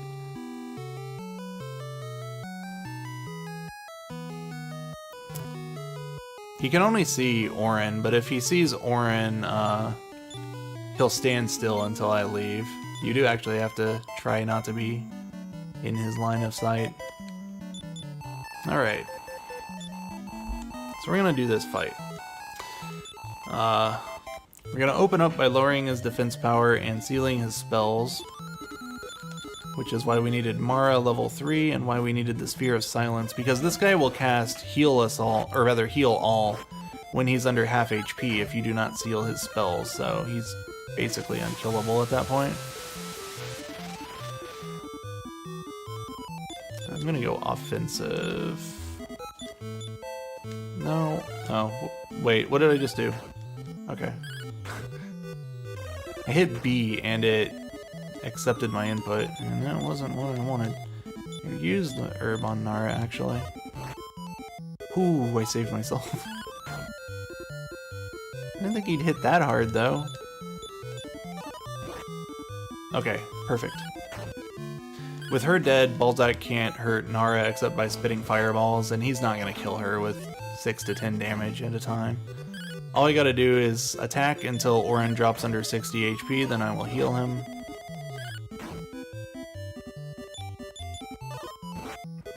And the fight is pretty free at this point, as long as I don't run out of healing.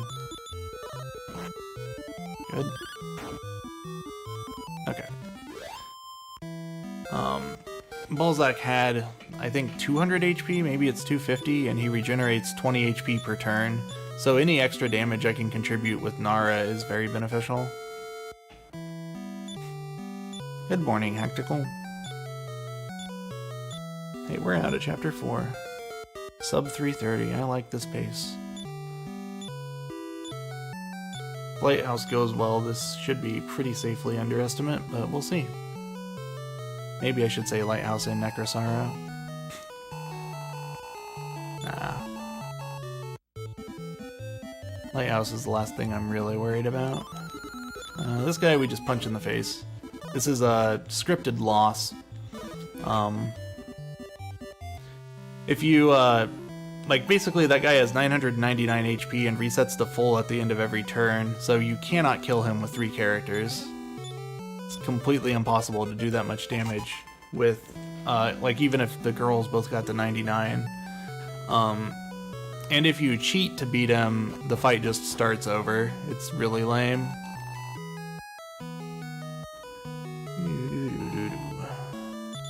Oops.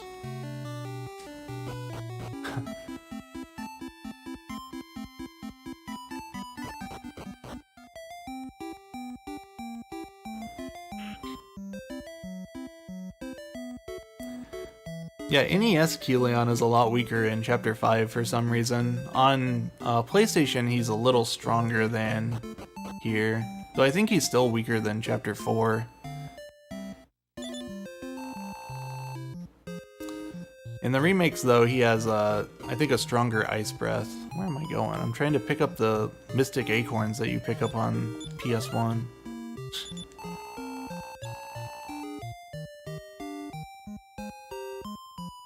Yeah, it's kind of an unfortunate thing for marathons, but you can't rename the characters, except for the hero in Dragon Warrior 4. Though you can if you hack the ROM. I've offered to do that for marathons before. For, you know, marathons that are raising money for things. That way, instead of naming one character, you can name like 16 characters. Also, I'm going to stand up for a minute. I'll be back. This is like my last chance, so...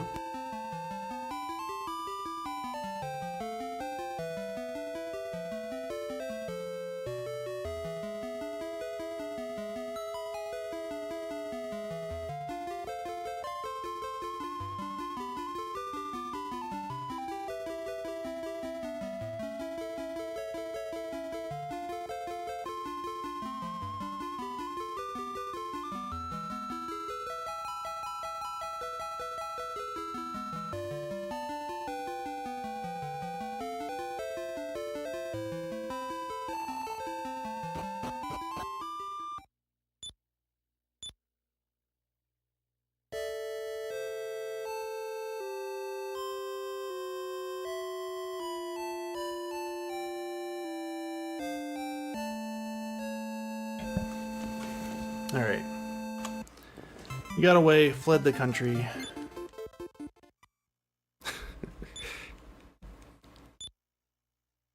Yeah, that is the longest cutscene in the game. The only other real breaks I get are like during level ups. If I, like the first time I kill a metal slime or a metal babble, some of the bosses in this chapter, like those are the only other real opportunities I get to stand up and do anything at all. Unless you consider this whole segment a cutscene, but you have to move during it. In fact, I should probably find a snack during this. I think bad things will probably happen to me if I don't snack before the end of this run. It's 4 hours away.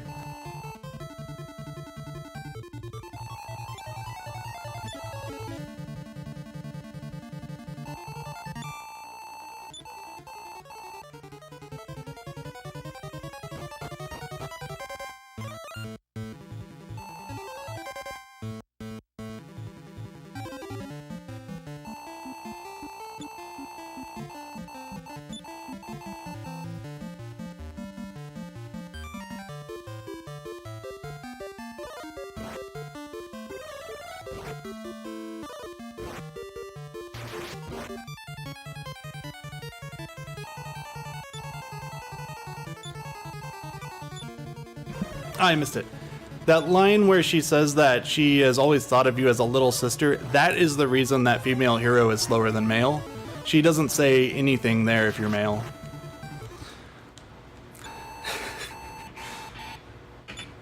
Rip run? Nah. No. We're just, we're gonna jinx it so hard it rolls over, you know? Back into the positives. The frames. Not the frames.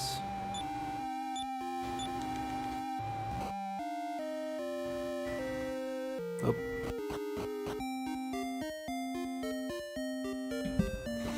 Alright, so, yeah, we're the hero now. And everybody we know just died. Sucks to be them, but also sucks to be me. We're gonna break into this dude's house and steal everything. Don't worry, Air Kicks, we've still got a 33% chance of making the estimate, right? Gonna walk like this because of the encounter lines, and then immediately get into a fight when I step into this zone. Nope, can't use that. My bad.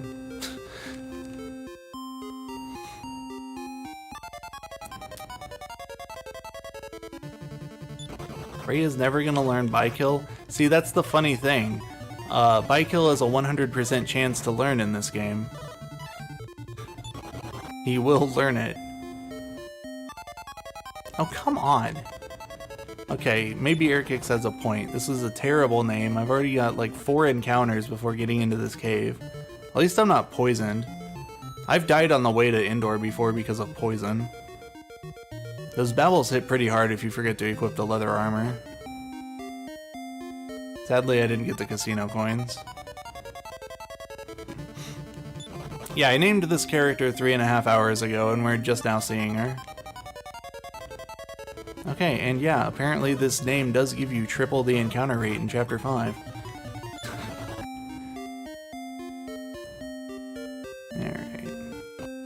Alright, we're good now. So, what are we doing in this town? Well, we've been here before, right? This place looks really familiar. Oh, look! The, team from Chapter 4 seems to be here, since we just saw them sail up to this castle. Makes sense. Basically, the first step of Chapter 5 is to collect all of the party members we just got introduced to. We'll be picking them up in the reverse order that we were introduced to them. And I hope Nara has everything I need to sell. Makes this shopping a lot more convenient if you do.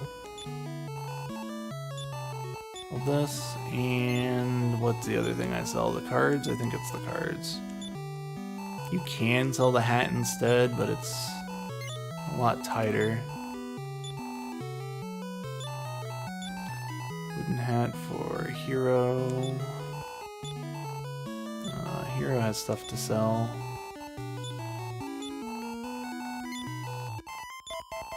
Need to spend $650 on an iron shield. Sell the copper sword, I don't care.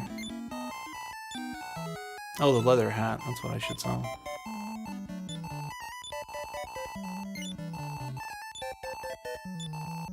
Okay, let's buy a wing.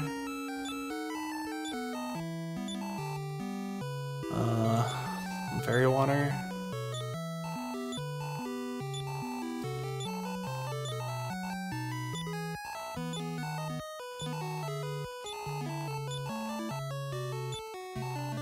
And we'll get the rest later for one more of these.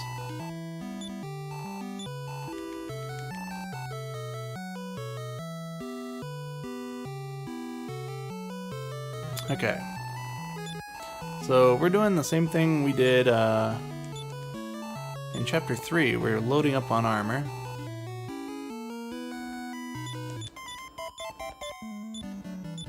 Gives our hero 32 defense power to start. Not bad. Again, that's about what Ragnar and Alina ended their chapters with.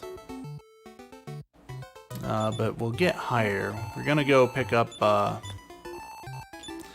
some equipment that Talon left in the cave that had the silver statue in it. So Mara got rid of, or gambled away all of their money, which is the convenient excuse for why you don't get to carry over any money between those two chapters. Not sure what the other characters' excuses are. Should have used a wing to get out of here, whatever. I almost did the beginning of this chapter properly. She died. Sadly. Everyone in that village was killed by monsters, and that's the hero's motivation for getting out and doing something about it.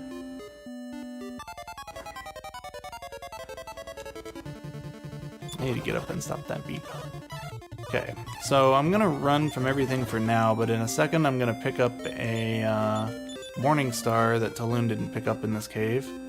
And when I get that, I'll start fighting stuff. I want the hero to hit at least level 3 before I die in here, and at least level 5 before she has to fight a boss on her own. It's tempting, but I'm gonna run. Be right back. Let me run.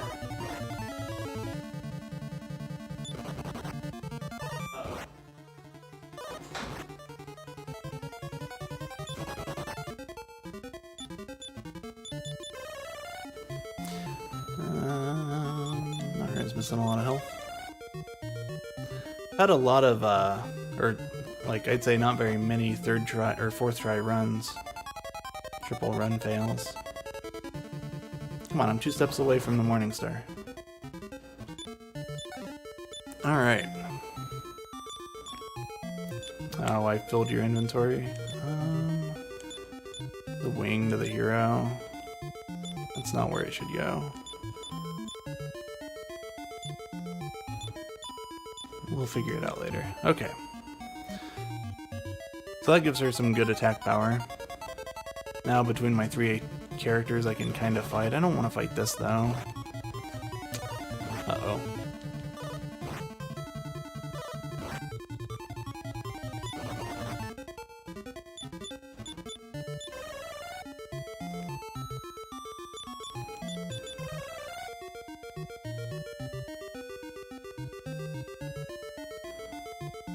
It's a safety herb down there. I don't need to pick that up.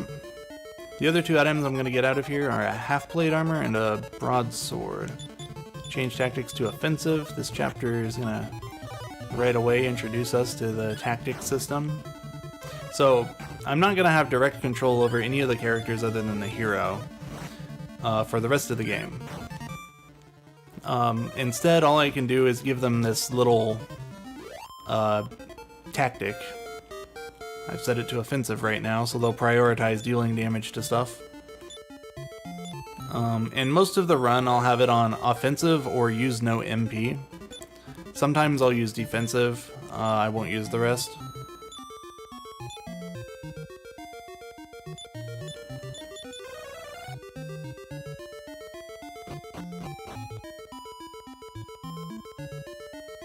Hate every character Toriyama made. When I played Dragon Ball Xenoverse 2, I tried to make the hero from this game as my character, and the starting outfit was the closest outfit I could find to her outfit, so I never got any armor upgrades for the entire game. Played the whole thing with the stock armor because it was as close as I could get. Alright, Hero's got a sword now. She can do some damage.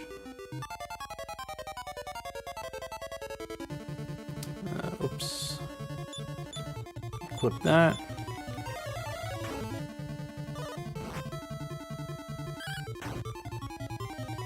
Alright, Hero's gonna lose her turn.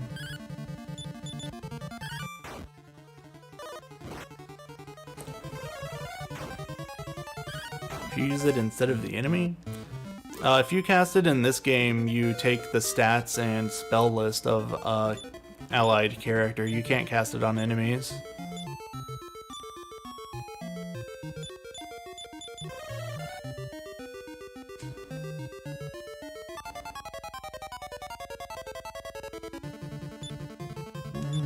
Fight.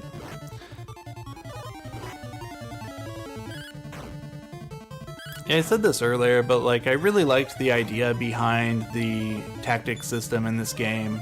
I just don't think it was executed very well because of the limitations of the AI. If the characters were smarter, it would have been a much better system, but it was also 1990. Japanese version of this game came out February 11th, 1990.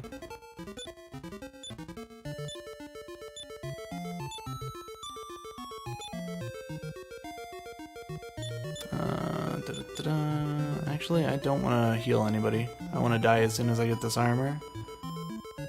So let's make that happen.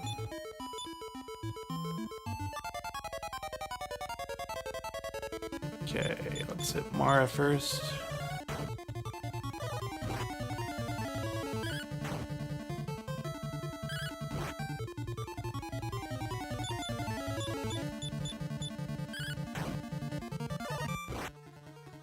Ow.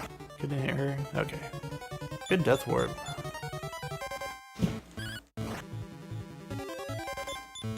No. They hit me. That works. We're good.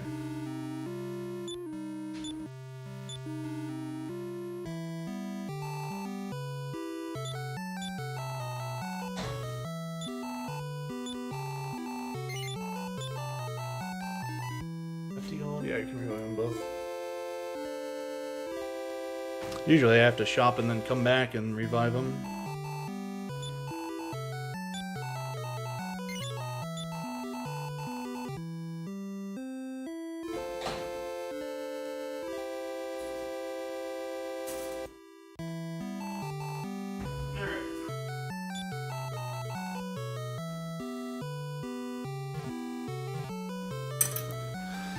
So, what I need to buy here, I need to sell the heroes leather armor. I should have given that feather hat to the sister. It doesn't have one. Also, if you were paying attention when I picked up that feather hat, I found it on the tile where the hero's friend was laying at the very start of the chapter. So it's strongly implied to be her feather hat. And now Mara's wearing it, because Hero can't wear it. Let's buy one more safety wing. I don't really know what I'll do with it, but...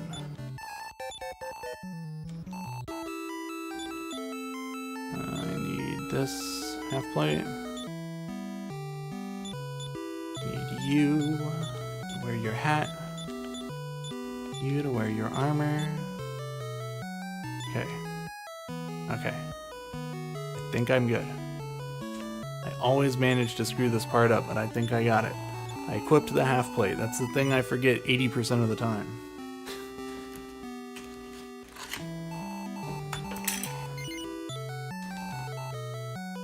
Alright, let's go.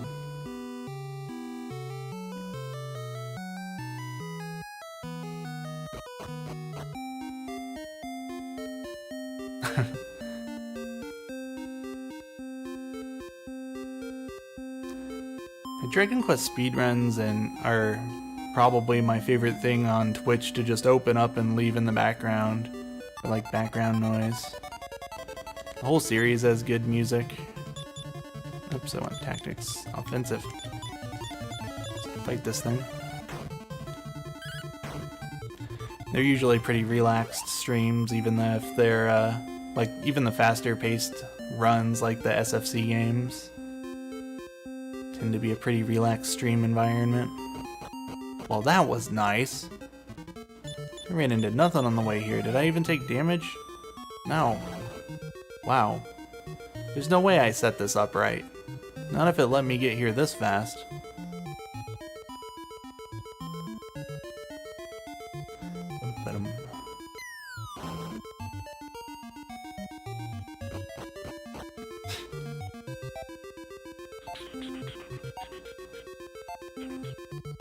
Alright. This cave. We didn't really talk to the guy who tells us to come in here. But we're looking for a thing that's in the bottom of the cave. And I got surrounded on the first turn, because you always do. Welcome to the Cave of Betrayal. This is why it's important to be like level 3 or 4, so you have enough magic to kill these things with Blaze. That's also why I have all these herbs on me, because I can't afford to heal with magic. In fact, until next level I can't heal without magic. But I also don't have enough magic to kill these things. I'm gonna have to hit them at least once. So let's do it now.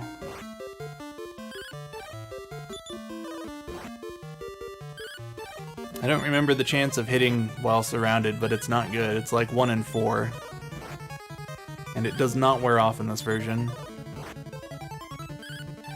Come on. Come on. Come on.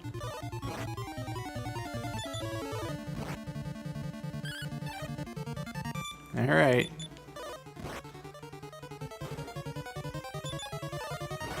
Just need to hit him once. One time. One time. Let's get him. Come on, air kicks. Made a terrible mistake naming the hero this. Okay.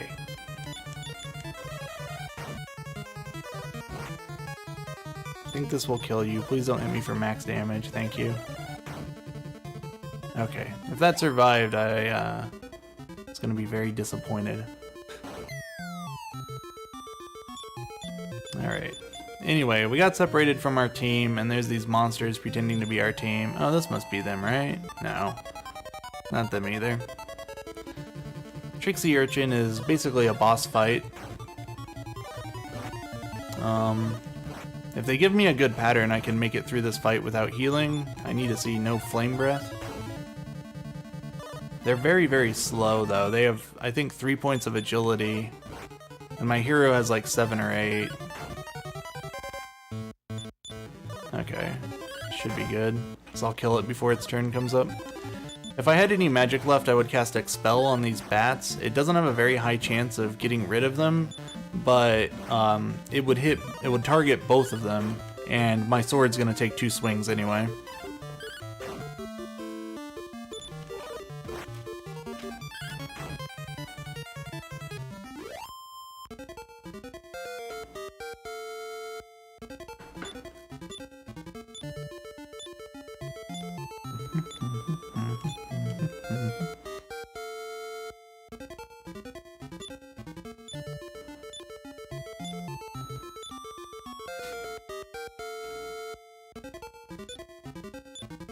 Now, like I said, they're basically a boss. I don't know if you get the boss music when you fight him in DS.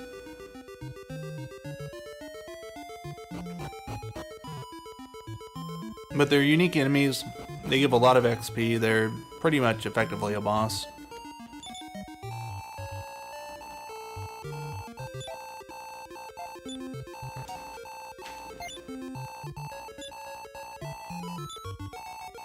I messed up, I answered wrong.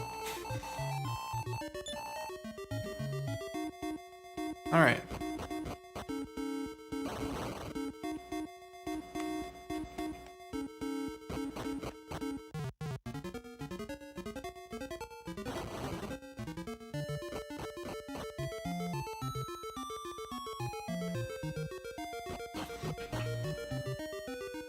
It's kind of interesting because they give you a bunch of XP and gold as if they're supposed to catch your hero up. But if you don't do what I did to get all this armor, like, you're not going to be able to fight them without catching the hero up in XP anyway.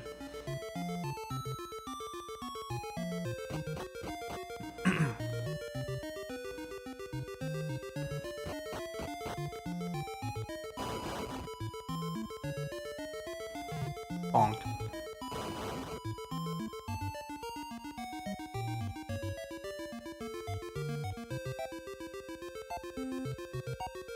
Okay, so the reason we came in here is because there was another guy who came in here with a buddy, and his buddy apparently stabbed him in the back.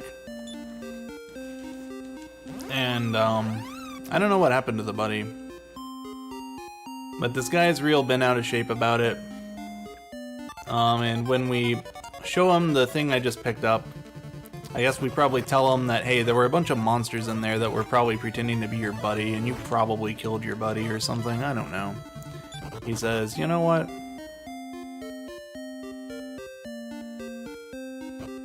I don't know. I don't know what he says. He says, be nice to my horse. I know that much.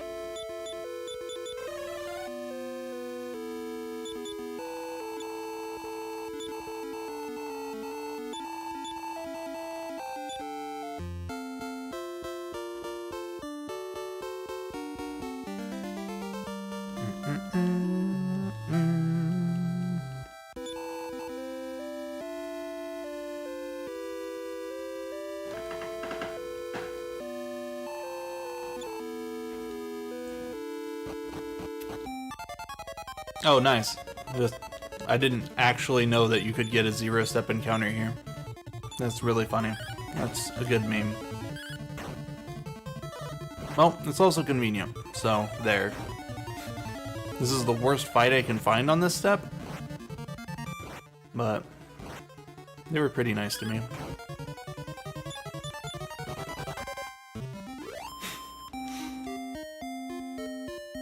Hey, Eon.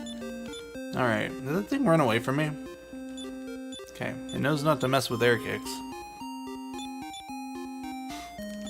Fairy water. Alright, now we get the fairy water bug.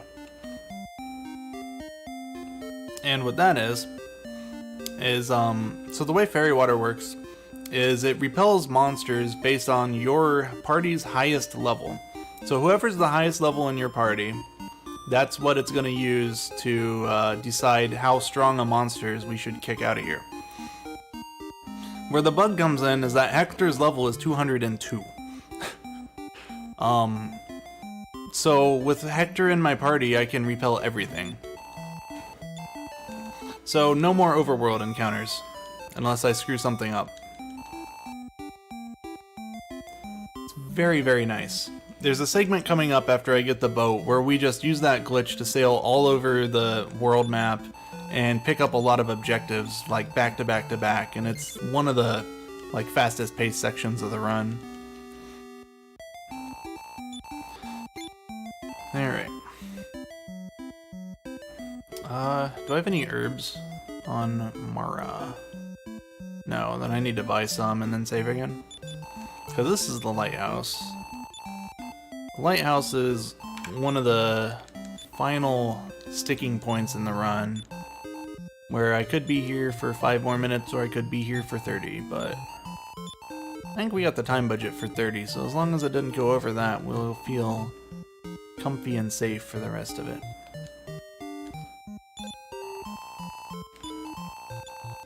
I'd prefer not to be here for 30, I'd prefer just to beat the lighthouse boss first try, but I've seen how air kicks is with 50%. Now we're gonna see how he does with 40%. Okay.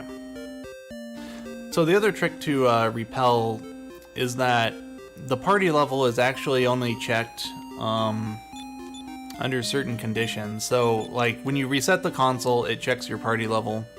And when you finish a battle except by running away, it checks. So I actually had to get that first fight outside of Hector's little hut. And we're gonna fight this. Otherwise, it would have kept using the hero's level from earlier.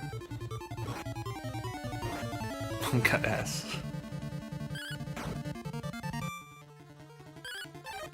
Alright, come on, Hector, don't hit the Thevro. Ooh! Free game. Free game. It is the first time in one of my speedruns of this game that Hector has hit a metal slime for 2 damage.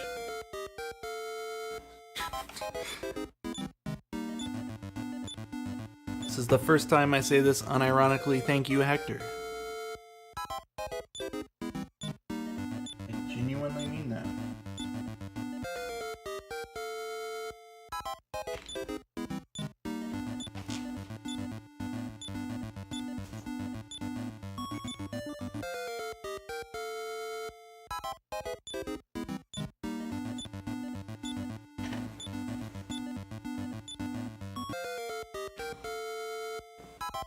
I'm gonna get more water while this finishes up.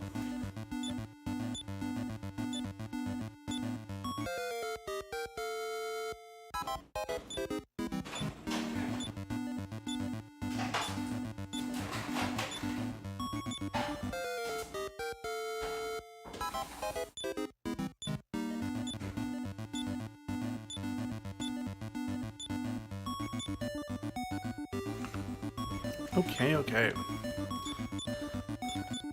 Heal you. And heal the hero. It's all a setup. I did not know I was going to. There's no RNG manipulation in this run. But metal slimes are very common on the bottom 2 floors of this tower. However, it's not very common for them to show up in a formation like that with only one other weak enemy. That was pretty lucky. There are a lot of formations down here where there will be like 3 metal slimes and I'm still gonna run away because they showed up with like a grizzly saber and 2 mad clowns. Oh look, it's Talon. Please don't repeat that.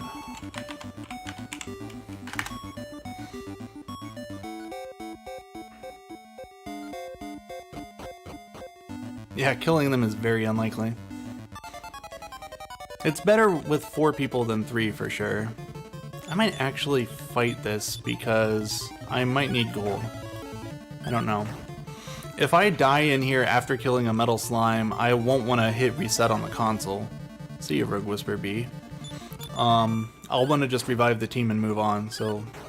This fight can't do any damage to me, so let's just fight him.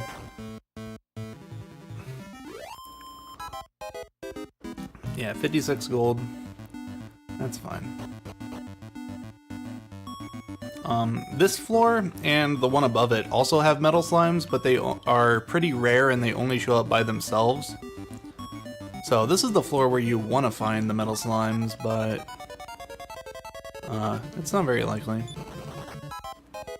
What's my gold at? 446? I can revive at 446. Should cost me 200, 220 to revive. 230 counting Hector. Wait. I have exactly enough. If I find more Rogue Whispers, I should fight them. I've got stuff I can sell, though. I didn't say Rogue Knight. We're gonna fight this, just for safety. Okay, see ya. I should have paid more attention to her. I thought she had 30 HP, I don't know what hit her.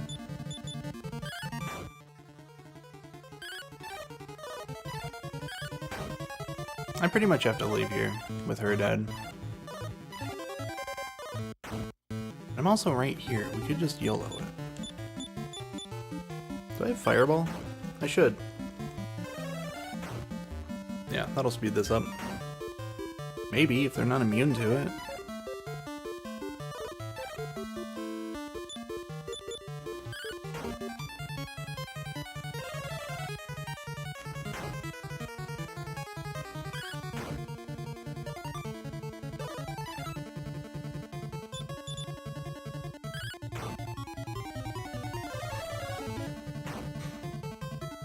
Yeah, we're not gonna do any more grinding for like another 2 hours almost.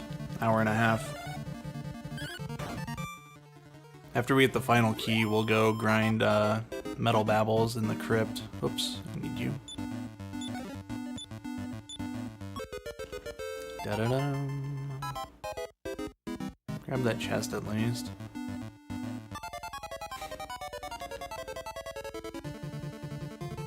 We're already up here. We have the money for it. For the revival. Let's just take a stab at it.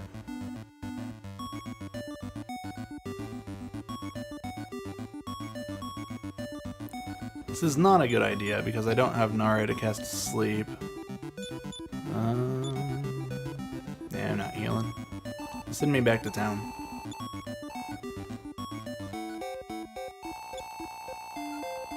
Alright. So the way this fight works is that these monsters are very powerful.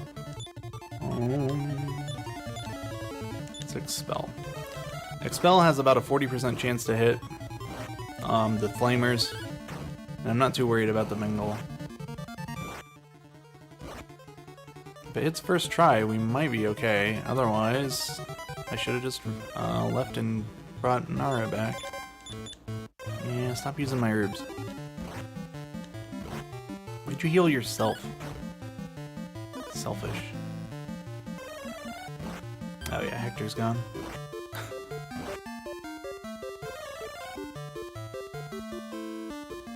Alright, yep, stop using my herbs.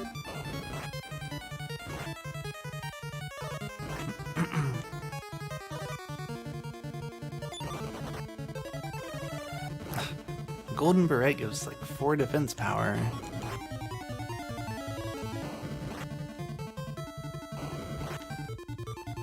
Not worried about physical damage in this fight.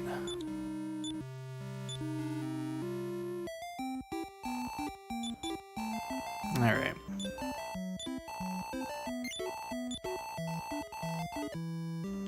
This is fine. On our next attempt, Nara will have a lot more magic, so I can be a lot more liberal with healing. Without worrying about her running out. It really increases the chances of beating the boss too to have more max HP.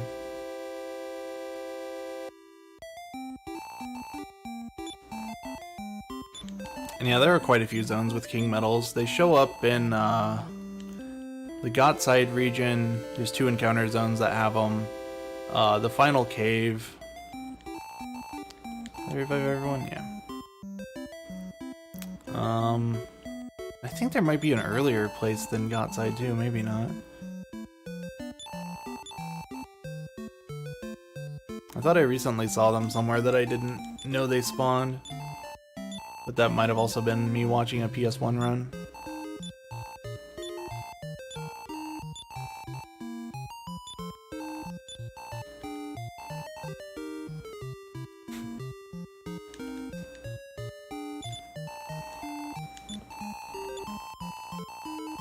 Bang, maybe.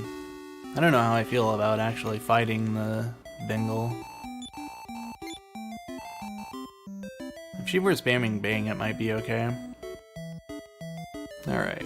Since I died, I lost my fairy water that I was going when I entered the tower, so I'll use it again.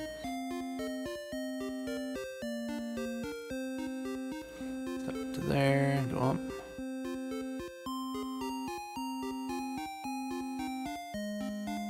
Yeah, when I said final cave, I meant that area. I don't know if they show up in the early parts of the final cave, but they definitely show up in the end. Should have gone to the right, it's faster. Like the last couple floors, including that tower.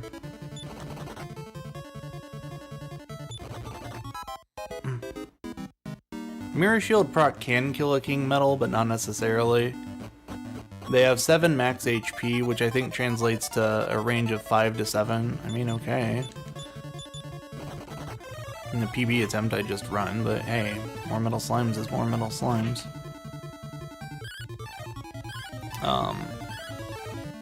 And Firebane, the damage it reflects for depends, I think, on if you have resistance to it and the damage roll itself. So if it doesn't do too much damage to you and they have a full 7 HP, they could survive it.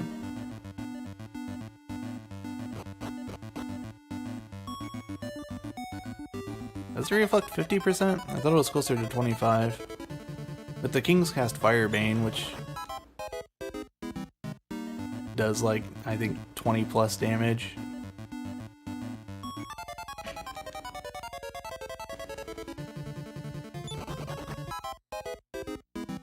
Yeah, the Dress of Radiance is the worst item in the series. That thing can stay away.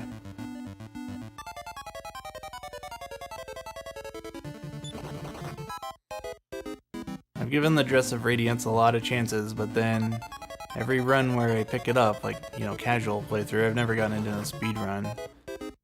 I end up casting a heal spell on Alina and it bounces back. It's like, alright, this is going in the garbage. Give me that Cloak of Evasion back.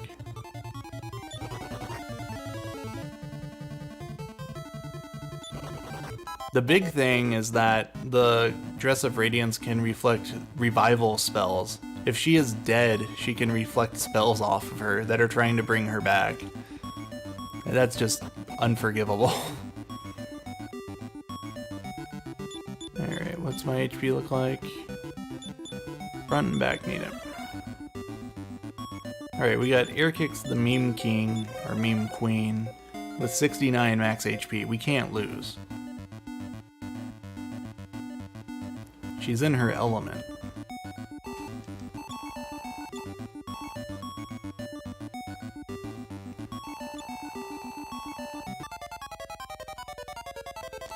Alright. Sure I'm on offensive, I am not. Okay, so in theory, Nara is going to cast Sleep on Flamer A, and I'm going to cast Expel on Flamer B. Hopefully both spells hit. Sleep is 85% likely to work, Expel is 40%. Like 41.5. And they both worked. Beautiful. Hopefully somebody heals Mara. I'm not going to do it.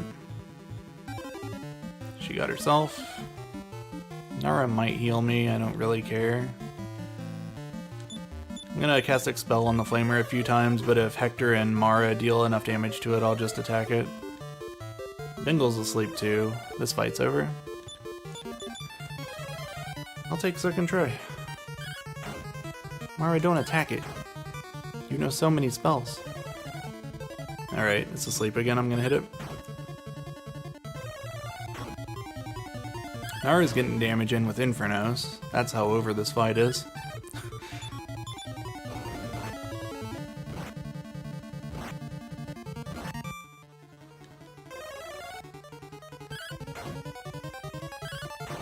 I want to say no, you can't revive metal slimes, but I wonder what happens if you target them with revive and then kill them. I don't know. Like if you had a slow character target with a revival spell and then Alina kills them. I don't know if you can target enemies with Vivify and Revive. Never tried it.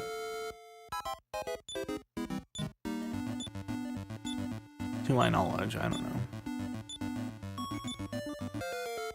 Angel Leotard?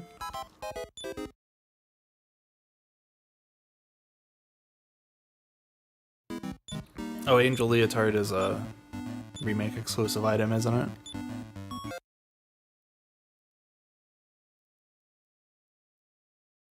Yeah.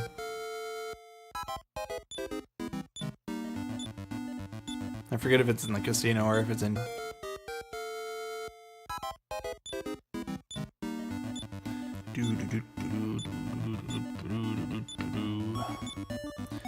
Get some good levels off that. You need to throw the Fire of Serenity in here. Didn't really cover what's happening in here, but this is a subplot that gets reused in a couple of Dragon Quest games. Some monsters took over the lighthouse and now ships are getting sunk somehow. Because there's evil fire in the lighthouse. Oops. I always regret it when I don't use this in, so I'm gonna use it. I think it might be nighttime when I get to Mentos or Soretta? I don't know. It shouldn't matter, should it? I don't know. Whatever. It's a couple bucks.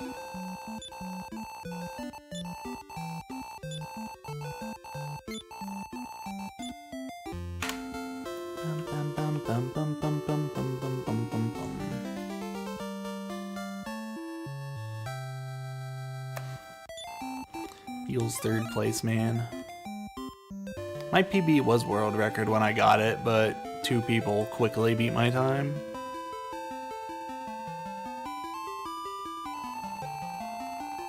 Unfortunately, I don't have very much time to grind out good RNG in this game because I work a full-time 9 to 5. And I'm usually busy one or both days on the weekend. I don't always want to sacrifice sleep to play a video game. I need more fairy water.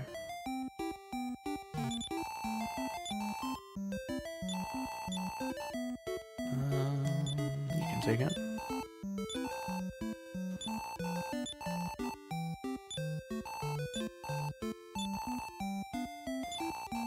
There is no Angel Leotard on NES. There's a pink Leotard, but it's not good. It's just defense power.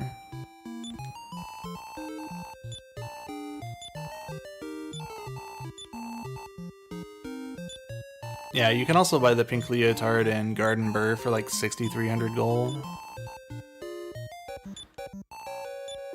Alright.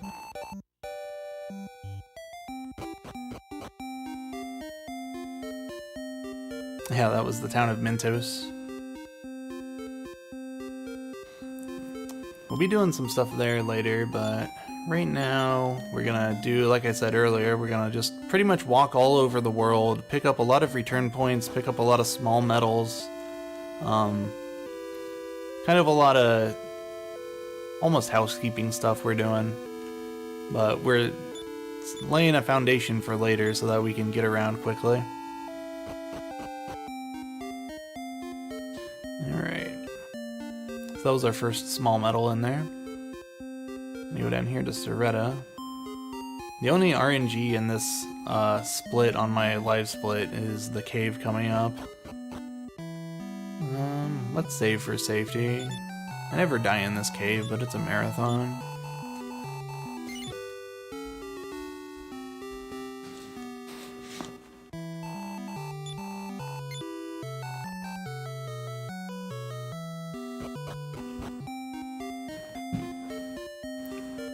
Alright.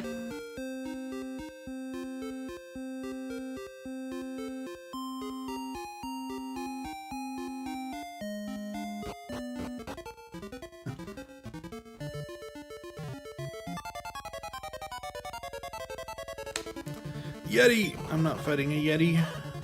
I can't bring myself to do it. Stop hitting me.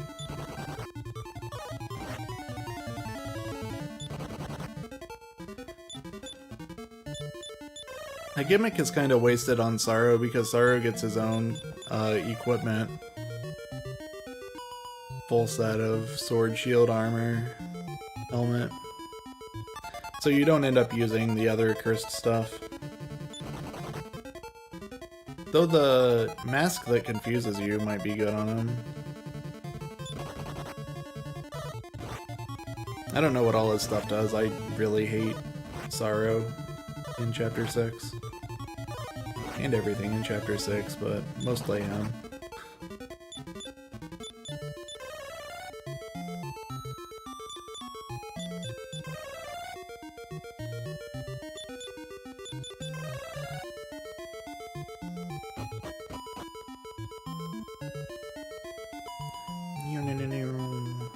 Bunch of arrows in this cave.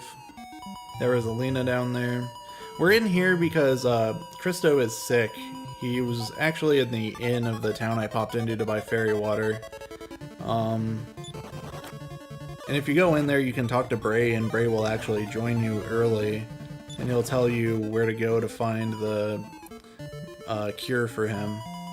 And that's how you get led here. But we're tired of waiting on Alina walking in circles. We're gonna find the cure first.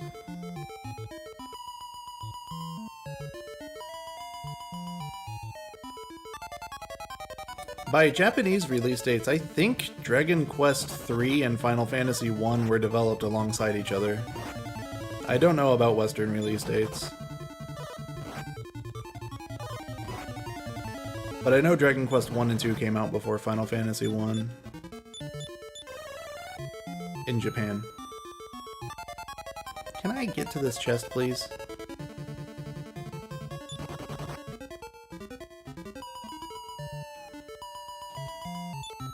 Alright.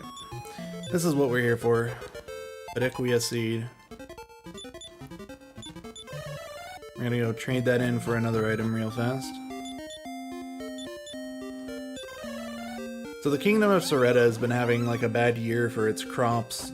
They used to have this, like they used to grow this miracle cure-all, but the crop died out.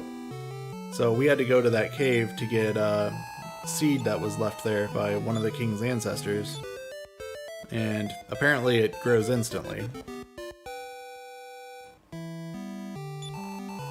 So now their country is saved, so we get the root.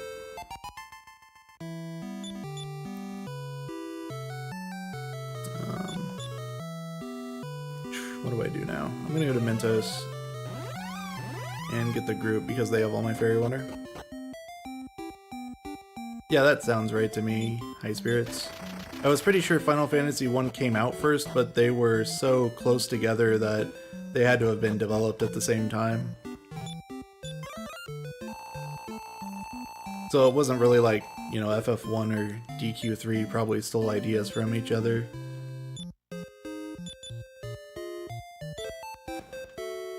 FF1 might have stolen from DQ2, I don't know. So that doesn't sound like a good idea to me. Yeah, pretty much. Kept in cold storage.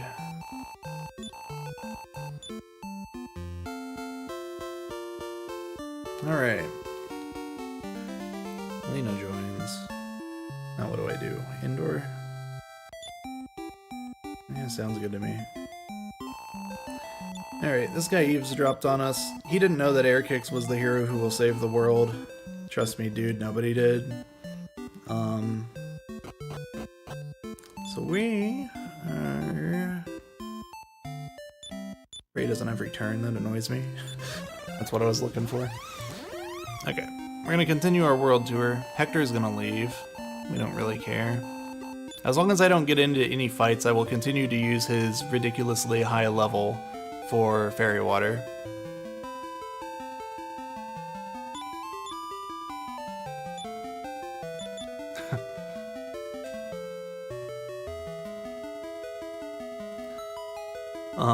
But yeah, that bard dude told us about Ragnar, actually, who is our last party member to pick up. Tells us he's off in Kelion. Oops. But if we go there right now, we're gonna find that it's locked up still. So we need to find the magic key before we can go pick up Ragnar. Oops.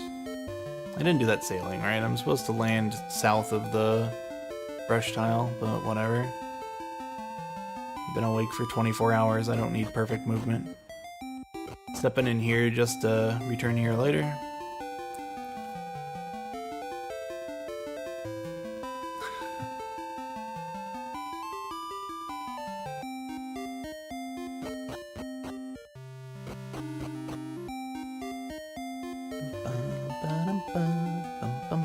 Oops. I actually have all the fairy water routed out for this segment so that you never see that message pop up, but right out the gate I wasn't doing it properly, so I'm not too worried about it. It saves like probably 30 seconds though if you do that right. Another small medal in here. This town, you actually can't even return here. There's not too much important here. You can only get that small medal during the day for some reason. There's also the Stone of Drought hidden in that town, which is another thing that later Dragon Quests rip off. I know DQ7 does that with the way the Stone of Drought like pulls all the water away from it when the tide's in. There might be another game that does it too. But yeah, all that's really there is that stone, which leads to the metal babble sword and the small metal.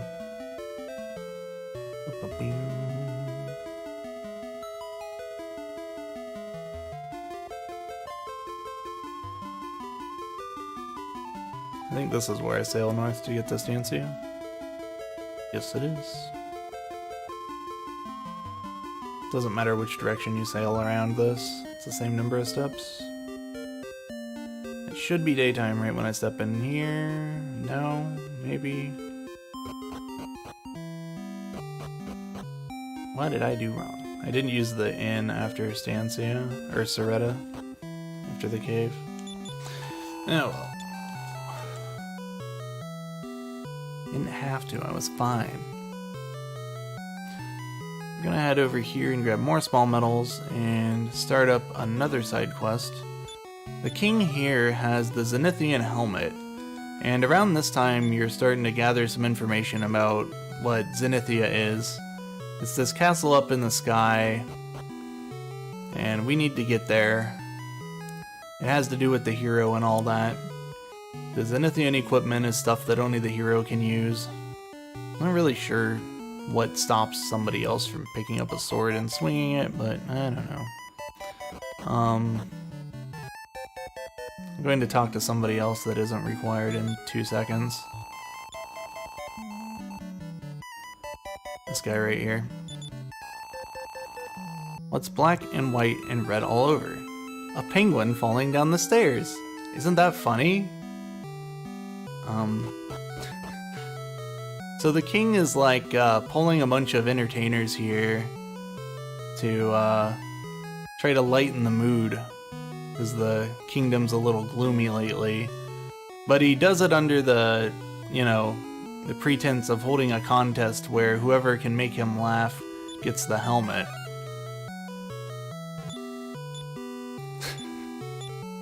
Nobody liked the king's joke.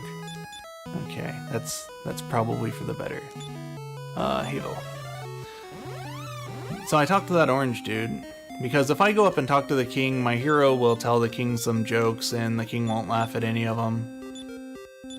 But that orange dude I talked to told me about a jester that happens to be performing in Monbaraba, where I started chapter 4.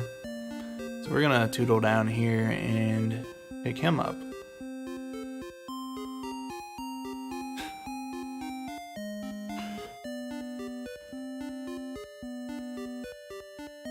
Did I get a snack? I did get a snack, kind of. Kind of a snack, kind of breakfast. I'm also kind of not eating it. Alright. So if you come here at night, he's actually on stage and you can't pick him up, but during the day, this place is deserted. It's just back here negotiating his contract or something. And it doesn't take much to convince him.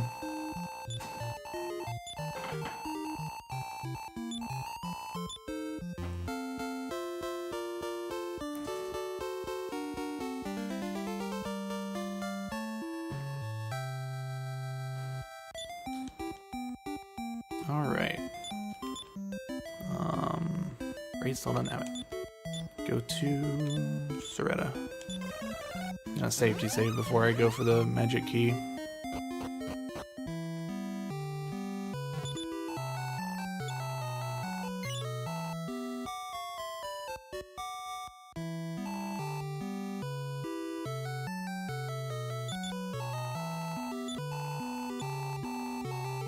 Already indoors.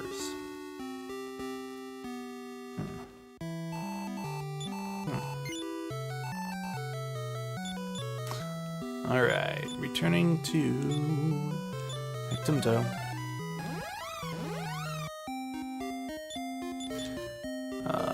We want our party to be Panin and... oh, wait. Someone expendable, then Panin. Alright.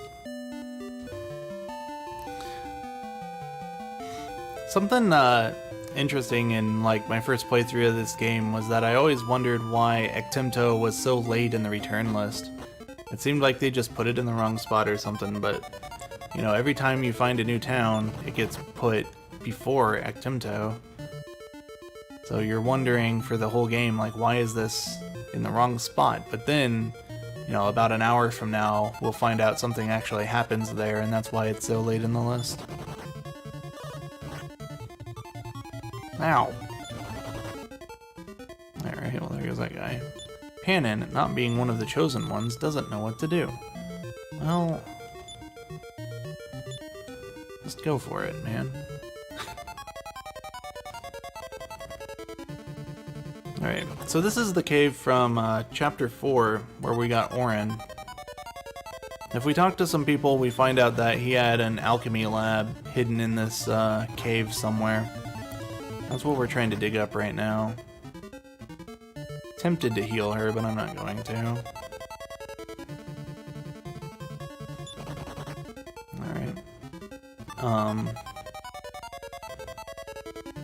Flamer. Alright. These monsters are very dangerous, and a lot of them have area attacks. That's why I only have 2 characters out right now. I also want to kill off some of them. Nara, Mara, and Talon are no longer useful to us alive.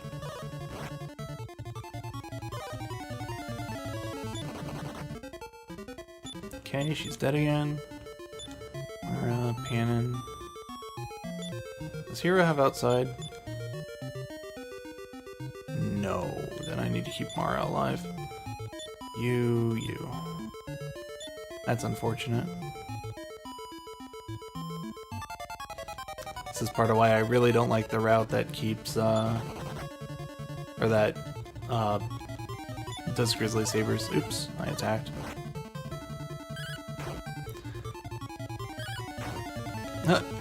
First try Sword of Lethargy proc. That's good foreshadowing.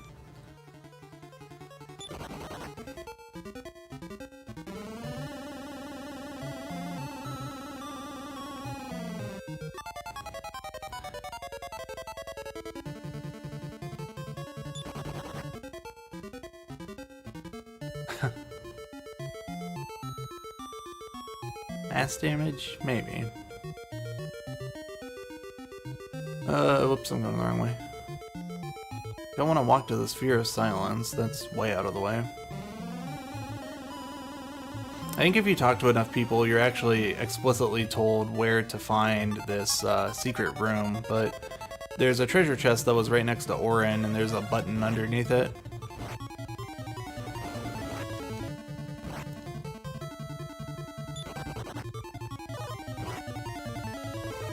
Ah, she died.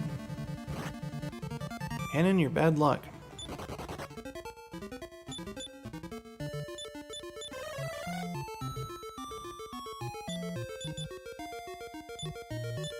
Christo Panon. Probably should have done Hero instead of Christo, but it's okay. Alright, so we'll open this up. It's the Lamp of Darkness. The item can be useful, but probably not. But, more importantly, there's a button in the bottom. Go in here, there's another small medal. And the magic key. It'd be really cool if you could, like, read something down here, if there's, like, a note to Nara and Mara, but there isn't.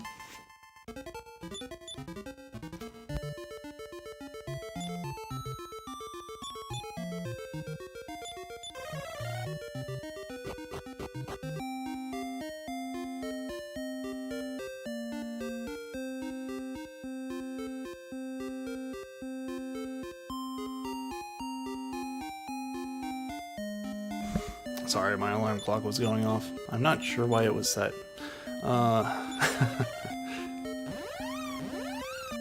We are in chapter 5 right now, which is the last chapter.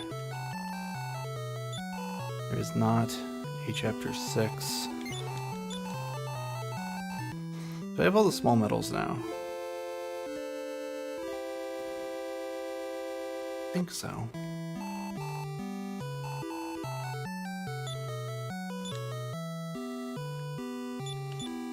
Let's return to Stancia. No, I need to go to Riverton.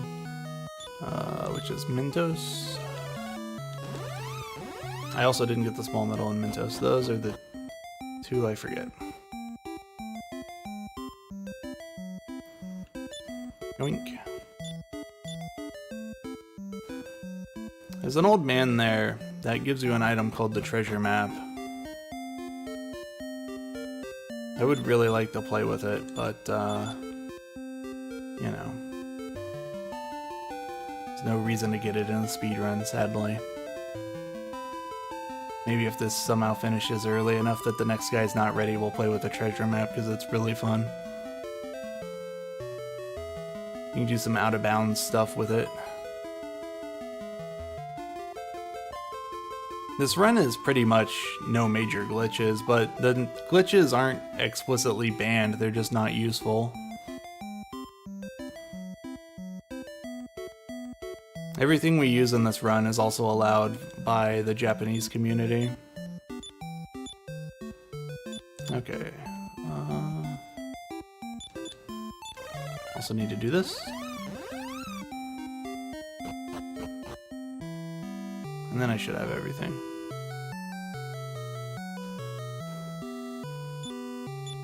The guy down there is really sleepy.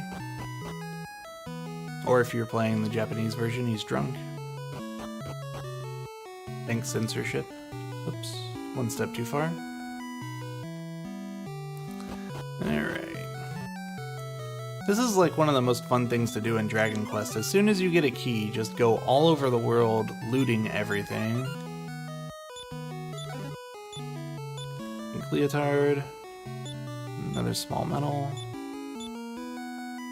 This is a feather hat. I don't know why I picked it up. And I think from there we can go back to Stancia and go turn in our medals. Okay. So right now, at this point, besides picking up Ragnar, our goal is to collect the 4 pieces of Zenithian gear. If you talk to enough people, you get told where the helmet is. It's in Stancia, where we need to bring the Jester.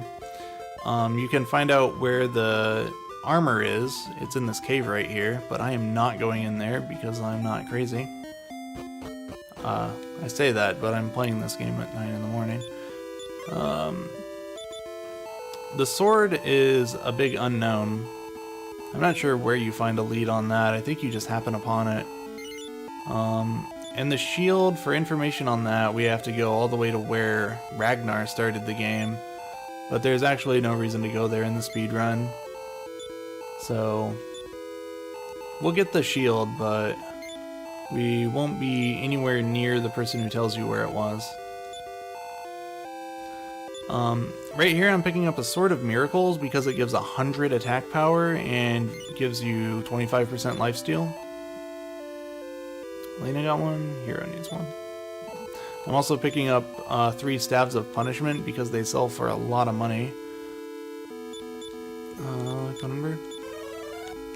And because you can use them in battle to cast Infirmore, which does up to, it does 25 to 55 points of damage. It's a very wide damage range.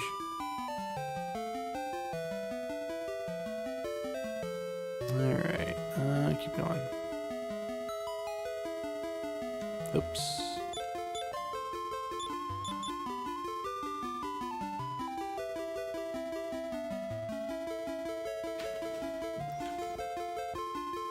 Now we're sailing up here to the world's biggest shopping center. It's your one-stop shop. He's an item shop, he's a weapon shop, he's an armor shop, and he's a priest. Why wouldn't he be? Okay. So I need to buy 2 things here right now. I need to buy a Sword of Lethargy, and I need to buy a Sacred Robe. This pink leotard can go. What all do I sell here?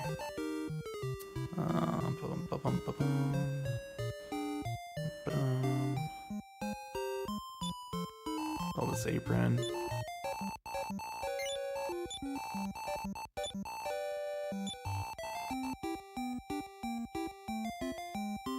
It's all Tulun stuff. Can I get the dragon mail if I sell them this? Oops. No, no, no, no. Too much mashing. Sword of Lethargy. For the hero. That sword is extremely important to this run. What it does is it has a 1/3 chance of putting enemies to sleep when you attack with it. And it works on enemies that are immune to sleep.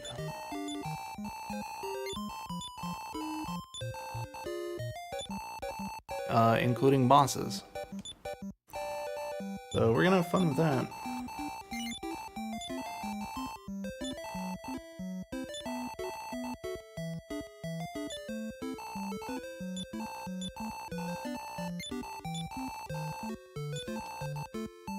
Yeah, this shopping route had me selling a Morningstar. Staff of Punishment, which would be fine. I need one more thing from Talon.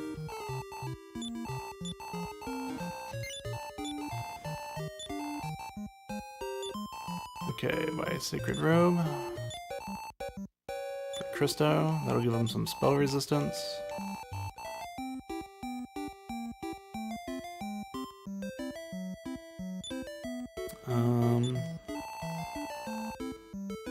Well, I should equip my stuff before I safety save.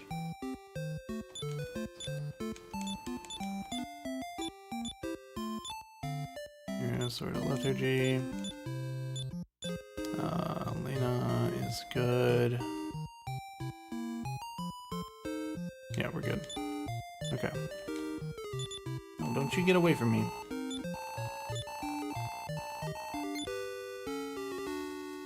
Yeah, at nighttime the text gets a little blue tint, which is kind of nice. DQ3, I believe, did that as well.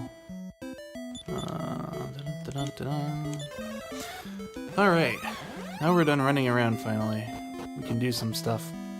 First thing to do, we gotta pick up Ragnar. He's in this castle and we have the key now. Let's go see what's up. We don't have to scare the Chancellor this time.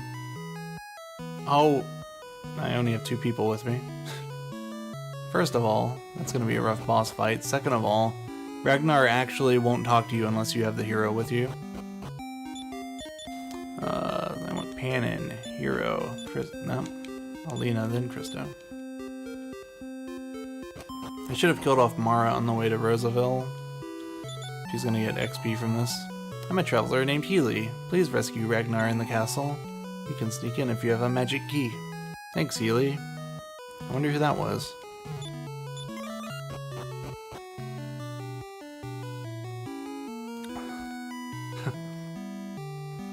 A re-optimize, thanks for the good luck. So Ragnar just destroys those 2 guys. He tells us there's bad dudes in here, let's go kill them together. We're like, yeah.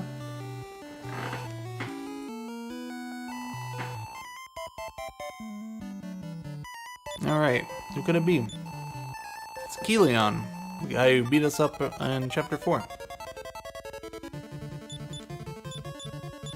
Gonna switch to use no MP so that Christo doesn't cast spells. He's got the Sword of Miracles, so we just want him to hit with him. Unfortunately, Panin doesn't get the memo. He will continue to do whatever he wants because he's a guest character. Fortunately, he did the right thing there. And like I said earlier when I was shopping, the Sword of Lethargy that Hero and Panin both have can put bosses to sleep 1/3 of the time on hit.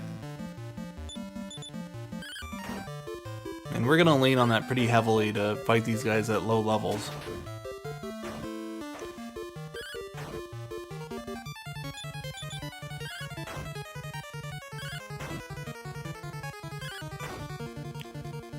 There is no general boss theme on NES.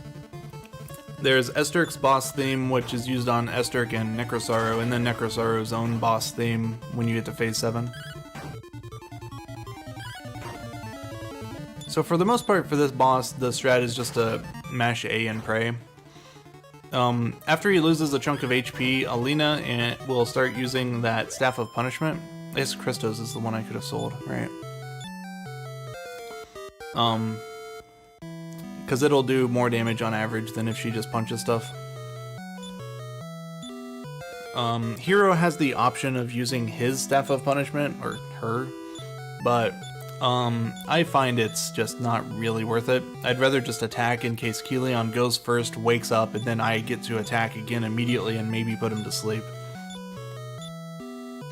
The DPS is a little higher if you use the staff, but I think the chance of putting him right back to sleep is worth the dip in DPS.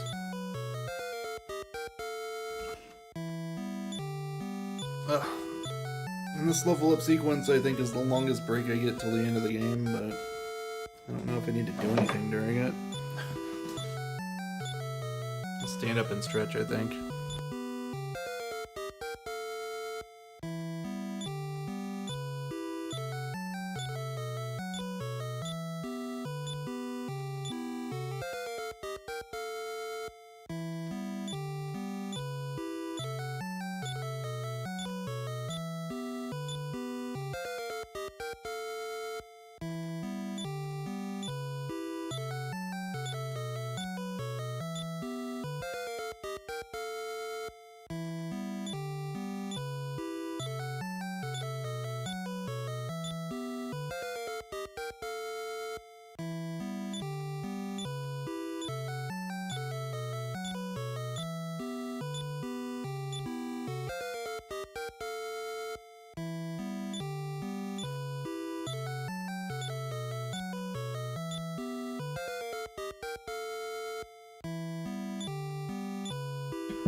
Alright.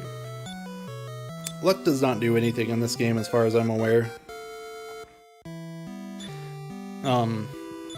This came up earlier, but in Dragon Warrior 3, Luck basically gives you resistance to status spells like sleep. If you have a lot of luck, you'll be less likely to be put to sleep by an enemy. But I've been told that in Dragon Warrior 4 it doesn't even do that.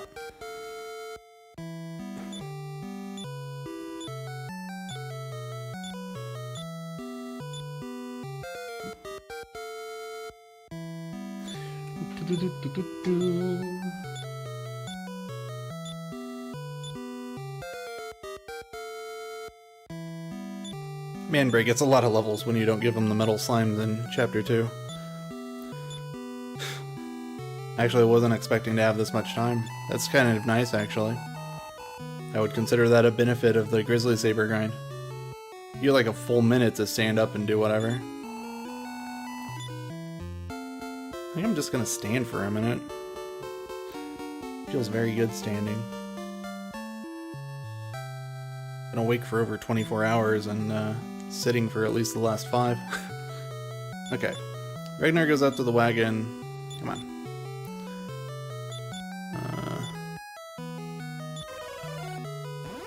I wanted to save first. We'll save in Serene. This town doesn't get much love.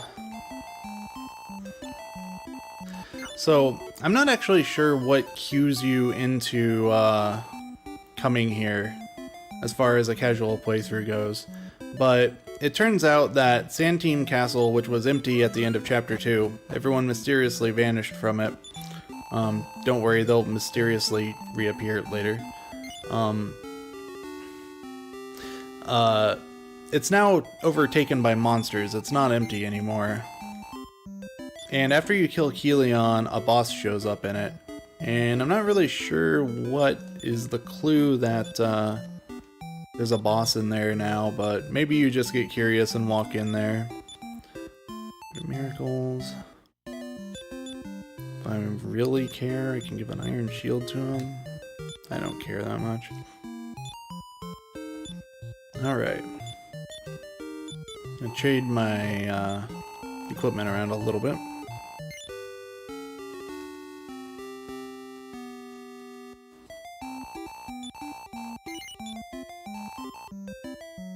Marry a Dragon Warrior 4 monster. Yeti. Bowie Yowie. Ice Sloth. Whatever you want to call him. Alright. Go over here. Need to reorder. I'm gonna bring Ragnar into the team. Because Ragnar is a little more durable than Christo, and he can use the Sword of Miracles too, so we're going to use him instead of Christo. And here's Balzac. He is now gigantic. This is another mash A and pray fight. Nobody can, like, Ragnar and Alina can't do anything but attack, so if I really want to, I can have the hero heal, but I would rather just not get into a situation where I need to heal. If I get him to sleep, I might heal somebody. Okay. Hero went last. Got him to sleep again. Let's heal Panon. Let's keep everybody above 50, I guess. This guy, I believe, has 450 HP and recovers 50 per turn. And because of that regeneration, we want to keep pouring damage onto him if we can. So, I didn't see if he woke up, but I'm going to use my Staff of Punishment.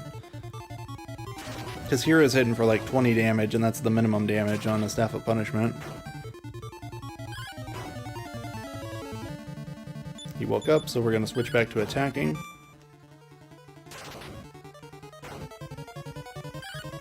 Eating a few cheeseburgers, yeah, I'm jealous. Alright, we got him. Balzac and Keely on first try is pretty nice. I'd say those fights are in your favor. It's more than a 50% chance of winning, but it definitely can stop you. If they don't want to go to sleep, those 1/3 chances keep failing, then it can be bad news. They'll actually both kill you pretty fast. Keelion has really strong physical attacks, and everything Balzac does hurts.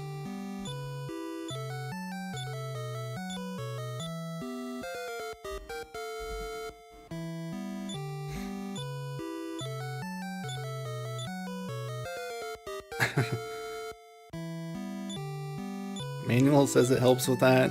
Manual's lying, but go figure.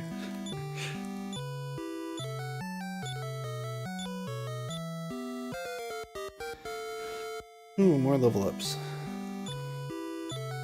I really need to kill off Mara so she doesn't level up, but whatever.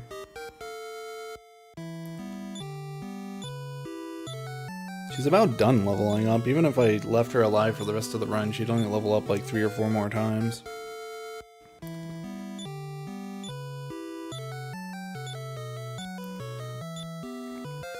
Best Dragon Quest to start the series? I'd agree 8 and 11 are good ones. If you want something more classic, I'd say 4 or 5.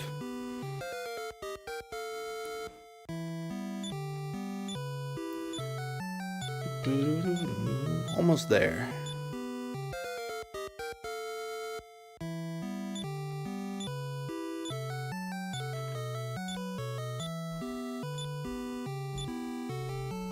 Oops.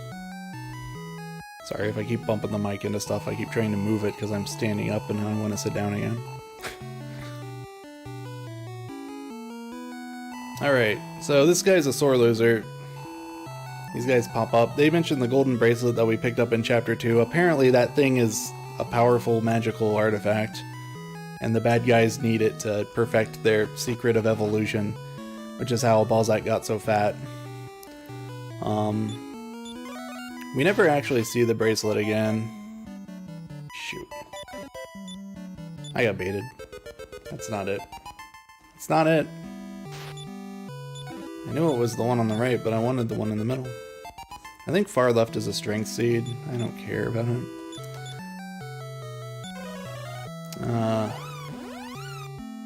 So now we got the magma staff.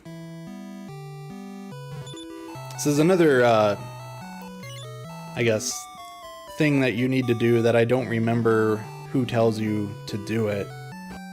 But we need to take this magma staff to, the Castle of Gardenburg. It's probably someone in Berlin who tells you how to do this.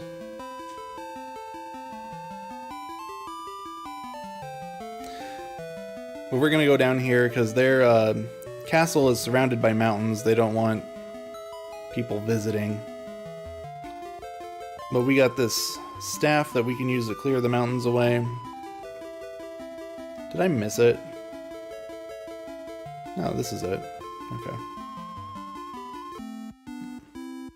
Yeah, we're good. Let me find actual fairy water. Yeah, I still have some.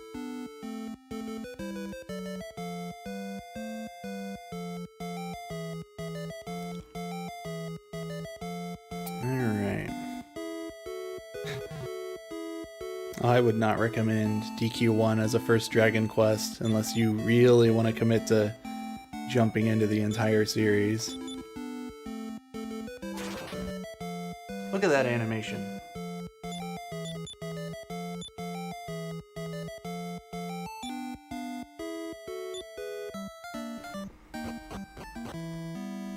Alright. I know my notes say to use Alina to learn, but I don't know if I've actually tested those notes. About to find out.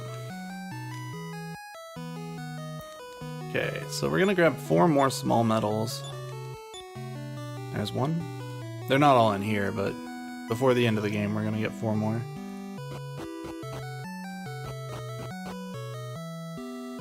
And then we're gonna go in this secret room here. Grab the fire claw. Primarily to sell it, but it will, help in the next boss fight. It's better than what we currently have equipped on Alina.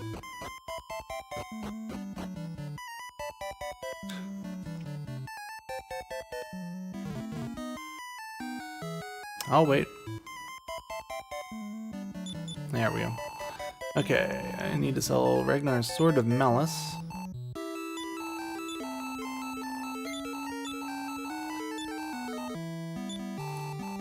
Upgrade Alina's defense. The Cloak of Evasion isn't much more defense power over what we've currently got, but it gives Alina a dodge chance of like 1/8 or something like that. What's in here? Why don't you check the drawer? Well. Uh-oh. So that guy framed us. He stole something and ran out. Because we're outsiders, they're gonna assume we did it. So now we're stuck in jail forever.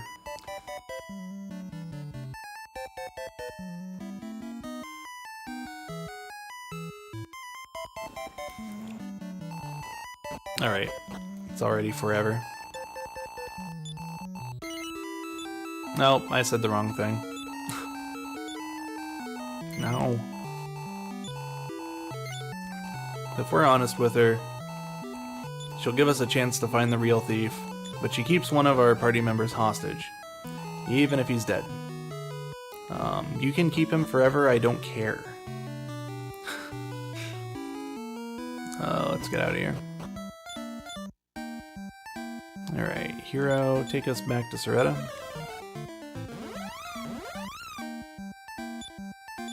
Yeah. So...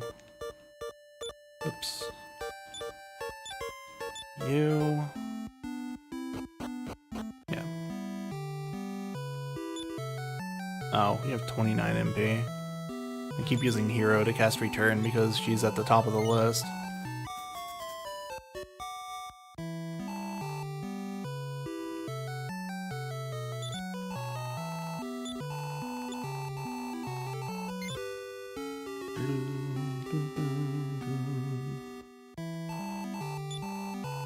I think it was Talon that I left there.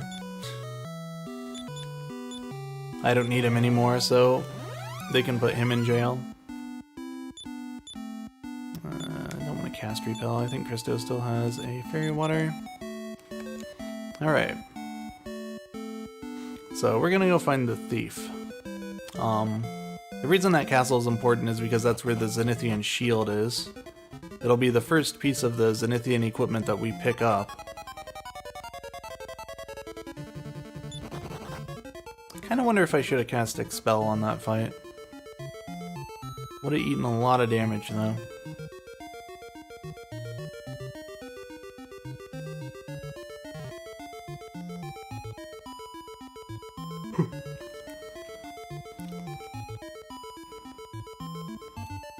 Well, in the original version of this game, the Famicom version, they were coffins, not ghosts. So you might not be able to fit a coffin through the bars. Especially Talon, since he's fat.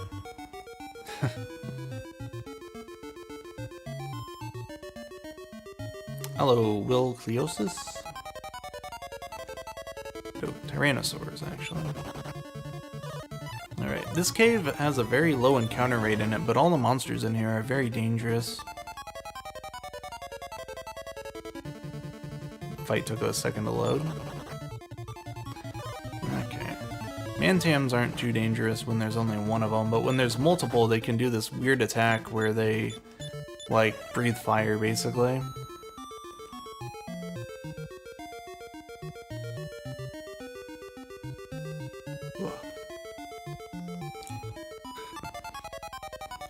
What else we got? Beliths aren't the worst thing in here. I think they might have Firebane. What we don't want to see is Cholanodons and Great Orus. Dragonet. I can tolerate Dragonets. How? You hit my back character. Christo doesn't have Heal More at 15? Isn't he supposed to learn it at 14?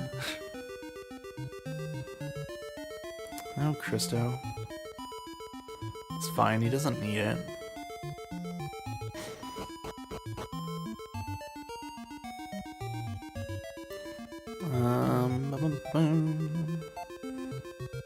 So the Cholanodons, hopefully I don't run into them, they can breathe a cold breath, which does 60 damage to everybody. You might have noticed Christo's HP, his max is 72. So 60 is kind of cutting it close. Hambalba. I like saying their name. It's probably a poor translation of Humbaba, but I like Hambalba. Mantam makes me think of a manly bantam. 3 Mantams makes me think I'm gonna catch on fire in a second. Alright.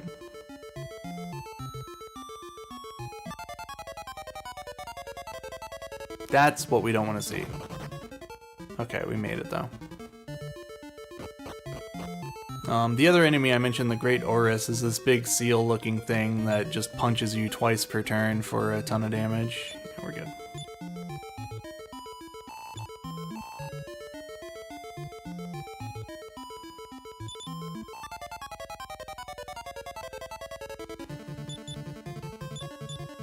Alright, this guy, he opens up with Snowstorm. If you wait 3 turns, he'll cast Increase, so you want to switch to Offensive so that Christo will cast Stop Spell.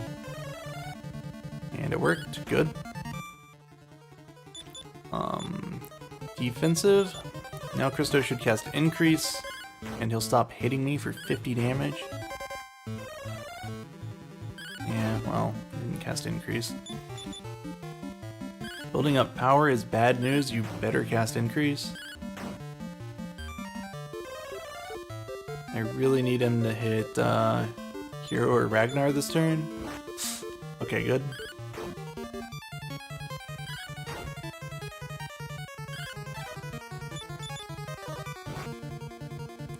Come on. Go to sleep. Just for 1 turn even. Yeah, he's got the Sword of Miracles. I don't need to heal him. I think backhor building up power encourages Christo to cast Increase that same turn. He shouldn't be able to kill any of us with 1 shot right now. Okay. There, he's asleep. Okay.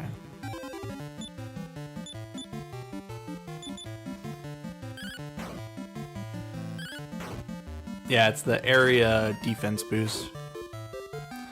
Multi-target. This guy, I believe, for HP has... I don't know what his total is, 900, 1,000? But he doesn't regenerate at all. So even if you get stuck in a slow fight with him, it will eventually end. They probably did that because he can cast Increase on himself. And if he does that twice, you're not going to do any damage to him. without spell casting or items like the Fire Claw.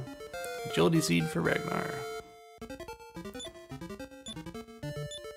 Oh, we're definitely not going to see a PB today. I'm 40 minutes behind my PB. Only 40 minutes at this point, though. I like that. I like that for a marathon run. My PB is 6:27, and the estimate is 7:40, so being on pace for like a 7:10, it still gives me a lot of wiggle room, and I like it. Which I can also save time on my PB between here and the end, like 20 to 30 minutes. We're doing good though, this is going well.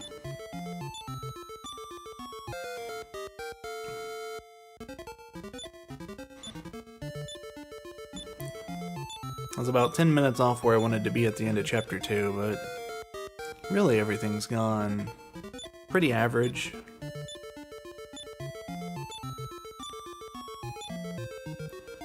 Not too good, not too bad. Alright, we beat him up. The queen ordered this chick to follow us, but if we die, she doesn't help, so... guess she was just ordered to follow, not to help. Gonna go to Gardenburg.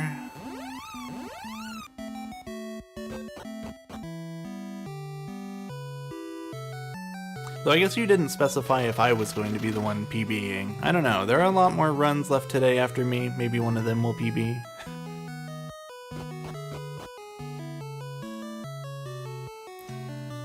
Alright, we'll come back, we talk to the queen, and she just gives us the final key. I need to move some stuff around. Use this medical herb. Also, Flute of Uncovering. Ragnar, give this agility seed to the hero. I need to get rid of the Staff of Punishment, or the Symbol of Faith too.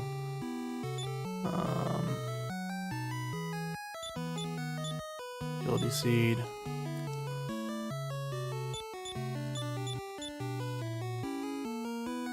Shield. Alright, where's the Magma Staff? Ragnar had it? I actually want to give that to Christo. Use the N here.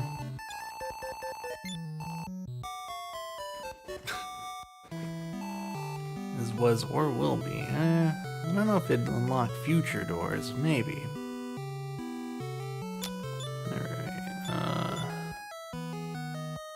Magma Staff, Iron Shield. I don't want to equip Hero yet.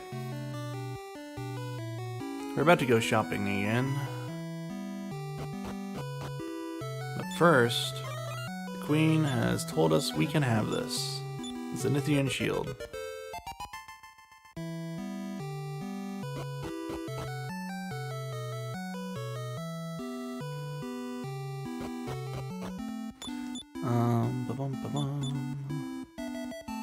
So we want to go to Roseville again.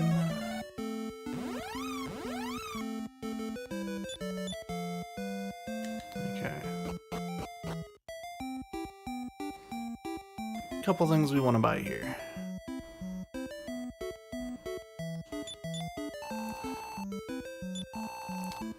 First of all, we're going to trade this Fire Claw for the Stiletto Earrings. These earrings are pretty OP. They give only 5 points of attack power, but you get, there's your full plate. Alina will attack twice now, which gives her extra chances for critical hits too. Miracles. I need to sell all the Staves of Punishment. That's where my money comes from. So Staff of Punishment will no longer be good damage after this shopping. Not that.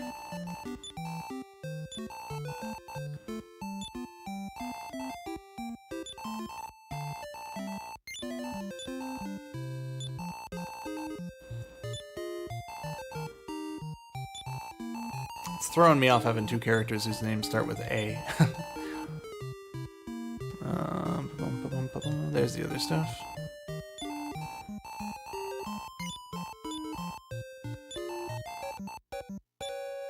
Not Ragnar.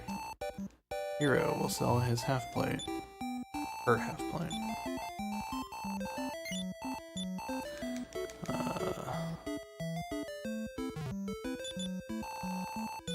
I'm gonna buy Dragon Mail for Ragnar. Dragon Mail for Hero. And an Iron Mask for Ragnar. Okay, is there anything else I can sell just for like extra money? I'm not completely broke. There's a chainmail. This Morning Star, that's what we'll sell. Alright. Now we equip all this. Here's up to 122 defense power. Ragnar's got 85. Elena just got attack power, and Trista's good. Okay. Save here.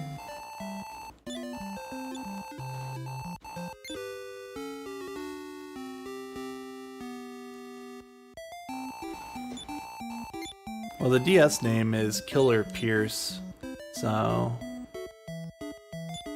Falcon Knife Earring isn't really a better translation. It's just a reference, I guess, to the Falcon Sword. Alright, so where's Riverton? Now that we've got the final key, we can go into this dungeon down here. At this point in the story, I don't really know who points you at this. But the place we're going to is the castle owned by the guy ruling the monsters. I'm gonna break into his place.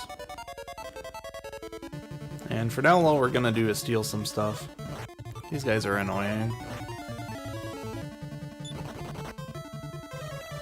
Come on. They've got defense and increase. Oh no, it's upper, in fact. Upper's even worse. Hey, you have heal more, finally. Who took damage? Ragnar? They both did. It's fine.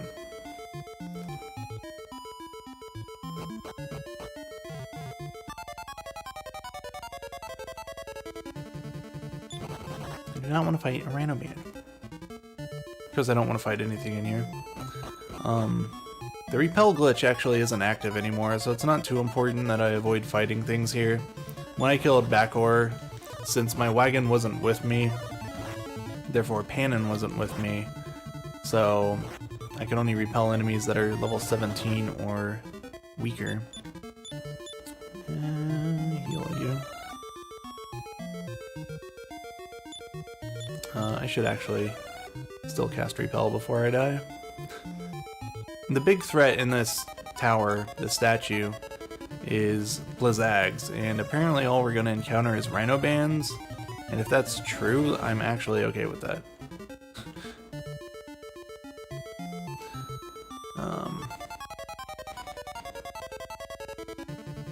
There's two Blizzags. Let's see what they do. They've got both instant kill moves, the single target and the area one. There's one.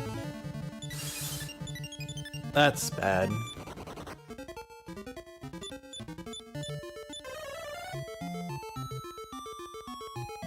Alright, well, let's keep moving. I would really like to get through here all the way, but I'm thinking I shouldn't try. I think I will, though. We'll try it. There are snow jives too, yeah. I don't know if they're on every single floor, but they can be nasty. Alright, we found the demon hammer.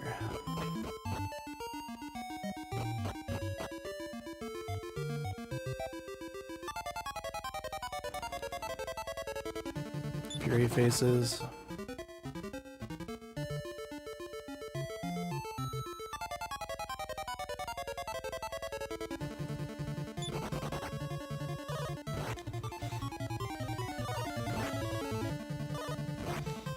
Leonars aren't the most damaging enemy in here, but they attack twice.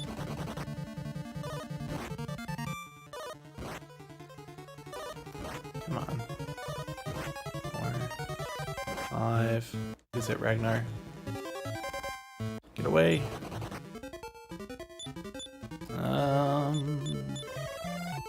Let's go for it. Let's keep going. I could bail, but I don't want to. I'm over halfway through here, which really isn't close enough to make this kind of a decision. We're gonna go. We're gonna go. We'll make it. We'll be first try running from this.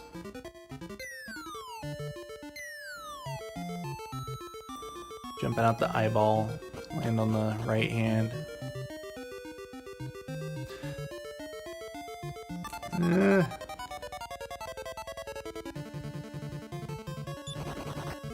Okay. I might make it.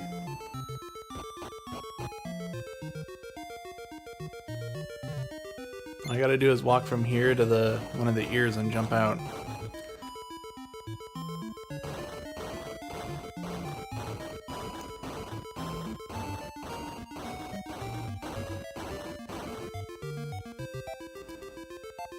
Yeah, I'm being haunted by the ghosts of my team.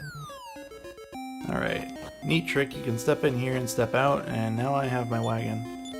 So I'm not so dead anymore. Mara, you can do it.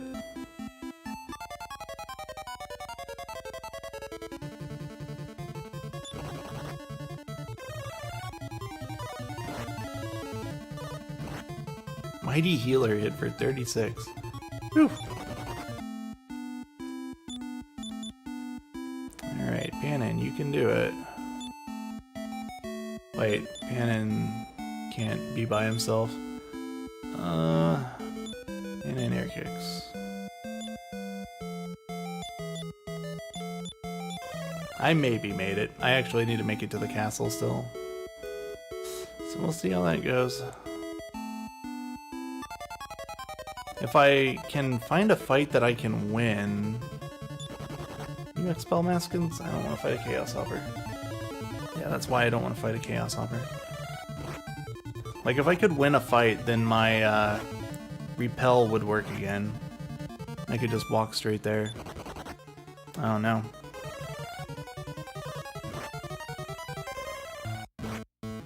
The Infirmors. Ray's hopping out. There's no way you make it. It's right there. Ryvern? You might survive a hit from a Ryvern. You made it. Look at that. Let's go, Bray.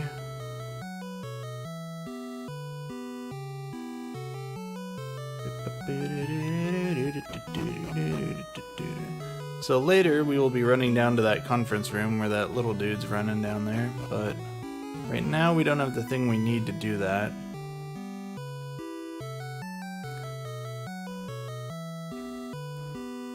Let's go up here. I'm gonna grab some treasure out of here. Like I was saying earlier, we're gonna rob this place basically. The two chests that I don't open in here, I believe, are both mimics. Though I found out recently that one of them is not on the remake. So maybe I'm wrong about one of them. Let's get out of here. See what we can do about reviving. I don't have enough gold. We're gonna need to go to Endor.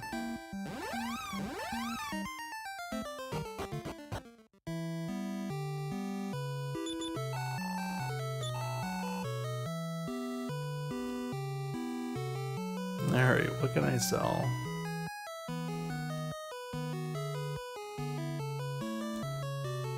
I probably don't need too much gold, but I don't think I have enough. I'm not buying anything.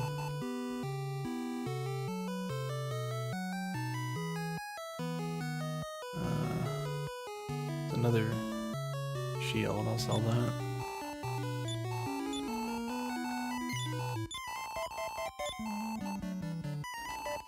Alright.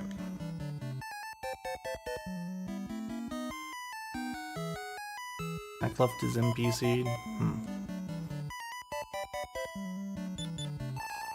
Uh-oh, sir. Okay, I've got enough gold. Alright, so the two items we picked up in there were the Demon Hammer and the Aeolus Shield. The Demon Hammer is a cursed weapon that I'm going to throw in my hero, because with that equipped, she will get critical hits 1/3 of the time she attacks. The other item, the Aeolus Shield, can bounce enemies out of combat for me. I guess I have 4 people to revive, not 3. It's kind of like Expel or Defeat, but it works on all enemies in the battle, and you don't get any XP or gold if it hits them.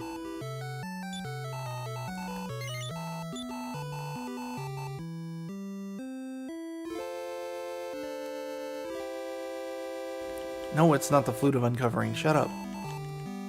I don't know what you're talking about.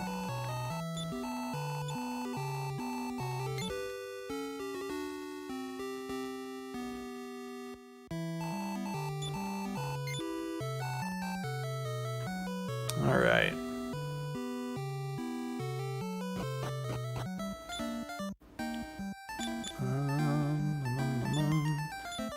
So, we need to equip our party. You've got both of those. Good. You've got... I don't think anybody else needs anything else. Oh, you need this sword. Yeah. Okay, so Ragnar gets the Sword of Lethargy so that he can try to put Metal Babbles to sleep, because we're about to grind again. It's gonna make that noise again. Oh no, it didn't. Okay.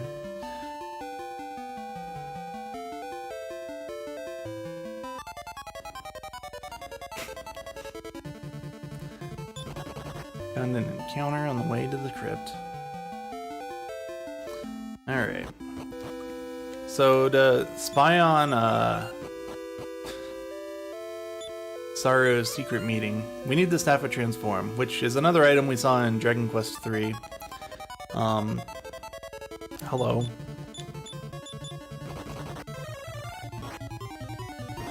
Yeah, we got about a 40 to 50% chance that this thing dies. That'd be pretty sweet, because it would make up for all the XP Bray's missing. Alright.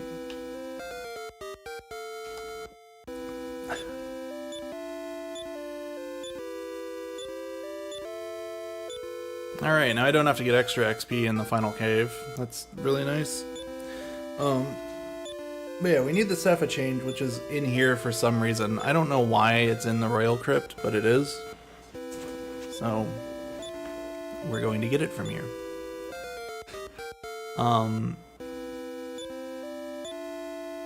It's mechanically pretty similar to the one from DQ3, except it has way more monsters in the pool. It can turn you into all sorts of different things.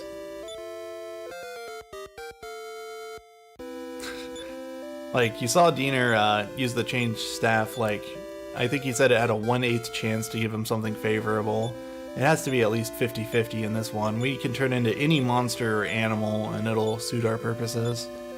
And there's a bunch of sprites in the pool that work. Tower of Babel.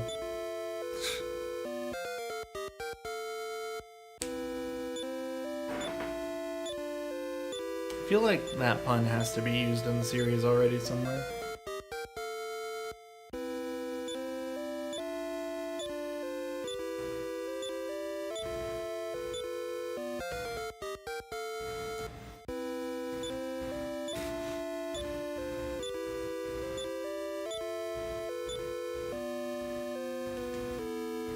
Alright, levels are done.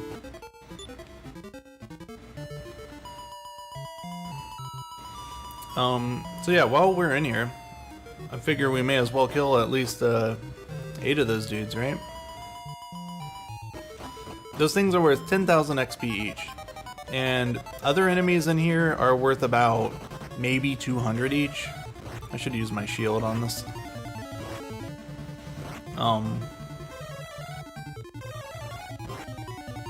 So it's really not worth my time to kill a bunch of junk enemies. Because I gotta kill 50 of them to add up to one Babel.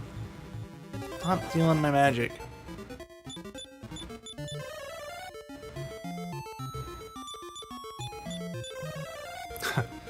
Hey Diener.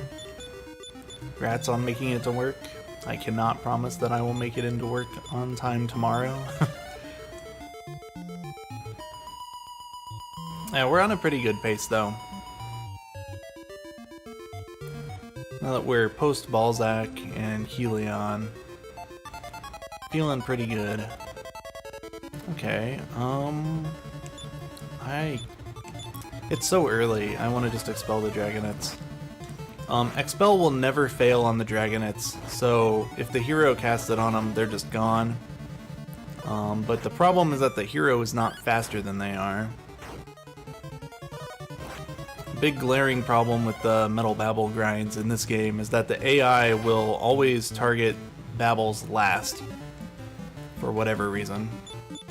Sometimes in the Lighthouse I notice they'll attack Metal Slimes early, but it's usually like Mara who doesn't have enough attack power to do damage to anything. That's alright, we'll take that, that's 2. I might kill as many as 10 of these just for safety, but it's the current route for the game is to kill 8 minimum, but 7 helps, 8 helps more, or not 7, 8, but 9 and 10. If we kill 8 of these, the hero learns Zap, which helps against Esterk. If you kill 9, Christo learns Heal All. If you kill 10, Hero learns Heal All.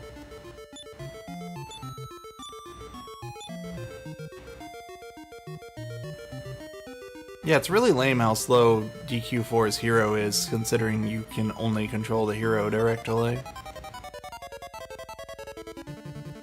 Battle by Hemosword. I should have healed. So low on magic. Oh wow, I got paralyzed. That's a good meme. Humbelba paralyzes you, like, extremely rarely. I could heal Ragnar, but he's currently taking half damage, so do I care?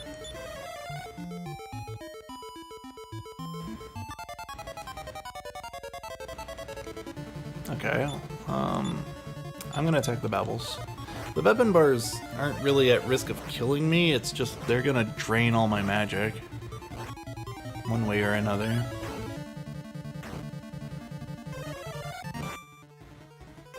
Maybe I should have hit him with the shield, I don't know. The shield's not guaranteed to get rid of him though. I should put my tactical on defensive.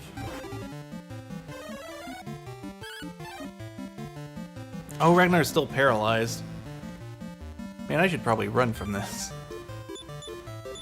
I'm using the shield.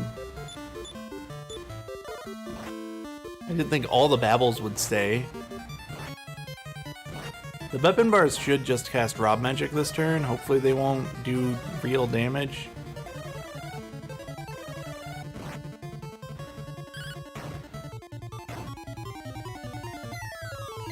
Okay, the shield got rid of both of them. Please don't kill Christo.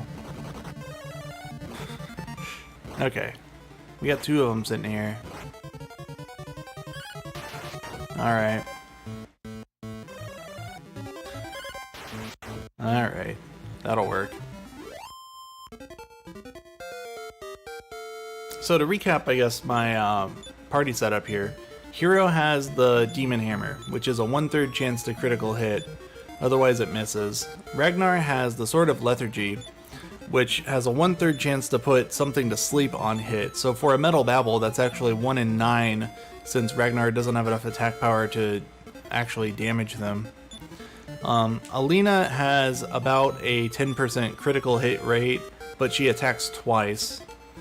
So over the course of the grind, the chance of her critting something goes from like 15 to 20%. And Christo's just Christo, really. He doesn't have anything too special going for him. I gave him the magma staff. I'm kind of regretting it.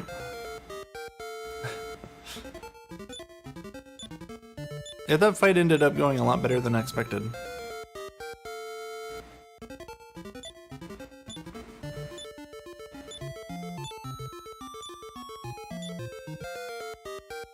Got Vivify.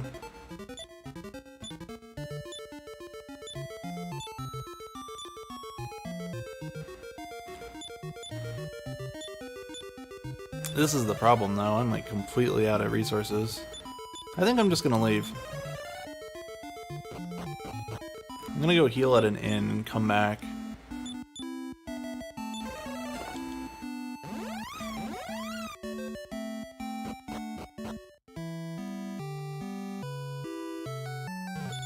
How much money do I have?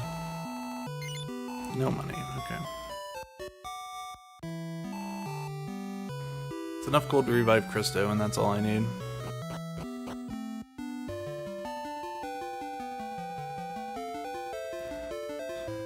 All the new Dragon Quest games suck. That's a fairly hot take.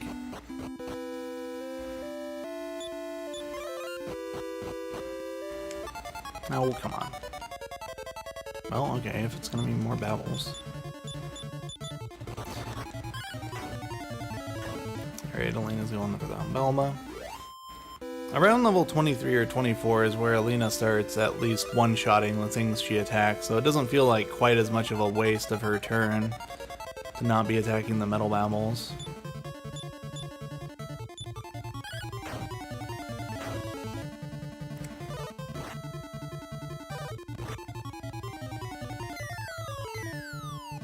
Alright, get rid of those guys.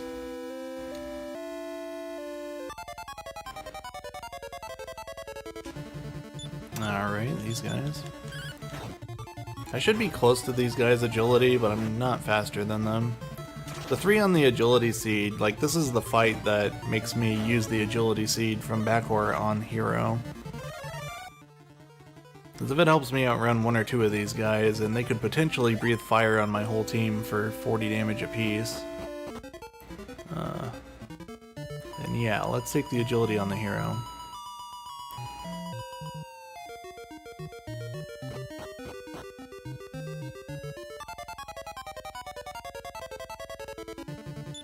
Here it is again.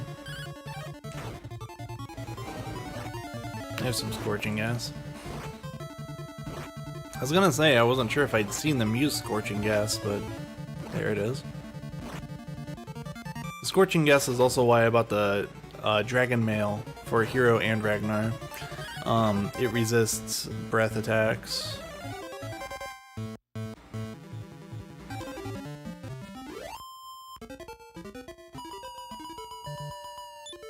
I've played the Japanese demo of Builders 2, and I liked the mechanical differences I noticed in it. I think it'll be good.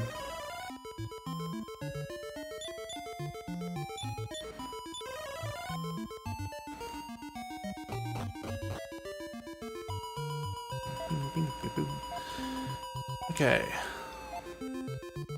Almost back to where we left. Alright. This is a very good grind luck so far.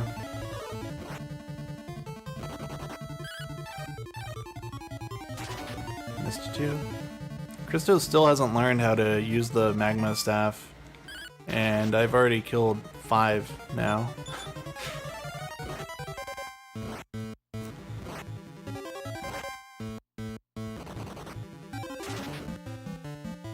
Come on, Christo.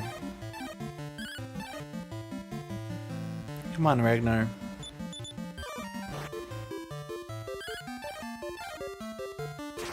Just punch it, Christo.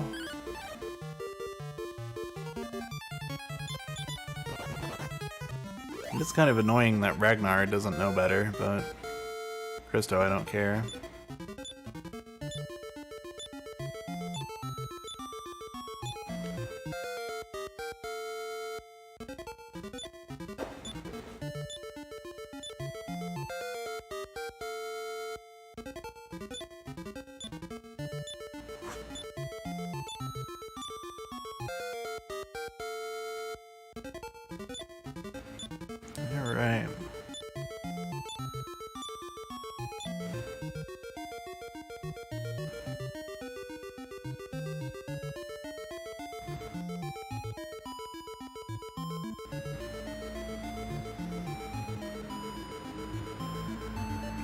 Lethargy.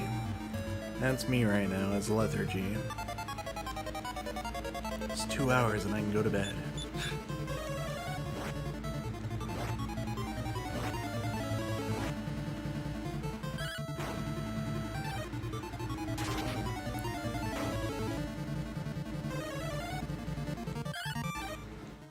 Square Enix has been putting a lot of disclaimers in their games lately about streaming. They're fine streaming it, but there is this disclaimer that's like on the title screen of the game that says not to stream it just for like playing music purposes. Which is dumb, how are they gonna know?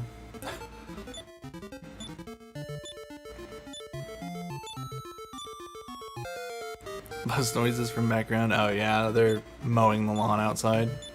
If that comes back, I apologize.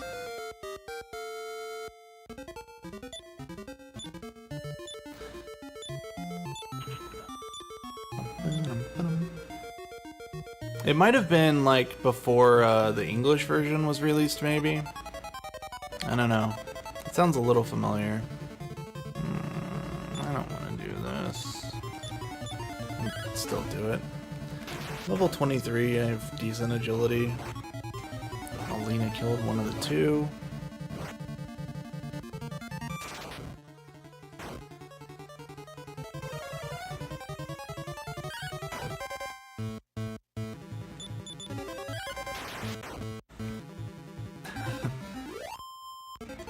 U.Heartless.monster.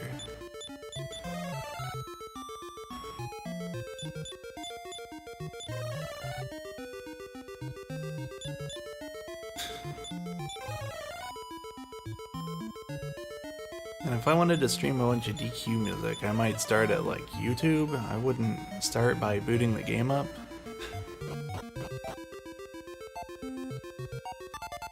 I think I've killed 6.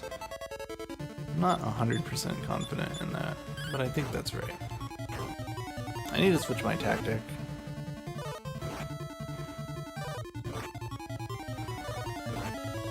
Ow. But he stops doing that and casts spells instead.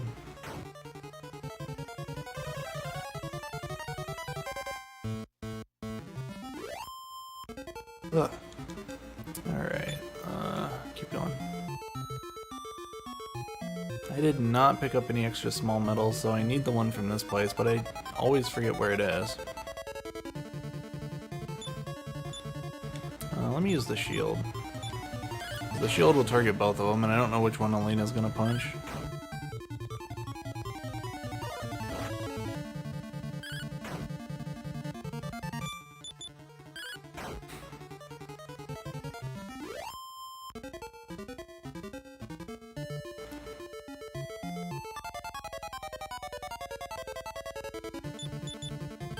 The dragon fight. This game actually doesn't have a dragon boss. Well, not a dragon final boss. There is a boss fight with a couple of dragons coming up in close to an hour, maybe a little more. Ah, he ran away.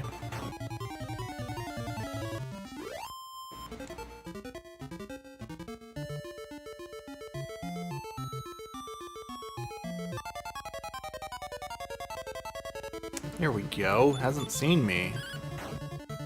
I like that. I like that. Can we kill like 2 more of these? Like 1 for good luck?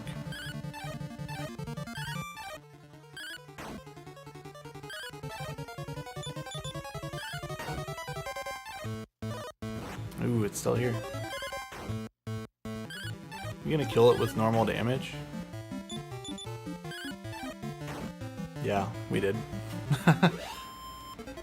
That's rare at this point. Okay, does this... I must have miscounted. That must have been 8. This must be level 25, right? Wait. Don't I want 26 though? I don't even know. Yeah, there's Zap. I bet I need 3 more for Hero to learn Heal All.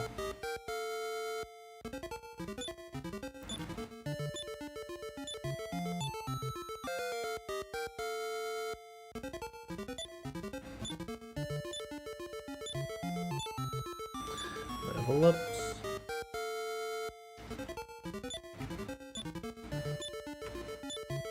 Yeah, I can stop here if I want. I kind of want to kill one or two more for safety. Oh no.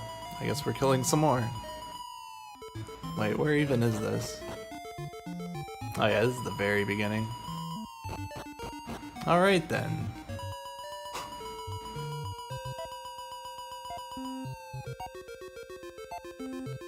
Yada-da-doo, yada-da-doo.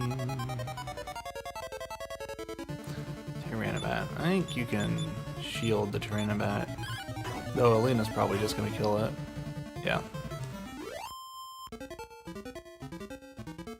25 doesn't feel right.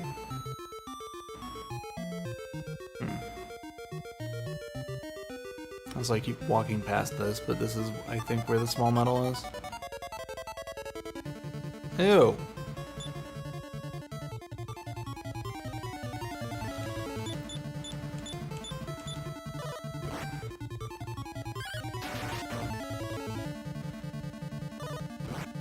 Let's see where this goes.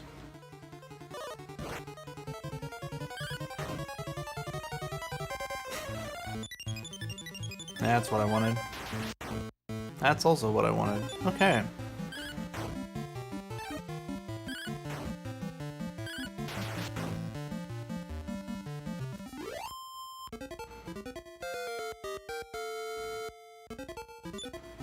Ragnar level.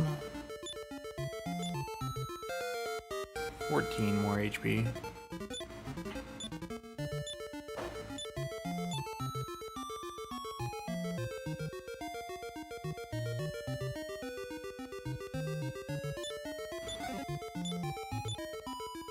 There's my extra small metal.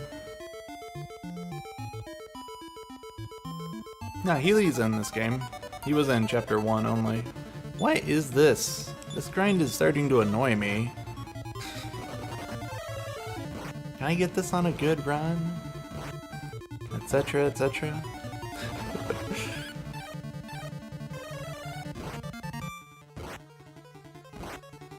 Hello, Bobski.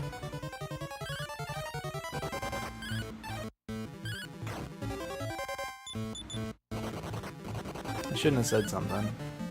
I never get kills on the formations of 6 or 7 metal babbles.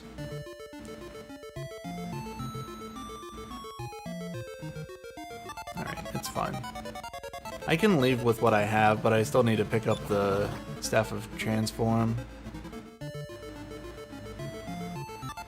But I would really like one more so Christo gets Heal All. If not, no big deal, he'll get it off of Esteric, but it takes a lot more time casting Heal More 3 times to get Alina to full HP than if he can just cast Heal All once.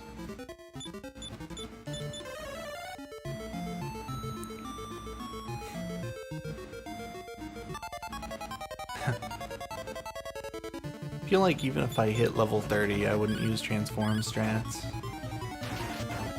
Maybe.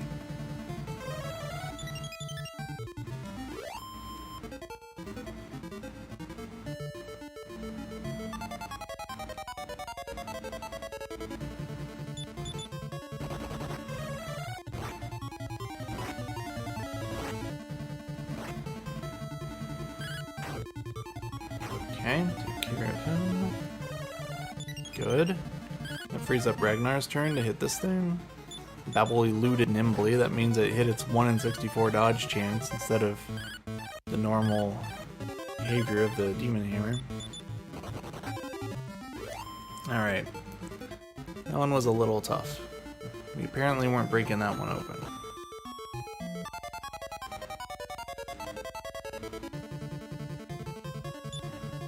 I'll shield this.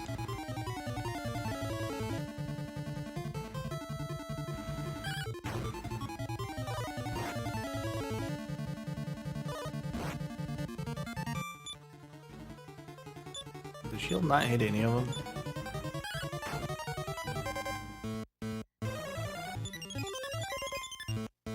There's the evidence that it can work. The shield uses the same resistances as defeat. There's heal.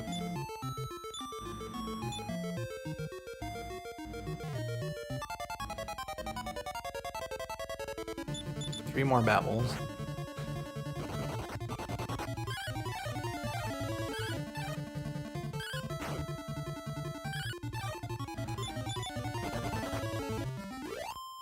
Alright, they're gone.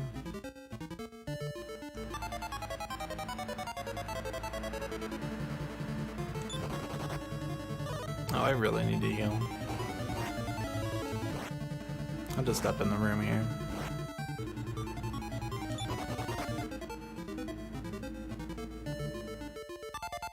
Come on. I'm gonna get wiped because I'm being greedy. Okay. So that's how he fills all my HP and MP. I think earlier in the run I said there were 2 of those tiles in this game, but there are 3. I wouldn't count that one.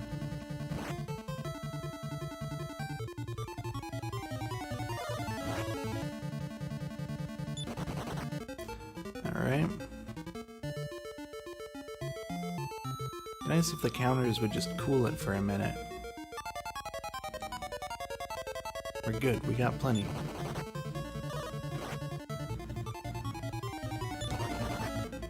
Should have just attacked.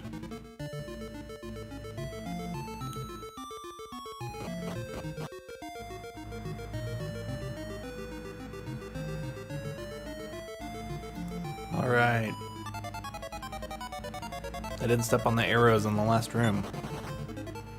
We made it.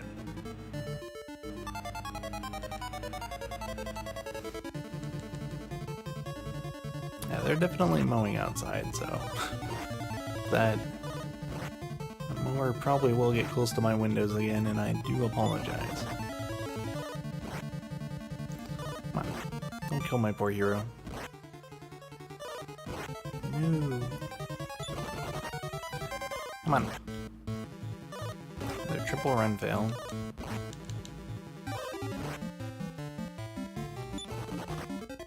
At least I didn't get paralyzed again.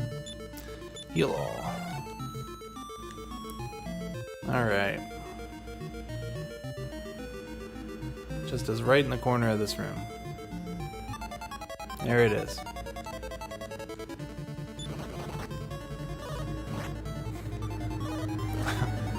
Now apparently... Oh, here it comes.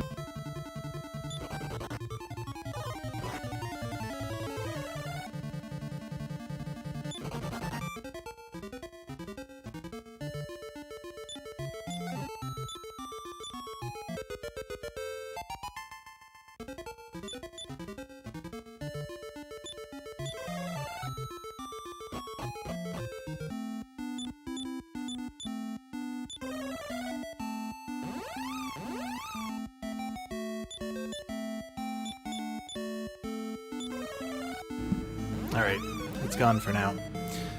Okay, so we got the Stepha transform. So let's see what we turn into. Lady, that doesn't work. Tiger thing?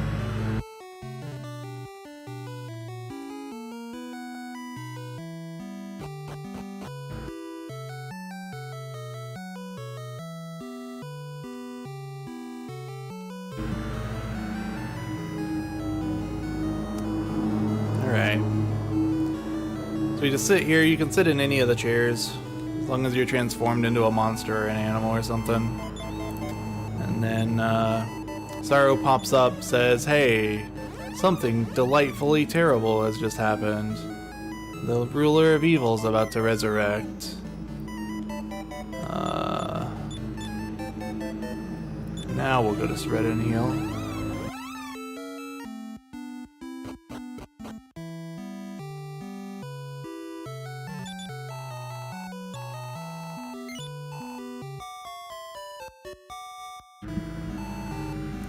Okay. Save the game.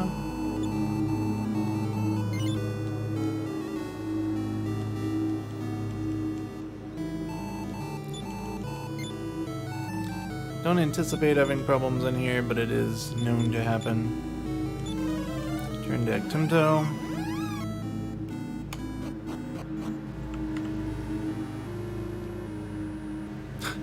Yeah, it keeps buzzing past my window.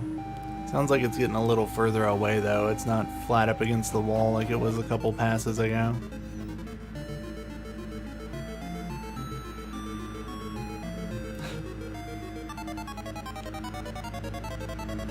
Here it comes again.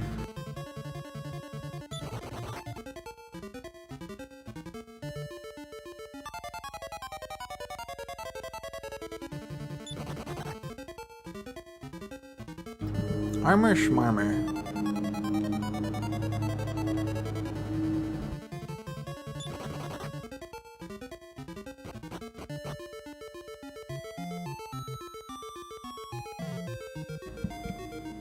Good point, but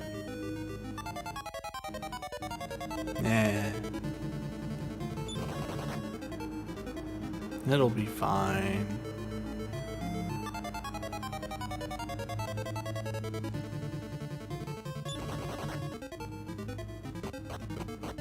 Encounter sound. Yeah, so the first two floors there were the same enemies that I was finding in Chapter 4, so I actually run away from them always first try. Kinda nice, but kind of annoying that they're in there at all.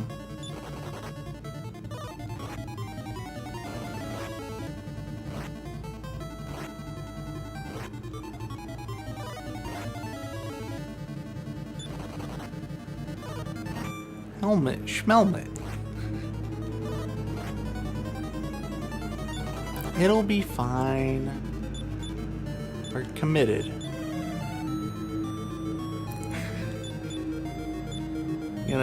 Gonna tell me to get the sword too? Can't get the sword yet. It's just defense power. What's defense power done for you lately?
A little of both. Sounds like the mower is finally gone. Sometimes when I hit the button to unmute this mic, it doesn't unmute, and I am not paying enough attention to it, apparently. Well, that's my bad. Alright, heal alls for... I guess not everybody needs them. Interesting. Alright.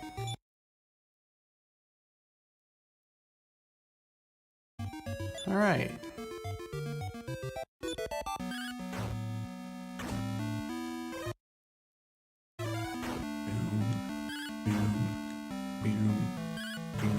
Immediately woke up. Not sure how I feel about that. I'm just gonna zap him. I could cast sleep more, but let's not.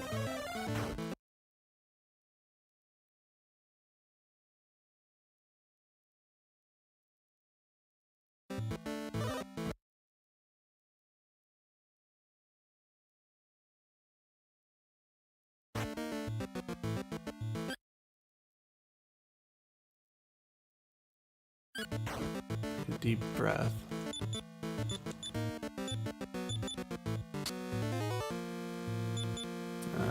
Back to use no MP.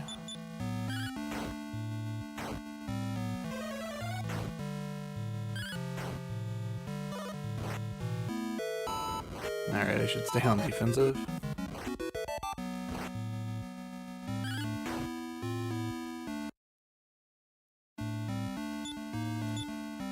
Defensive.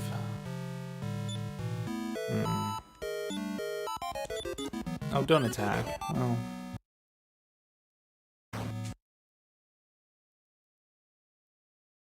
Meant to cast Zap. Good. Breath is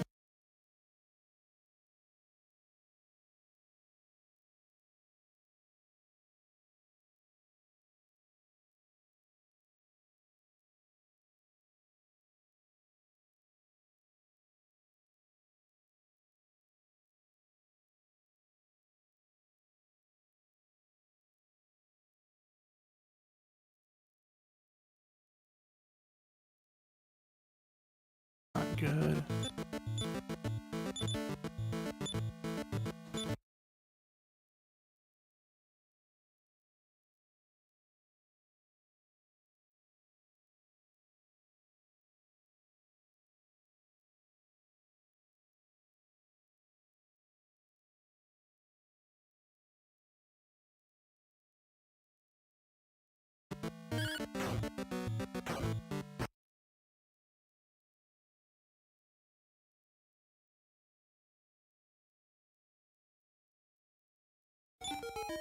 Alright, well.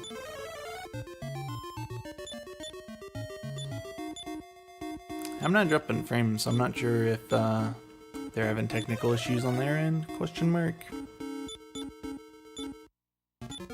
In case it's just the video, I can keep commentating what's happening. We beat them up. The good tunes are gone. I need to stop healing because I need to death warp in a minute. Okay. So, Esterk's dead. Sarah's upset about it. And we're gonna loot a treasure chest that was previously blocked. This guy right here. Restream's not either. Huh.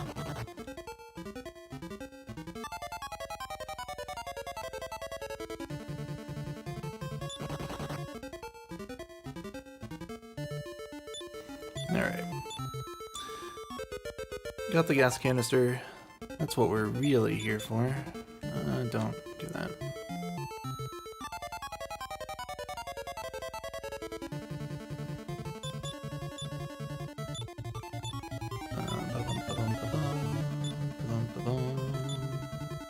Let's try to kill Ragnar off with Zap.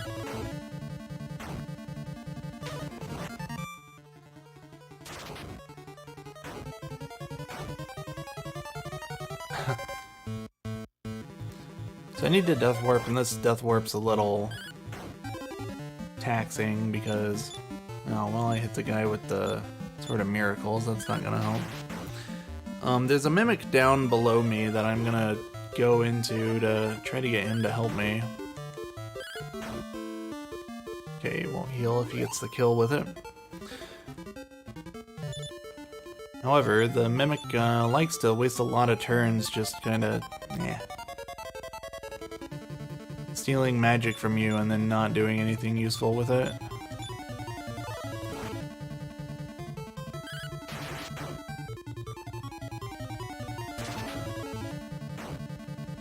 Okay, so Ragnar's dead.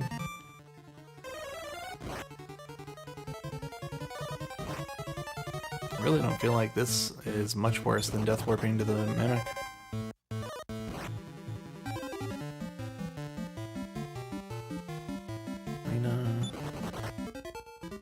Alright, finally made it.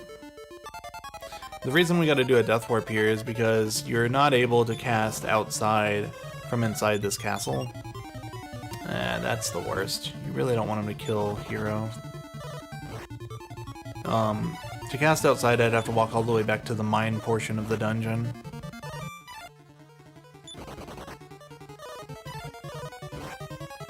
Come on. Need him to steal magic from Elena, or from Christo. Cast Defeat.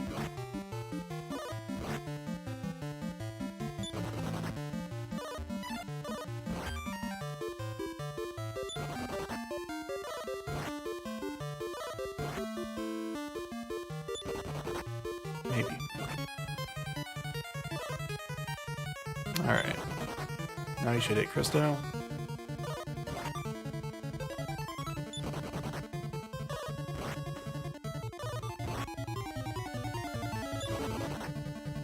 Oh, he just went straight for attacks. He didn't steal any magic at all. That was really strange. It was very effective, but strange. Alright, let's revive Christo.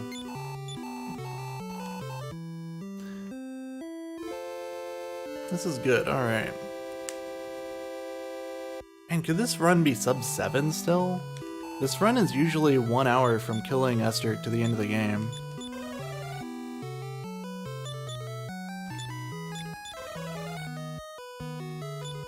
Chapter 5's been pretty solid for how tired I am. Alright, we have the group together. We need... Starting to have a lot of trouble, like, connecting story elements in my head. I know we're going here to get a hot air balloon, but why is it we thought we needed a hot air balloon? I don't know. I don't remember. I think somebody here just tells you that the ruler of evil had a gas canister, and you happen to find it. I'm not sure we actually decided at one point that we needed to be able to fly. Okay. Alright, let's go to Soretta. Wait, I need to talk to the guy. Well, return back to Rivertown. Got a little ahead of myself. In the remakes, there's this whole big cutscene when you get the balloon where you go over and step into it and junk, but on NES, you just talk to the guy and then cast return. Da-da-da-dum. Soretta.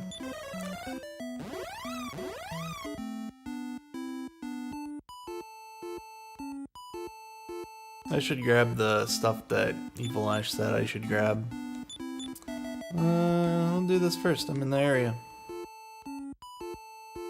Don't worry, I'm skipping all my splits, so... I'm not ruining Live Split by doing this.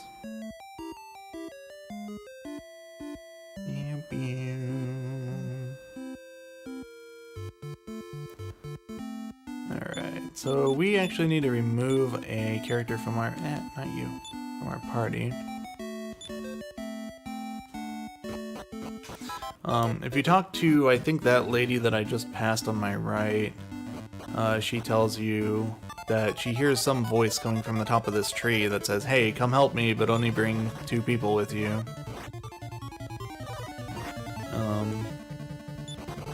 Because she's gonna join our party when we get up there. Kind of meta of her to know that only 4 people can be in a group, but whatever. So... we're gonna kind of go, like, run through everything up here. This guy is getting aggressive.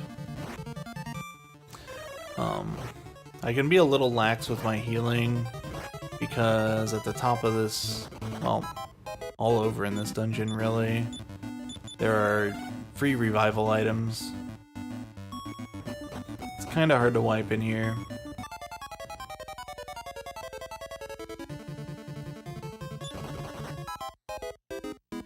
I might have been able to use the shield on that. The Eola's shield works pretty well in this dungeon. I don't know about this group. Oh, I should have been on offensive. Yep. Switched to use no MP so Krista wouldn't heal during the death warp. But...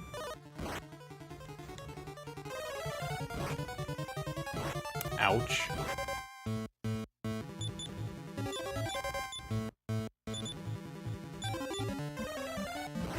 Uh-oh.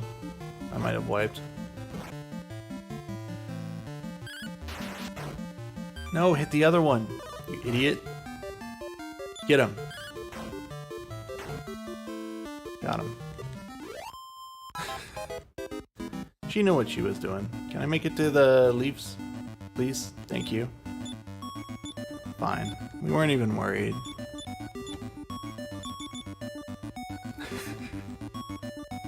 I'm just demonstrating how hard it is to wipe in here. Come on. You know how it is. We're showing off the game. We gotta show off everything, right?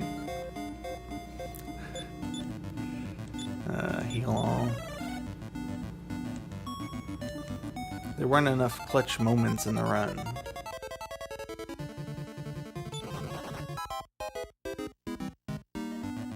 Those red cyclones are pretty easy to bounce with the shield, but I'm not gonna bother if there's just one.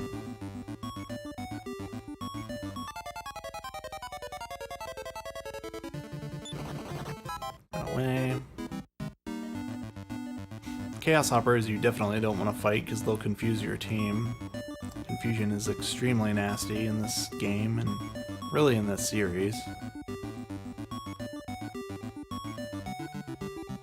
If you get Christo confused, you might cast Defeat and just wipe your whole party.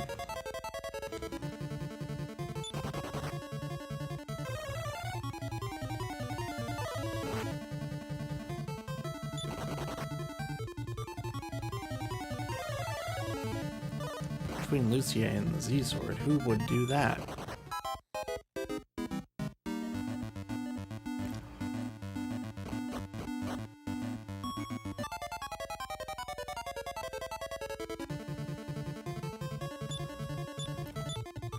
I'll shield this one. And she hits the Cyclones, of course. Alina really has a knack for hitting the enemy that I don't want her to hit.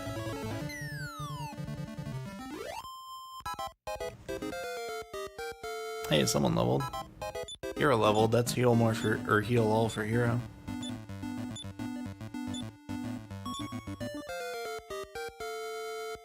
Two levels? Really? After that junk fight? Yes, Krista is exactly one level ahead.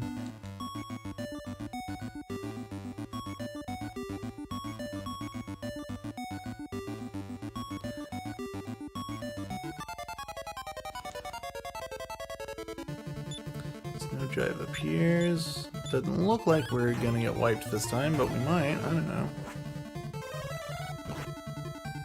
That's progress. Oh, that killed Hero?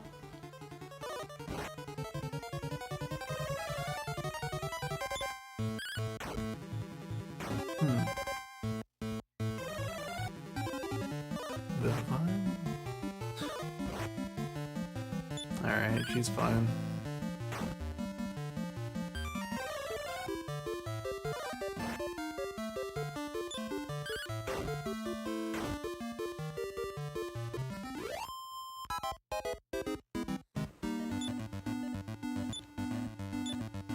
Leaf.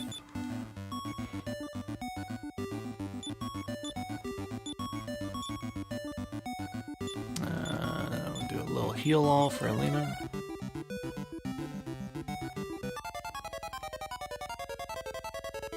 Two Chaos Hoppers.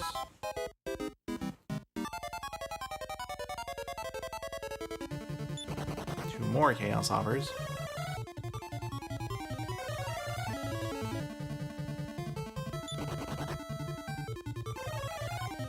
Demonstrating how good the armor is. Yeah, there you go. And the helmet, too.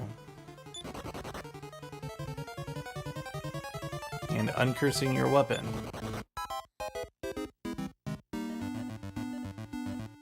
Alright. Make it upstairs. Now we're at the top. Almost. This is something like this little interaction coming up I like a lot more on NES than the remakes. Because in the remakes, Lucia is up here, and the Zenithian sword is up here. And I think she just kind of just yells at you and says, hey, don't, like, just go away and come back with one less person, you know? But here she's physically blocking you from getting to the sword, and it feels a lot less like an excuse. Yeah, Lena's confused again.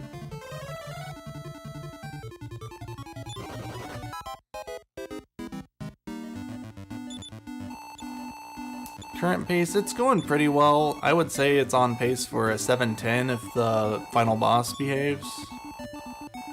I said 7 earlier, but I forgot I skipped like 3 things that I need to go back for. Alright, Lucia joins the party. She's a Zenithian that fell out of the castle or something. Monsters attacked her and she's not feeling up for the flight back. Ogres, red cyclone. Let's go ahead and use the shield. And Lucia is actually pretty useful. You can, if you want, trade her for a dragon companion, but the dragon is kind of garbage. And Lucia has heal all and 180 magic.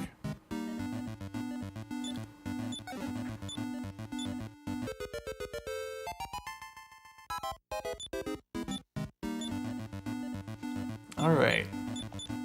Let's go to, Stantia. Just wanted to demonstrate having 10 people in your party. Being dead, that's fine, we can fix that.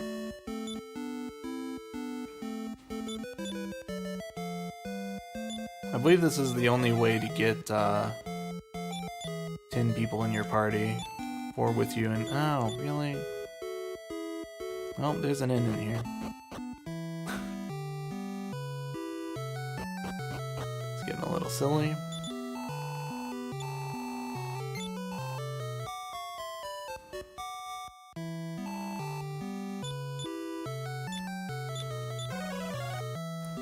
Yeah, it feels a lot longer even when you started at 4 in the morning instead of 4 in the afternoon. Let me tell ya. Alright.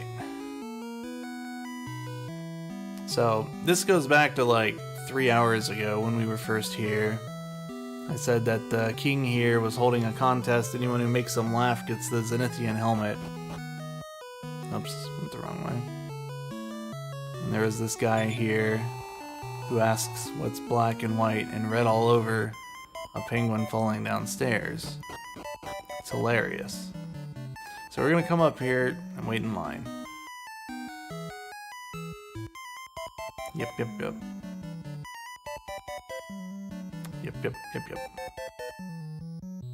There we go. Alright. So, Panon shows up, and instead of telling jokes, he's just kind of like, hey, I see that you just wanted to bring entertainers here to make people happy, but can we please have the helmet? He was like, yeah, you can have the helmet. You figured out the thing. Figured out exactly what he was doing. Is she still sad? Yep, she's nervous. Alright.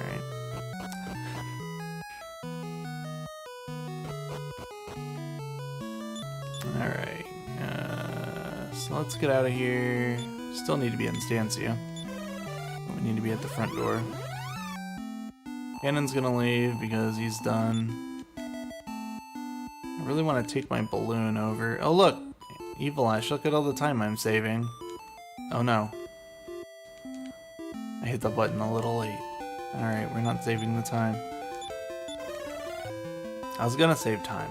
Flying over there. It was gonna be worth it.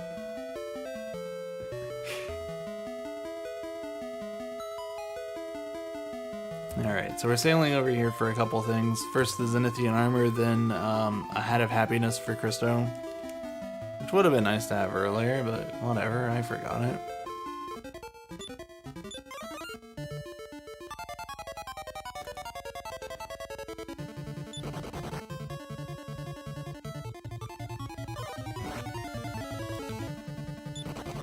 This cave is super dangerous at lower levels, but at this level it's pretty fine.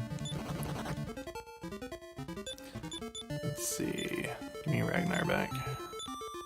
Still have an uncursed, but whatever. I do not need the extra metal that's off to my left, so we'll go straight to the armor.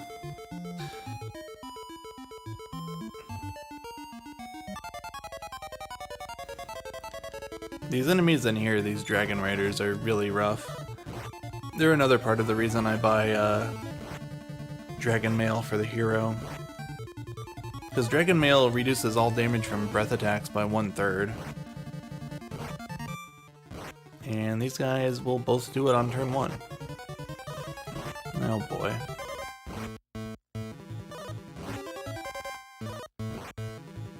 Ow. Oh, hero has it too? Right.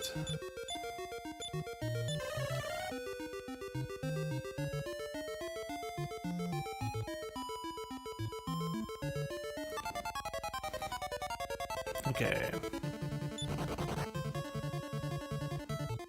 Not okay.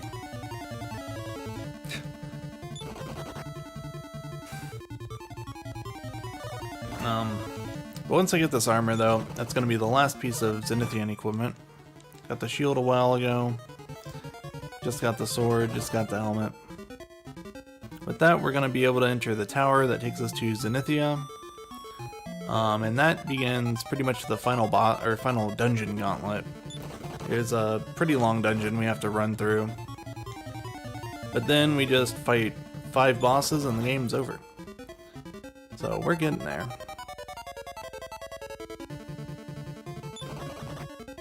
It's a little unfortunate that this section of the run after the power leveling is just kind of a runaway slog. Running away from everything you run into because you've already got everything you needed. Snow jives. If I wanted to be a little more methodical with this, there are probably quite a few encounters like those snow jives that I could have... Oh, I need this one. I could have used the Aeolus shield on or let Christo cast defeat on them.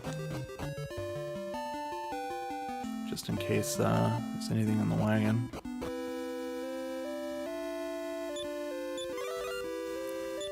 Should be 4 medals. Alright. The Hat of Happiness is about the same durability as an iron helmet, but every 4 steps you get 1 point of magic back. I'm gonna grab that. We also need to just, in general, give the hero everything he needs. And throw this hat out. Let's go find a priest.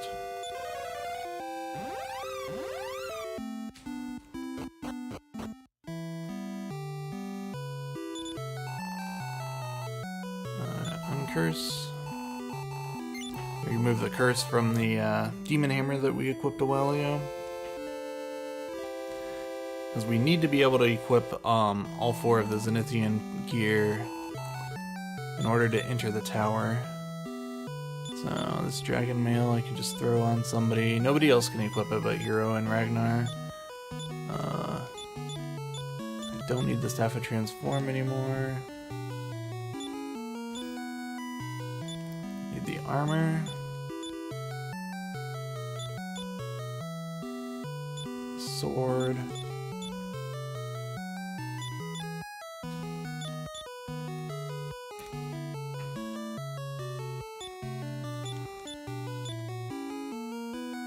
Helmet. The Leaf of the World Tree. Turn to Cronenberg.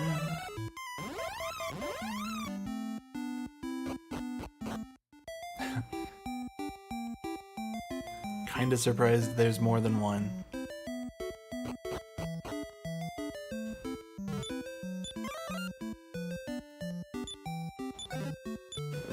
Alright. Sword of Decimation is another cursed item, but I won't be equipping it. In fact, Hero can't equip it. Alright. But when you use it as an item, it will lower the defense power of the target, like the defense spell. So that's going to be real handy against Necrosorrow, since we can't really get Bray or Mara to lower his defense for us. Not even sure how to get him to cast that.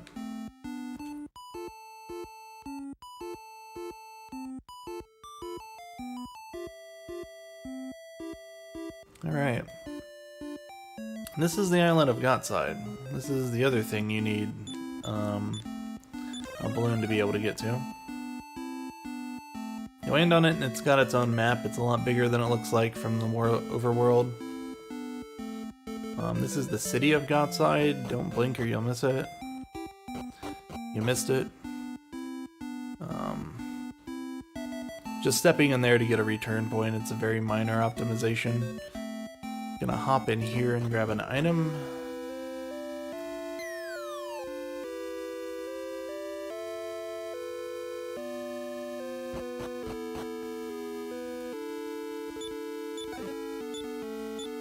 Get the Baron's Horn. Get back to Gotside.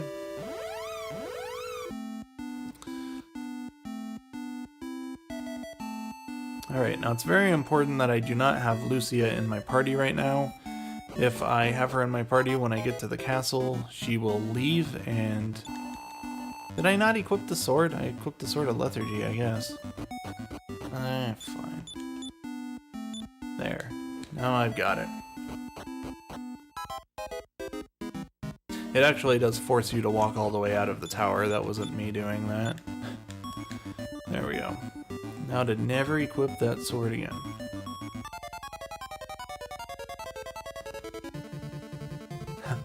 Hey, evening rain? Yep, we're getting pretty close. Should be less than an hour from here. Even if some of the bosses are bullies. Getting through this tower is pretty simple. For the most part, you just take staircases that point up. If you follow that logic, there's still only like 2 or 3 places where you have to make a decision or go against it.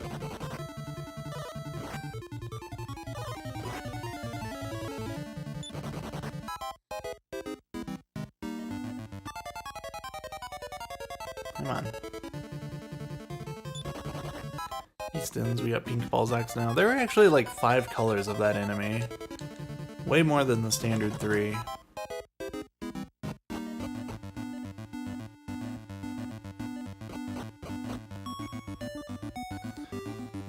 Little cross-shaped room.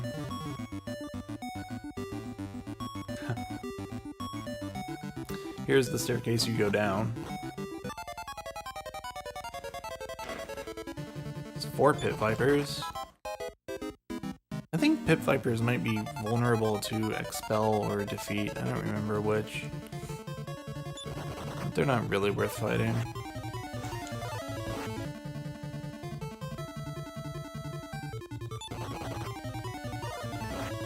Oh, yeah.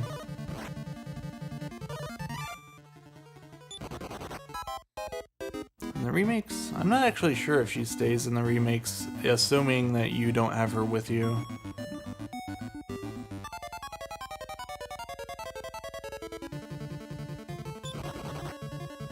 Come on.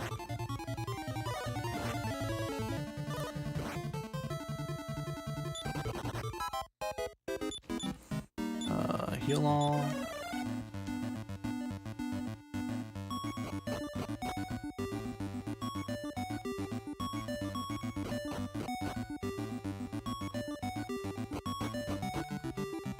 Oops. I do that pretty much every time. If you take a step up there, then you have no choice but to step back down onto the staircase, and then that takes you downstairs.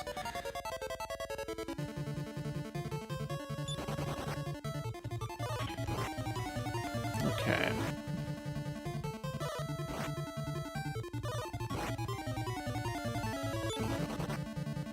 Come on.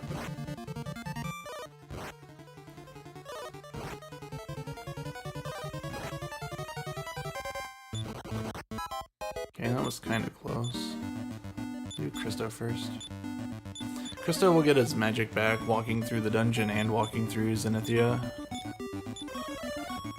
If I use his magic first, I'm, in a lot of cases, not using anything at all.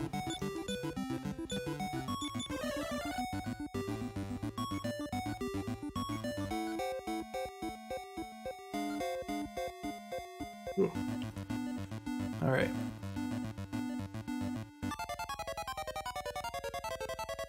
Some good progress on that floor. Pit Vipers and Barracks. Pit Vipers actually have an ability that's almost unique. They can defend kind of like Healy and the Giant Eyeball, but they take a quarter of the damage instead of half. The only other enemy that does that is one of the bosses coming up.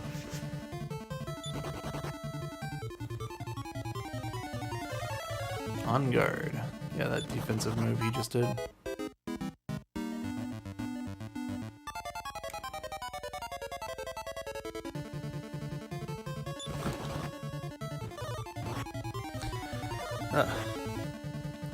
This has gotta be the last encounter I get in this part of the dungeon, right? Oh no, there's a few more steps than I thought.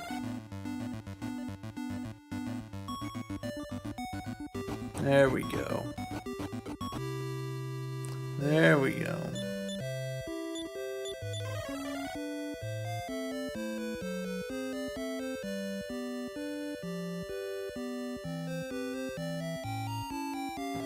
Alright. I'm actually going to talk to Master Dragon, partly to get the experience points and partly as one final stall tactic while I get up and run and get something. So I'll be right back while he's probably not even leveling me up.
Alright, I'm back.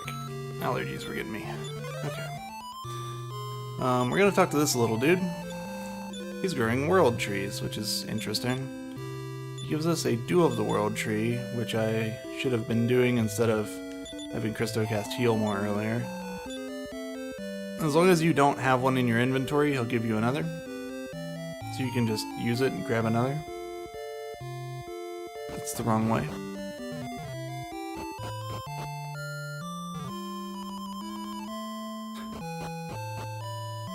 Ninjorf.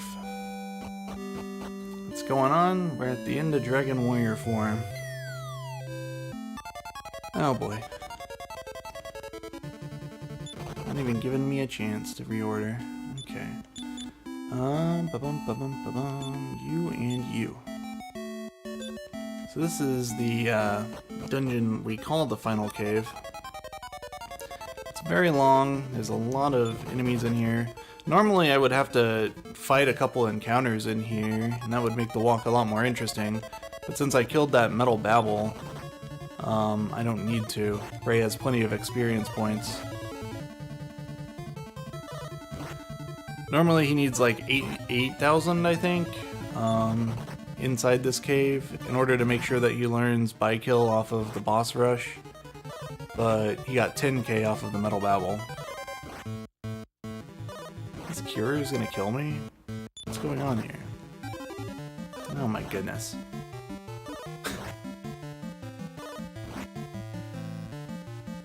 Triple run fail. Oh boy.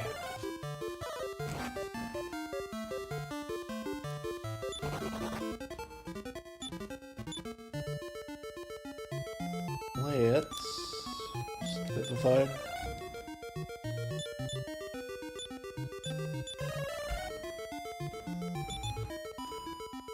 Alright. Master Malice. Master Malice is not dangerous. I didn't realize Ragnar was so low. Now what's going on outside my window? Is somebody moving?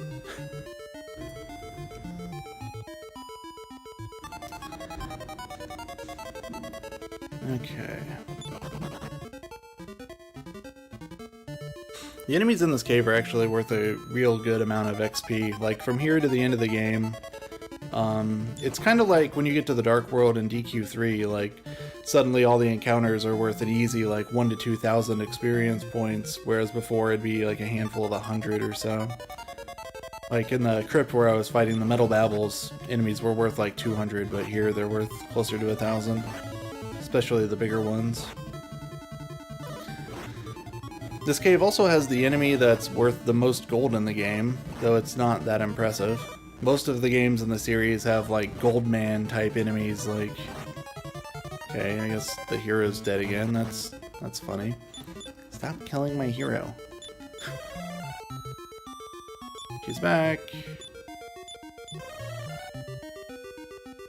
Did I equip? I equipped all of it. She's fine. Just keeps dying. Alright. Yeah, the enemy in this game that gives the most gold out of anybody is the fairy dragon, which I can find on this floor. It's just a recolor of the butterfly dragon from chapter 2.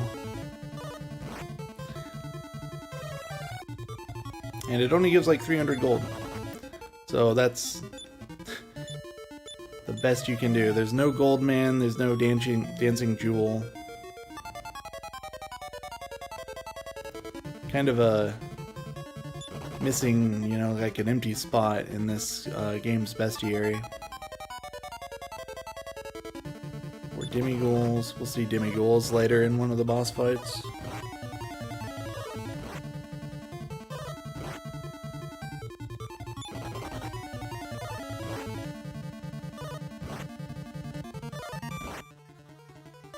Man, I'm getting real bad luck in this cave.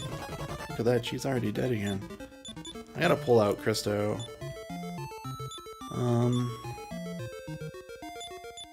Yeah, don't mind that corpse flying off of the screen. That's normal. Perfectly normal. That's it, you're out of magic.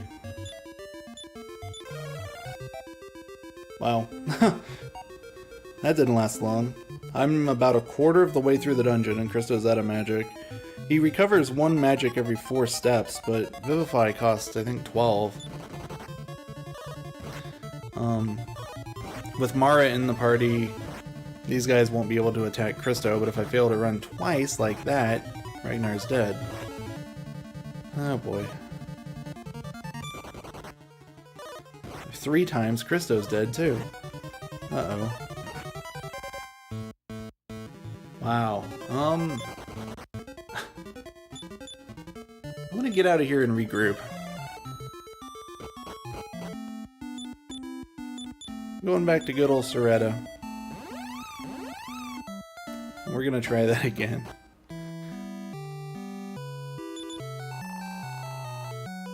Stitch with a tie. Yeah, he's got a big old tongue. That's what they were going for.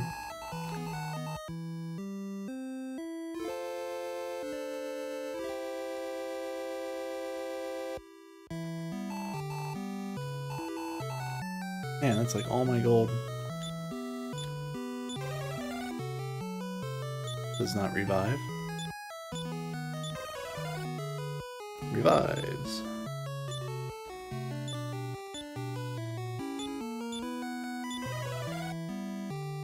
Does not revive. Okay.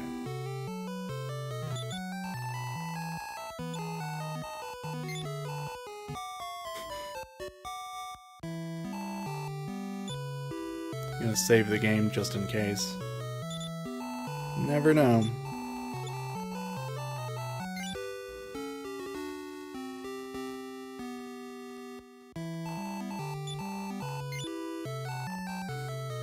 Alright. Reorder my party. Just Hero and Ragnar. And this is for similar reasons to why I had this formation in the Magic Key Cave and a couple other caves.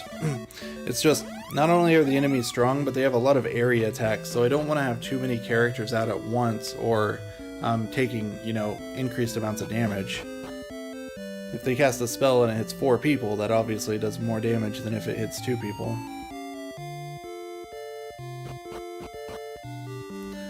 Okay.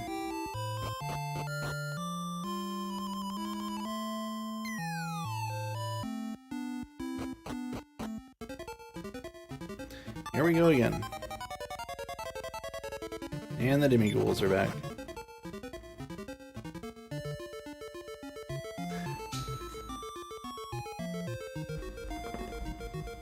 Moving back up. Already finding way fewer enemies. There's the fairy dragon. I think fairy dragons are one of the 4 enemies in the game that Expel always works on, in case you don't actually want money.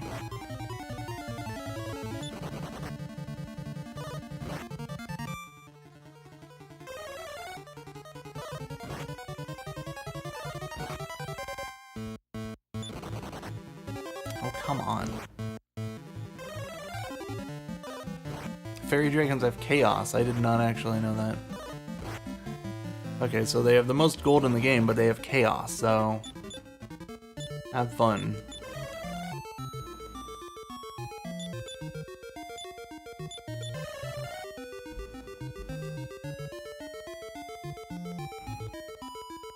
Alright. Look at this. The game could always be like this if it wanted to. Just, you know, maybe one encounter every 50 steps, not every 2 steps.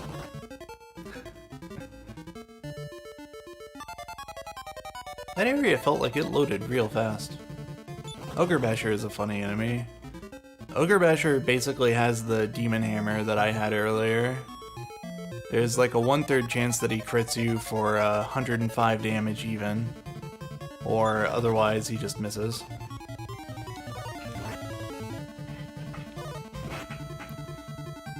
Yeah, the menu color does correspond to HP.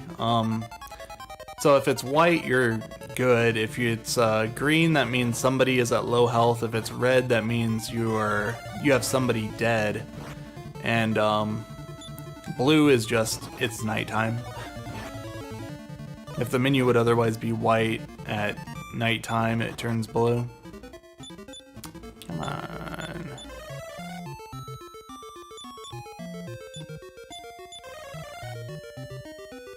Oh no. Okay.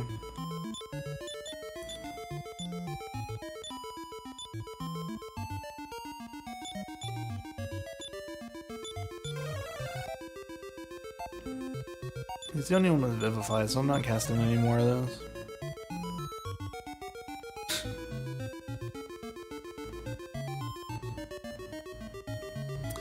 Let's see.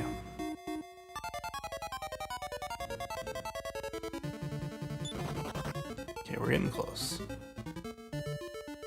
We just need to take this branch off to the left, and then we're like a third of the way through this dungeon. We can get there.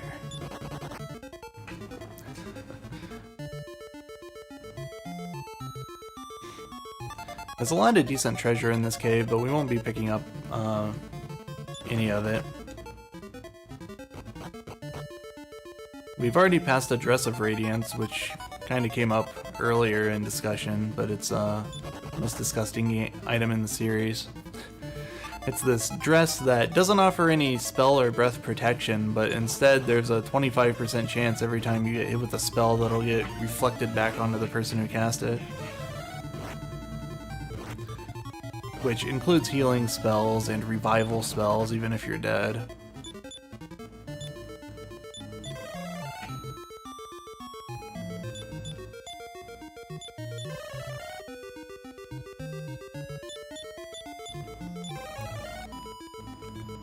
Alright. Head through here.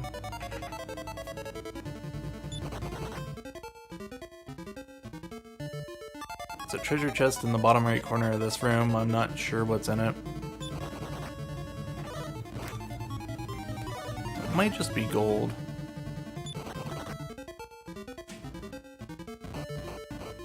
Christo is gonna get dragged through the swamp. Oh well.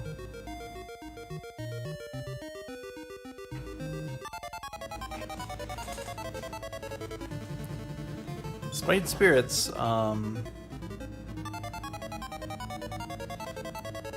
believe they have 6 different moves. There are a couple of enemies in this game that actually have 6 different moves. I know Fury Faces do. Ow!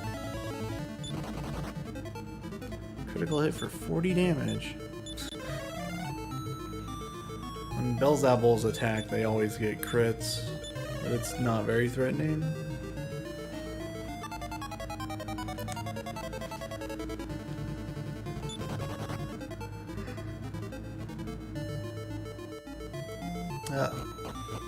Running on fumes here. There's our room with the big arrow puzzle. Not sure where you end up if you fall down there. I guess the room I just came from. Oops. Over here. I think that chest is the demon armor. I don't remember what the curse is on it. I'm not sure what's in all these treasure chests. I think 2 are seeds and 2 are gold, but I couldn't tell you what kind of seeds or which chest was which. And I think it has different contents in the remake.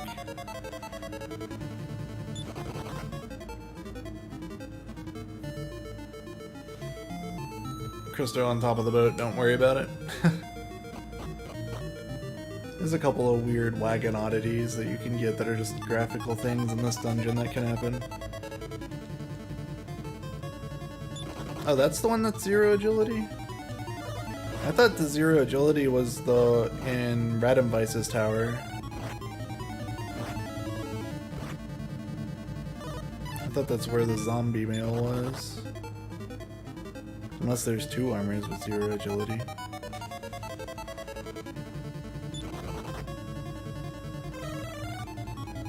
Zero agility, by the way, Ragnar just kind of laughs at that because he already has 0 agility.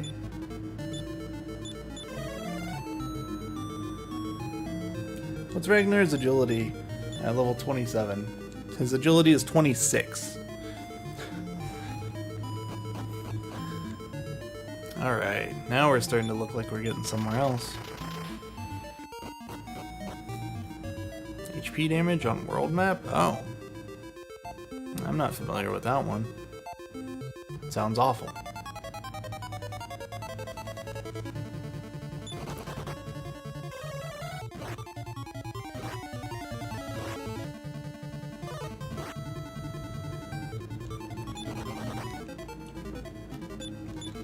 Alright.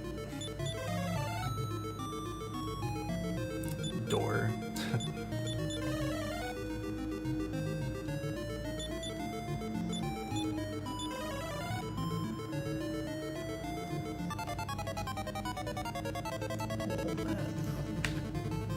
Big Sloth. These guys have a transformation move like the giant eyeball in Chapter 1. It's actually kind of nasty. They don't do too much right now, but if they transform, they can cast spells like Infirmost.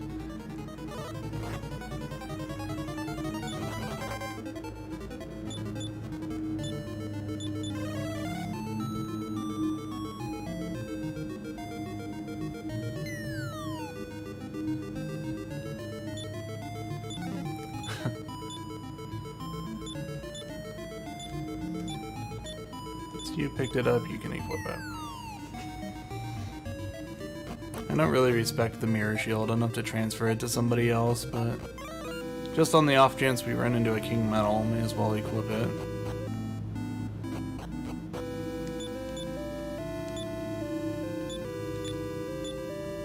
Let's go to Strata.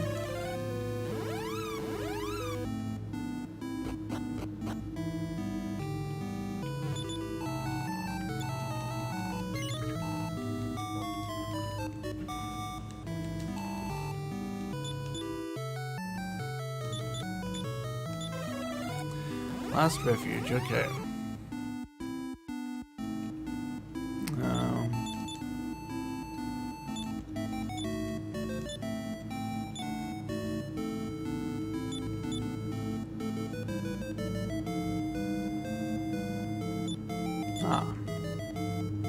Ray has the magic key.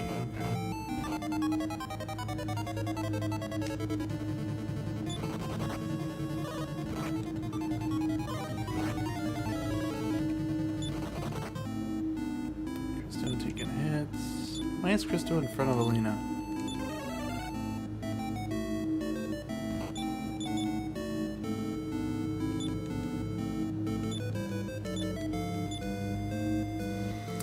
Yep, we're in the home stretch. That castle there is Necrosaros castle, but we gotta defeat these 4 guys to get to them. And I fell out.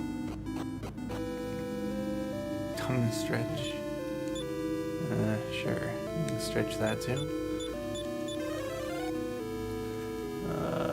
That's good. I shouldn't have healed yet. There's yeah. You have to take damage before you get to him. Oops.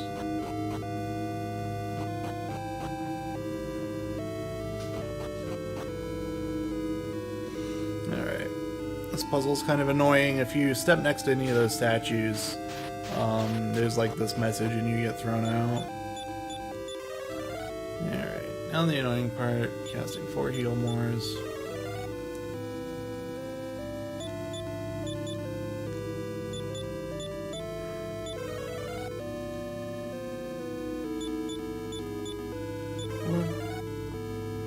Alright, so this dude is kind of just a recolor of Balzac. He told me to turn around, so I did. If you do that on the remakes, you'll actually get back attacked by this guy, which is kind of annoying. Oh, why'd I go in defensive instead of just doing MP? Ow. Oh, that's a good reason. Heal yourself. Ah, nice. He was defending that turn, but... So this is the boss that I mentioned can defend and take 1/4 damage.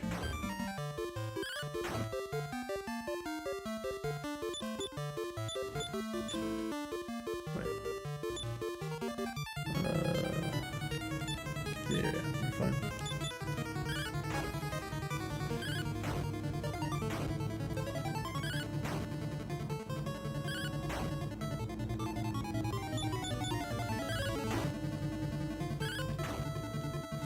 This guy is one of the 2 enemies in the game that regenerates 100 HP per turn. The other is Necrosauro's final phase. So, your damage output matters.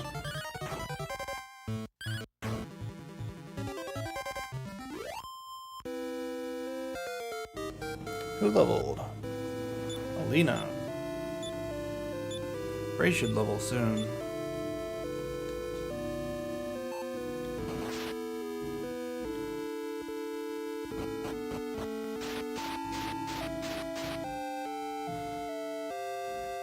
All he had to say was gasp.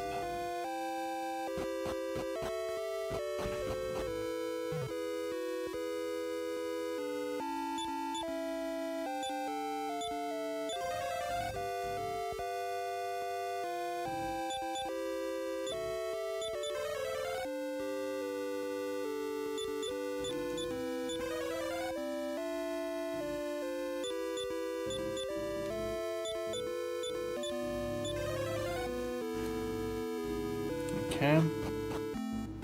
Well, Ragnar should have been a heal all.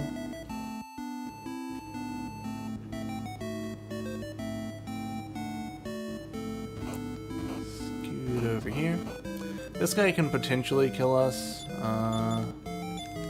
Gonna swap out Christo for Lucia. Besides heal all, Lucia also has the defense spell.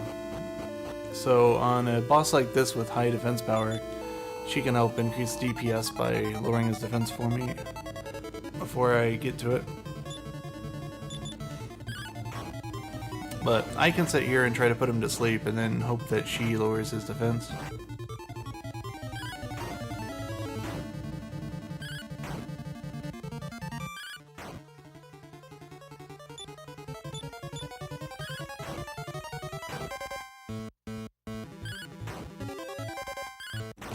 Come on.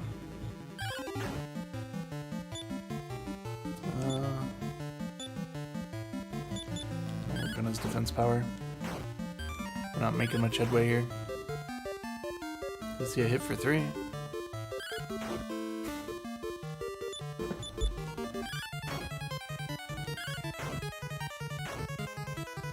Infernus. Yeah, for some reason in Dragon Warriors 3 and 4, the word hell got translated as Infernus, like, pretty frequently. So this guy's name in Japanese is Hell Battler.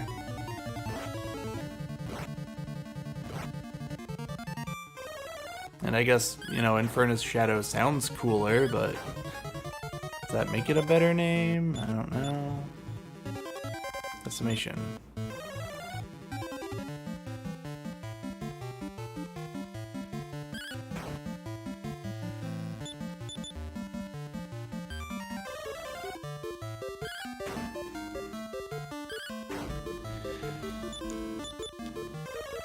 yourself good. Just in time. Man, that hurts.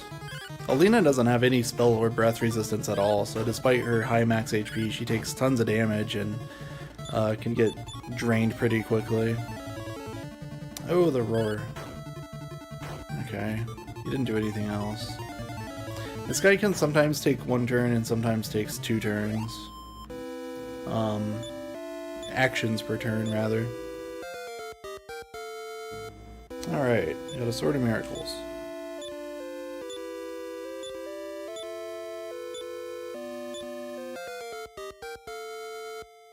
Here we got Vivify. It's not very useful at this point.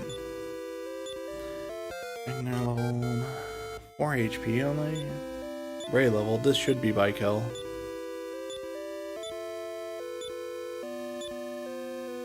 Oh, it's day 9.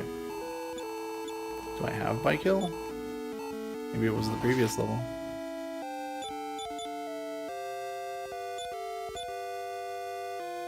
No. It's level 19.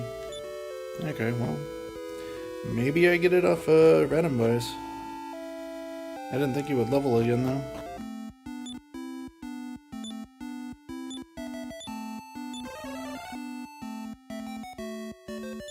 No body kill. I was warned about this. Where is the extra Sword of Miracles?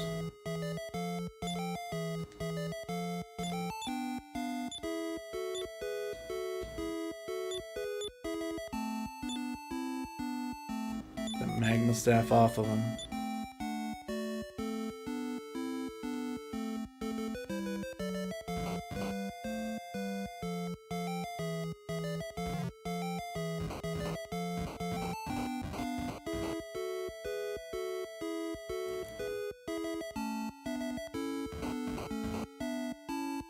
Okay, over here.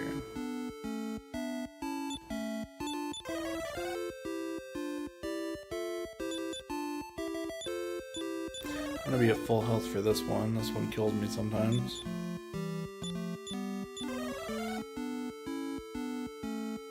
It's good enough. No. I want Christo.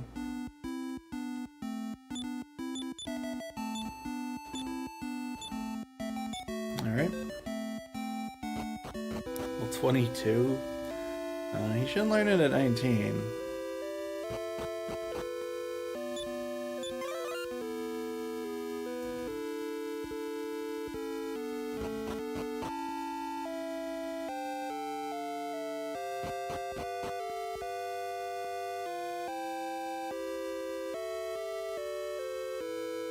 Alright, so this dude drops some lore. I didn't really talk about what the villain's deal is, but his girlfriend got beat up and now he kind of wants to end humanity. We need offensive. And this is the guy what had her beat up.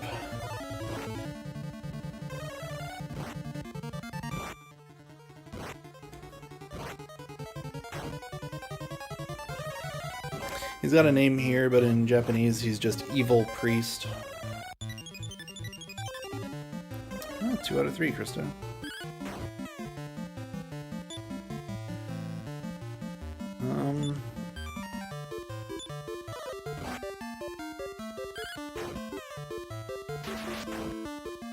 God, I was counting on that happening.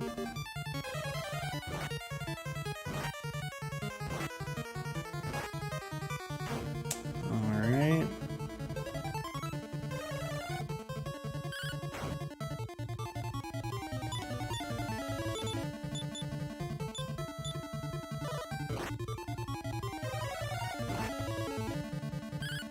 Ow. Please heal, Alina.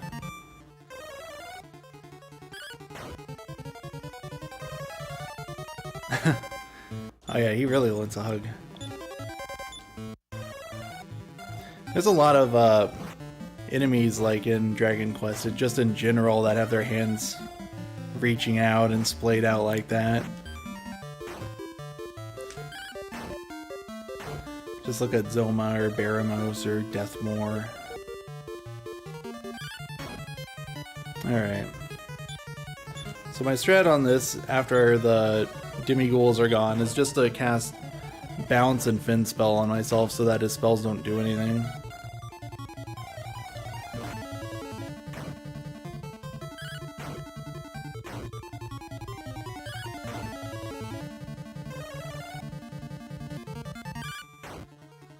There we go. Now we're pretty much untouchable. He does have a physical attack, but he doesn't use it much.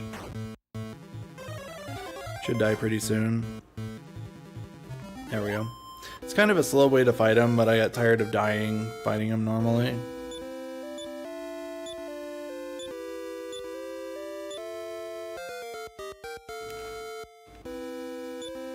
The jazz hands. Yes, sir. There's Michael.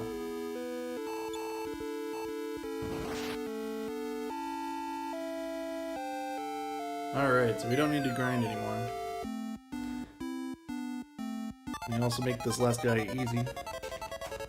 Because we don't need any XP from him. Hang on. Headset fell off. Okay. And the hero's down.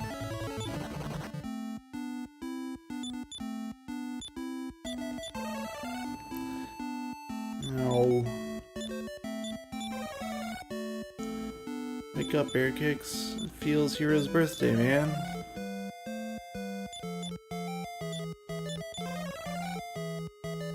There you go.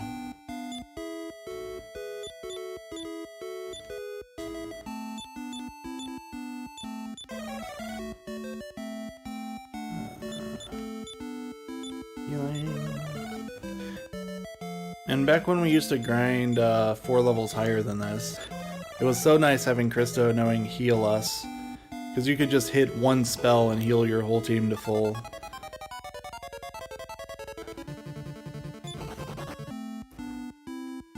There's a really weird minor bug in this game where if you have the heal us spell and you open up your tactics, your reorder menu rather, and then close it and then cast heal us, it heals everybody to full instead of the normal amount.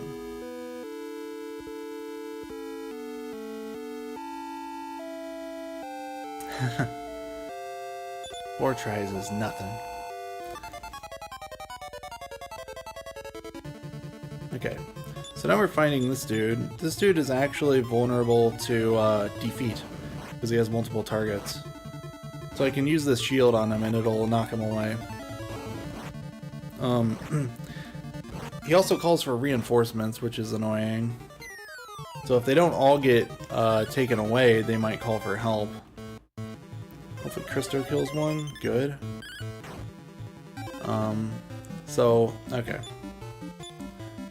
So he's calling for help now, but one plus side about the situation right now is that they're in the same group. So when Christo casts defeat here, it will target both of them.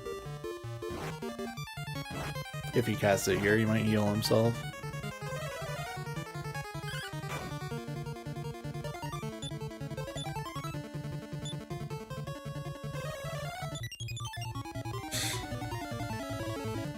Mario, please.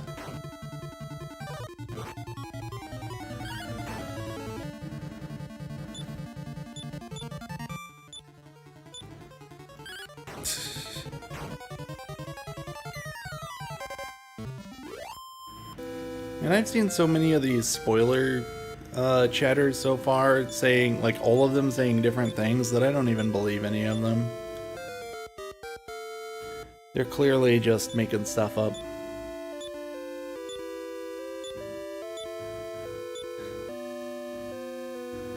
Draw a name out of the hat, tell everybody they die. Who knows?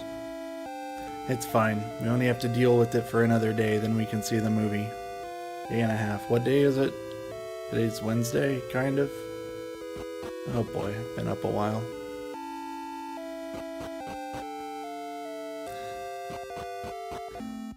Alright, so that was all the barriers. We can go fight Necrosaur now.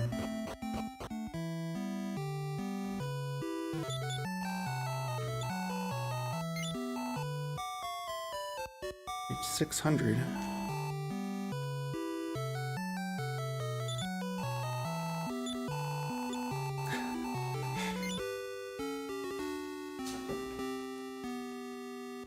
That Harry Potter spoiler meme was actually really interesting. I remember that pretty well.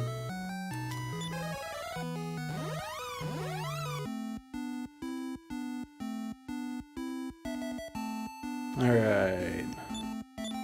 Make absolute sure that you have the horn. Yep. You should be good.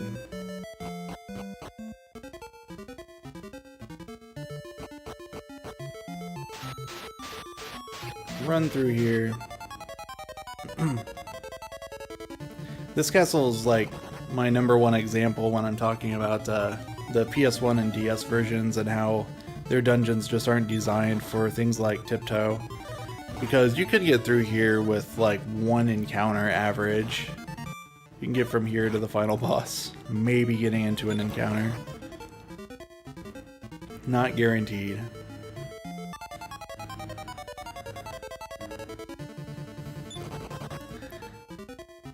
Alright, I should heal. I should do it now.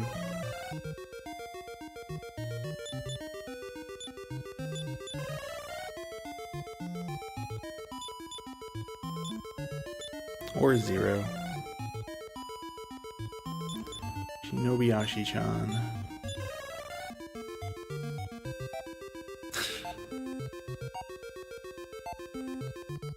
Tactical beat me to it. Alright, come on.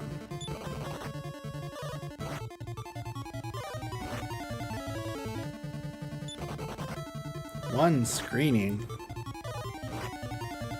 That's interesting. It's not a big enough movie for a second screening. In my town, there's probably going to be empty seats opening night. I will probably walk in without calling ahead and say, hey, I want to see this movie. I don't know how this theater stays in business because I do that all the time.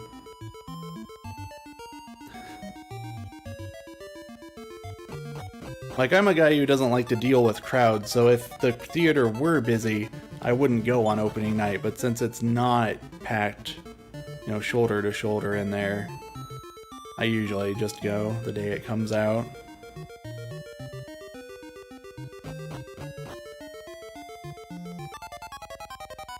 Ah, I see.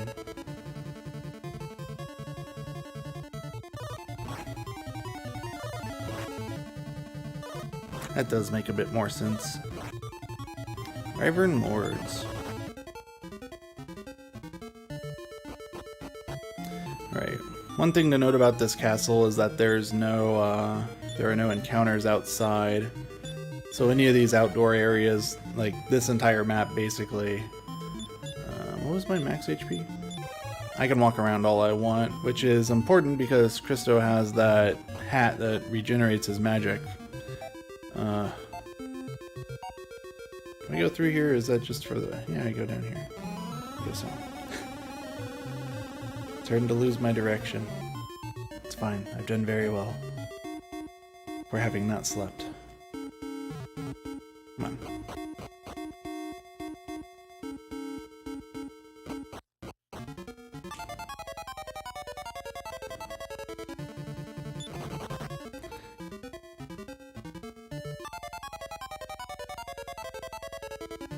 Guardians. Guardians are souped up dragon riders. They're not too much tougher though than dragon riders. I think they have more HP and their breath is the 60 damage blizzard breath instead of the 40 to 50 fire breath.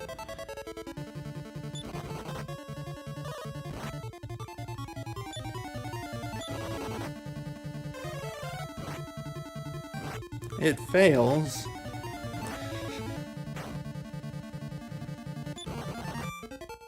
Dude just took 8 points of damage. Thanks, Mirror Shield. You're contributing.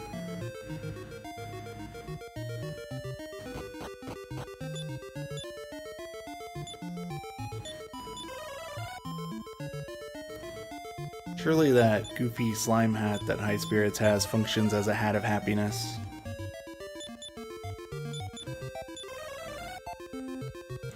Not sure what else one would look like. I got plenty of magic.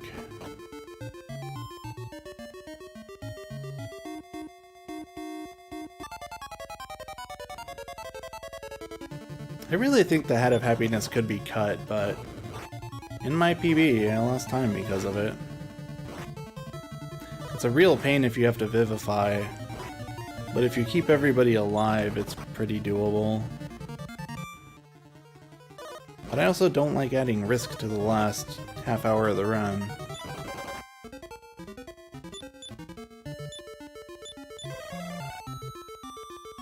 Alright, can I get outside?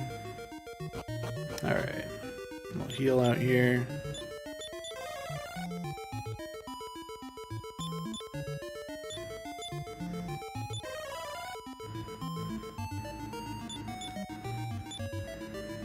Heal all for Elena. Christo's not going to use 75 MP against Necrosaro. Let's go. Aaron's Horn. This is like the first run ever that I've done where Alina didn't have the horn in her inventory. Alina also didn't have the final key. Look at that. It's probably because I messed up my, I messed with who I brought into Gardenburg.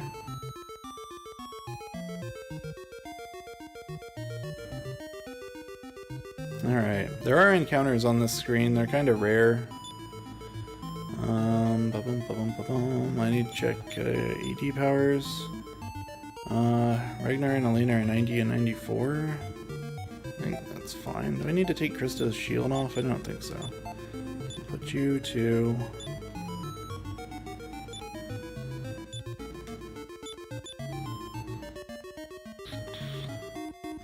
Or do I need to throw something away of Ragnar's? Evil Ash could tell me. It's 90 defense power, fine. I also want to move the shield off and take the dew. You're full. No. Shield. Off. I'm fine. Alright. This goes on the hero. I think he's good. I think everyone's good. I think this is as good as we get. Look at this one more time. Is Elena missing something? She must just have low agility. Oh, great. Could be worse. You can get an encounter on the tile that triggers the Necrosaro fight. I'm pretty sure I'm one step away from it. It better be.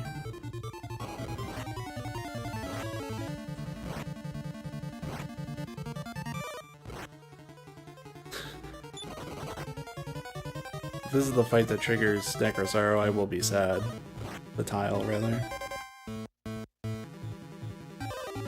This is Guardians.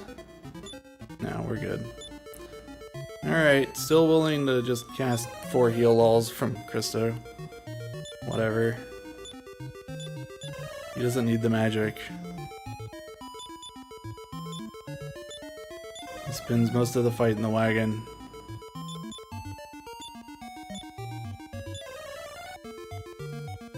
Probably should have had Hero do one of those. Hero has a ton of magic. He has more max magic than Christo. Alright, Air Kick says YOLO Cowie.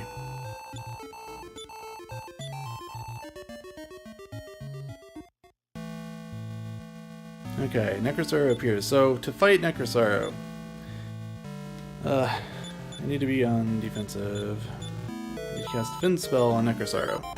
So, by casting Fin Spell on Necrosaro, that will stop Christo and Bray from casting spells on Necrosaro. And Christo right away cast Increase. I like it. Okay. I didn't give Ragnar an extra sword. Again. Alright, well... Can't say it surprises me that I did that again.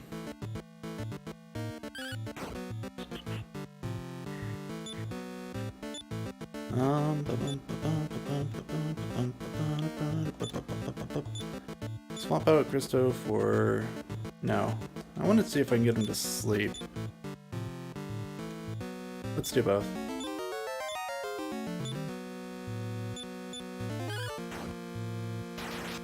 Don't crit him.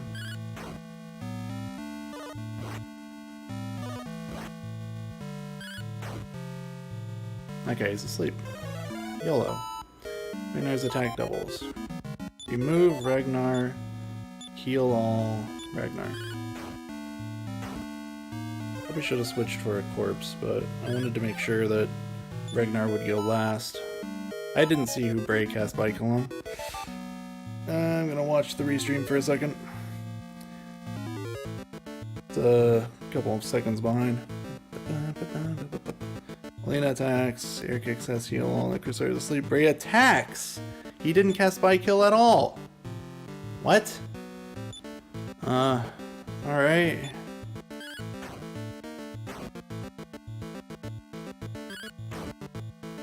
Why is he attacking? Bray, please. Bray.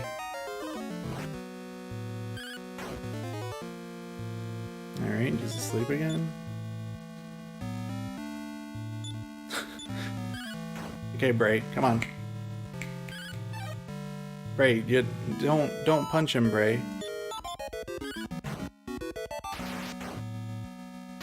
Ah, that's not good. Add.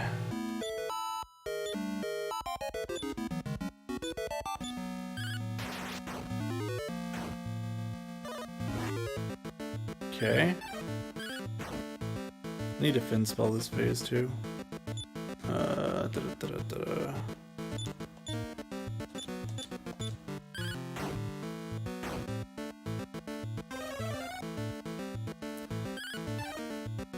Ugh.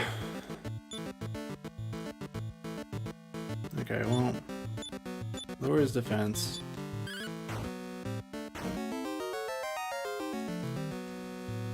Okay, there's one that hit the hero. Let's just attack. Come on, give me one more, Bray. Gotcha. Alright, let's go. He's asleep. Switch Bray for, I guess, Ragnar. That's gonna be a real weird party order. It's the safe order, though.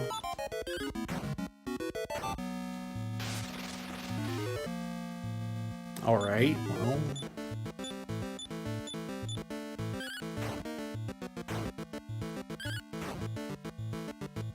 Okay, he's asleep right away. This fate's gonna be a little annoying, because he's got Sleep Breath and a couple other annoying attacks.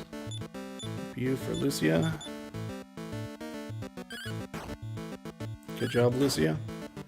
I should have lowered his defense. He got crazy high attack, though.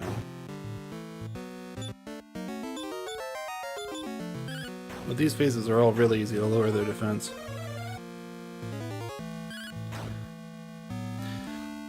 So I did a lot of kind of complicated, like, moving my characters around at the beginning, which was to encourage Bray to cast By-Kill on as many of my party members as possible.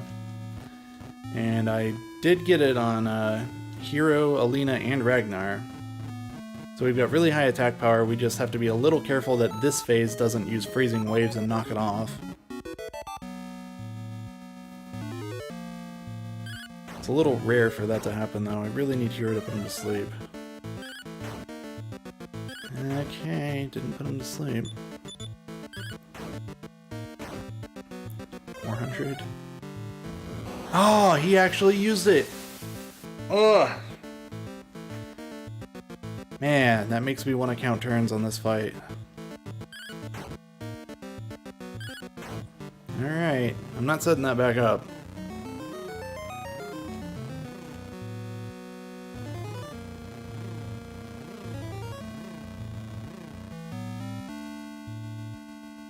Okay, let's remove...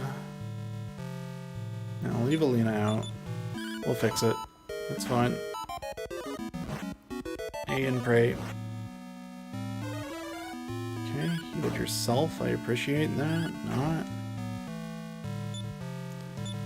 should count damage on this phase. This is a train wreck.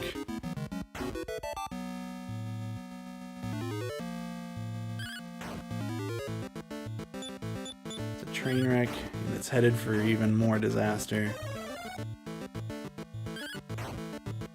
I see it coming, but I can't stop it. We just gotta hang on to the wheel and pray. Okay. Now Ragnar.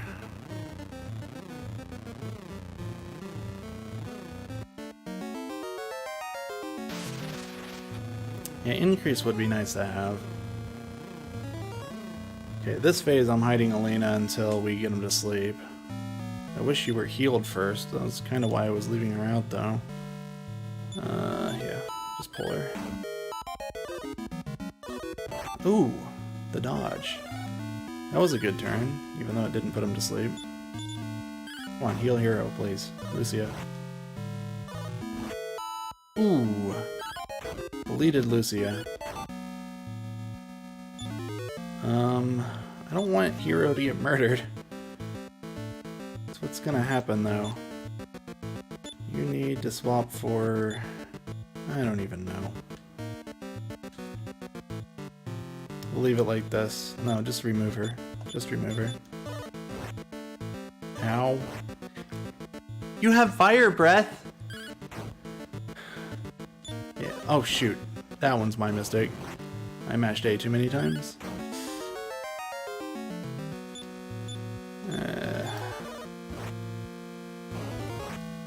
There it is. He has weak scorching breath even. Add. Switch spray for hero.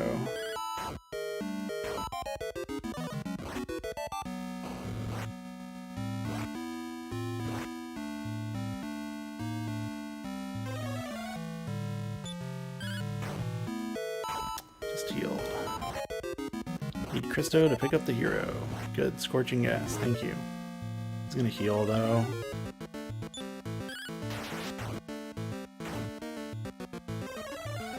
This phase is gonna die eventually. Okay.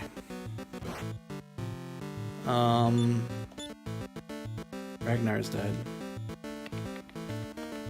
I need to use the dew. What do I do first? Let's just use it. Ragnar to the front. Duel the World Tree, see what happens. Please don't knock him into the last phase yet. Ooh. Hero, please go first. No! That was bad. I got a leaf. Why am I using a leaf again?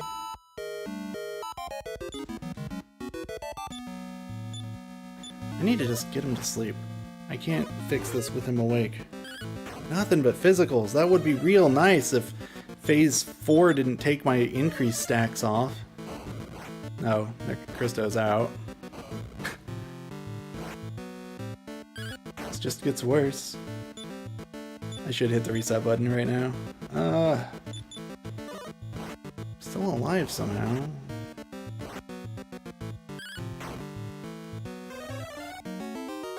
Nice upper.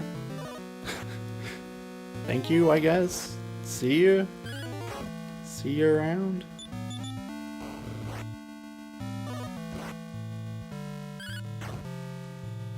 Hey, he's asleep. Okay, now.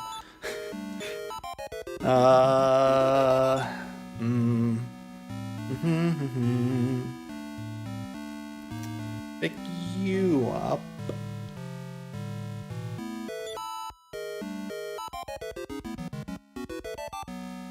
Alright. Heal yourself.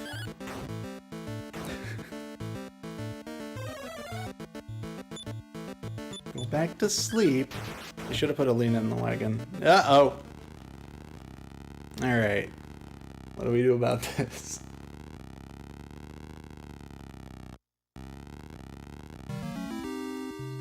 There were better ways that last turn could have gone. There are worse ways that last turn could have gone.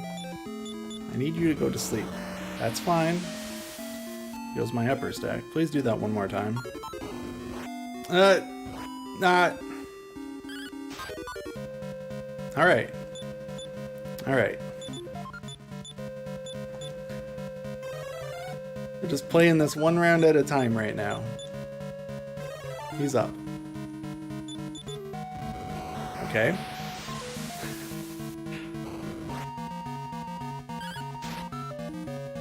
No! Go first! Ugh! Okay. Yeah, that's a reset. I should have hit the reset button the moment I realized Ragnar didn't have the right sword. Let's go buy the right sword.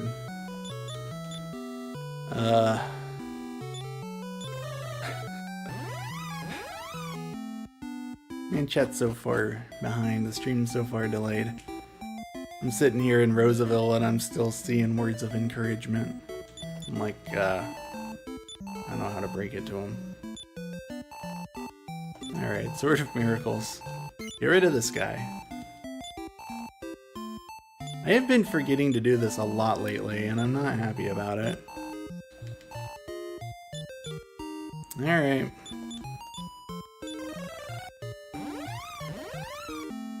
That's fine. One more, maybe two more in the budget.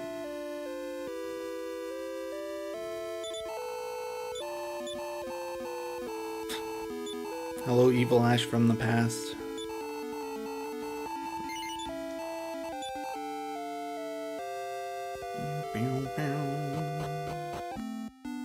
Alright, here we go.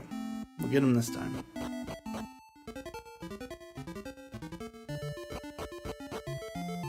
Bum, bum, bum, bum. Oh no. I took the shield off the... Oh no, I didn't. Sweet.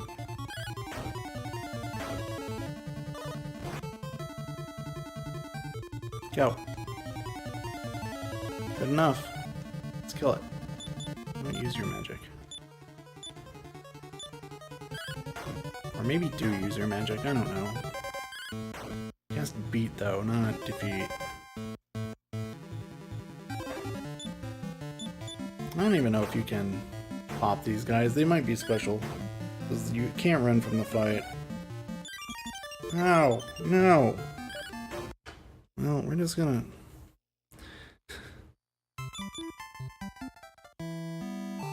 The battle text changes colors according to how much HP I have.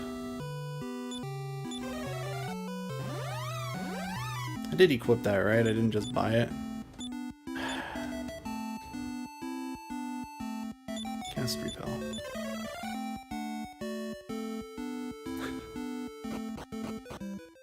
It's fine.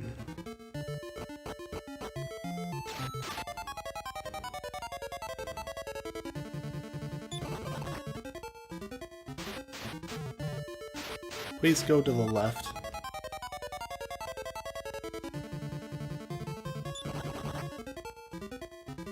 Go! No!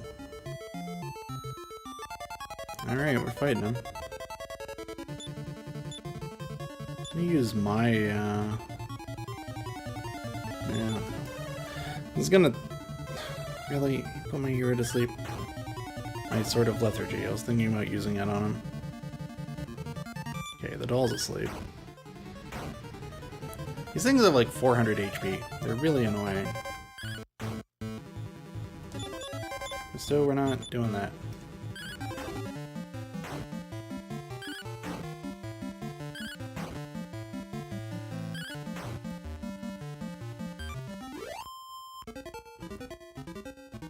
$15 XP from that fight.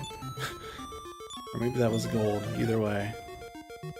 Seemed a little low to me, but that's what they're worth.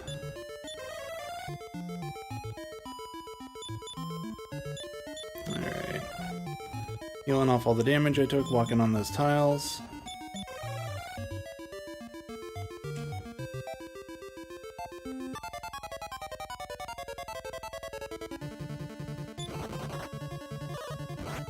Swingers.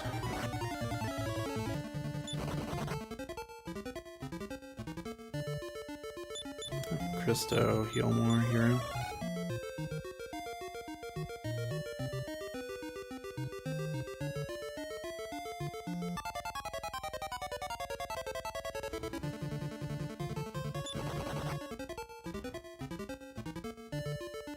Now, the Sword of Miracles is what I sold to buy the Sword of Lethargy, which I did save after I got it, though I did forget to equip it, but it's on him right now.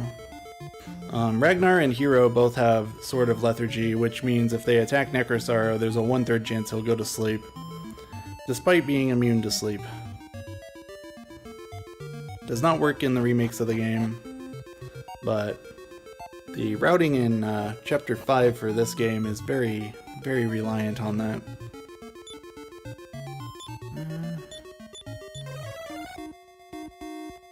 Made it a fair distance. We can do some more healing.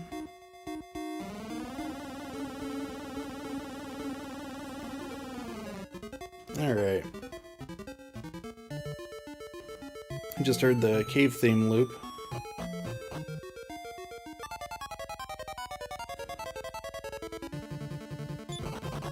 Guardians, okay.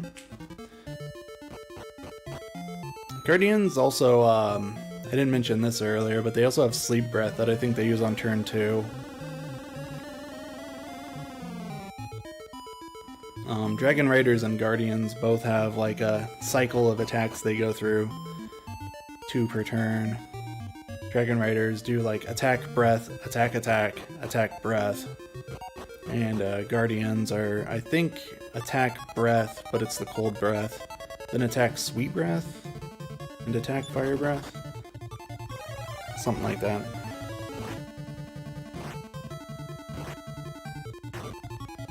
Oops.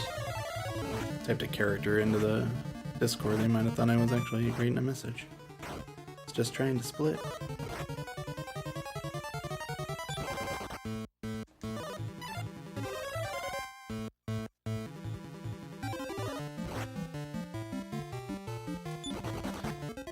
Okay, Ragnar, 27 HP. Need to fix that. Heal more Christo. Everyone else can probably survive. 2 Callisto. Not great. Eat. Firebolt. What's better than instant death in the final dungeon, huh? Nothing. Everybody should have instant death in the final dungeon. Every monster. Get up. Get up. There you go. Alright, I might be walking back and forth to regain a little bit of this magic before leaving the castle. Alright. Here we go. 59 magic, yeah. I'll walk back and forth till at least 80.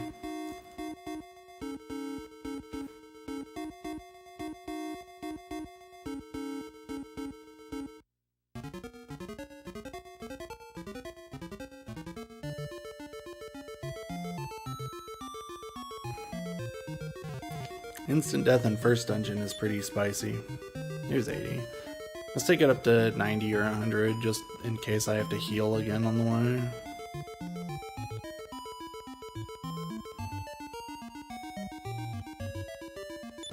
Alright, good enough. There's my horn. Alright, Necrosaro. I wanted to be done with this well before noon.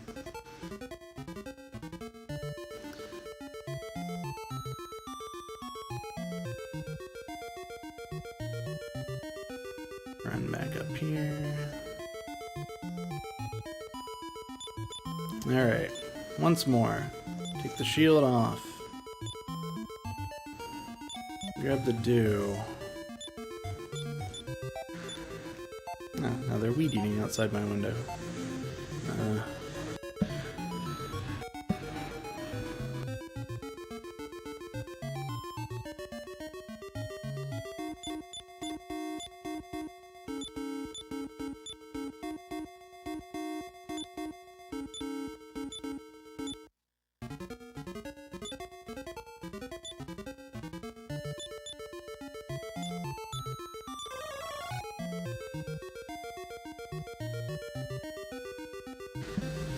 Alright, we got our health up. Heroes in the 3rd slot. Attack and defense. Defense powers specifically look fine. Gave myself to do. Should be good.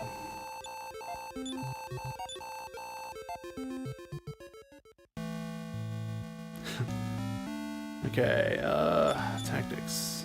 Defensive. Spin spell. Necrosaro.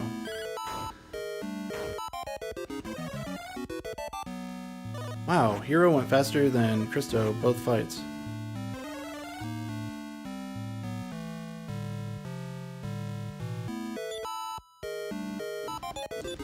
Lowers defense. I'd like Christo to get healed before he goes back in the wagon.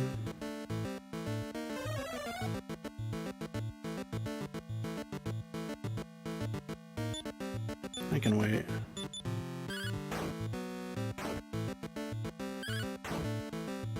Or you can attack.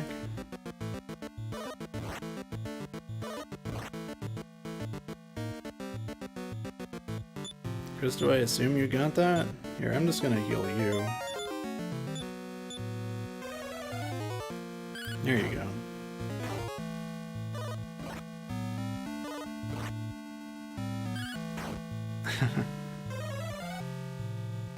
Alright.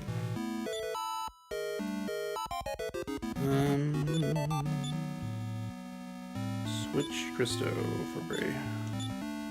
It's fine. Decimate. Oh, he was asleep. Not now.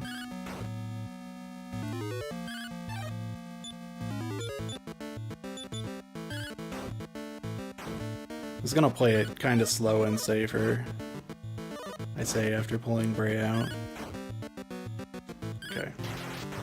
Nice. Let me heal Ragnar. It's not enough damage. Currently, we need to wait for a certain amount of damage to get put onto Necrosaro before he will, before Bray will cast Bite Kill.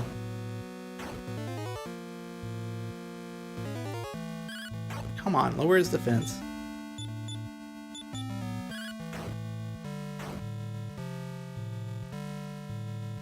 $125. Bite Kill doubled Ragnar's attack. Alright. Swap Ragnar for Nara. And put him back to sleep. Ooh, he went first. Oh, he got Bray. I don't know if it's worth reviving him. I've done this fight so many times without Bite Kill. Let's just drop it. I don't want to just sit here wasting time trying to fix it, burning my leaf.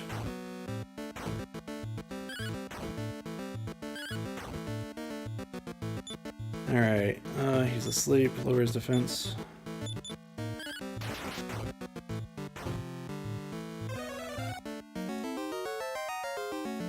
We still got our increased stacks, that's more important, I think.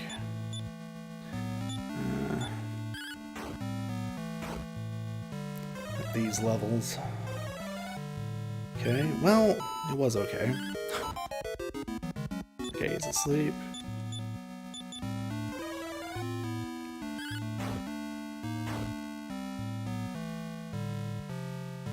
It's a good example of how annoying this phase is. He just cast Increase, so his defense power is higher than normal. Maybe I should use the Zenithian Sword on him instead of Sword of Decimation, but I'd rather just cut his defense again.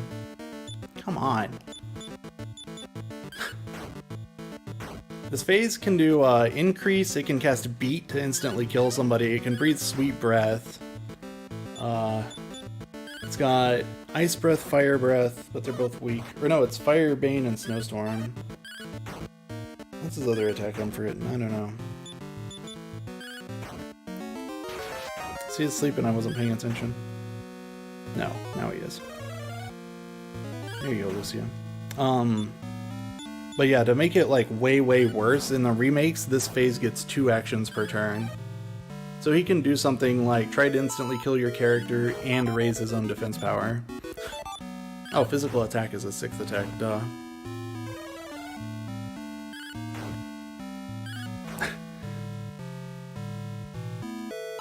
Whoa! Was that the quadruple? No, Ragnar's still up. Get him, Ragnar. Look, this dude's doing 20 damage to me right now. Like, stop it. Just die and go to the next phase. Oh, you cast increase. Hero, wake up! You cast increase twice. I need the hero to wake up now. Or Alina to crit. Alright. This is where it pays off that I talked to Master Dragon. Because I can use the Zenithian sword on Necrosaro. Yeah, well, she's gonna ruin it. Okay, no. But I can take his increase stacks off. So now his defense is back to normal. Then we knocked his head off. Looking at HP, I think we're okay. I would really like it if this phase would go to sleep. This is a free turn. Like, this is all he does on this turn, no matter what. Basically just transforms, but you still get a round for some reason. Alright, a lot of damage. Okay, he's asleep. Good. And since Lucio already lowered his defense, we'll just go for it. I actually want to heal one of those two. I have one of the two swords of lethargy. Yeah. Maybe it'll be fine. Nope. Okay, it didn't matter at all.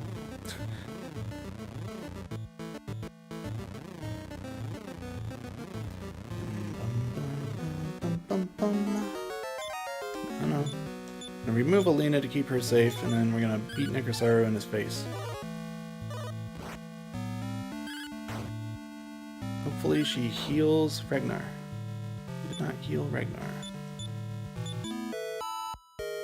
He woke up immediately. There you go. Scorching gas. Attack, good.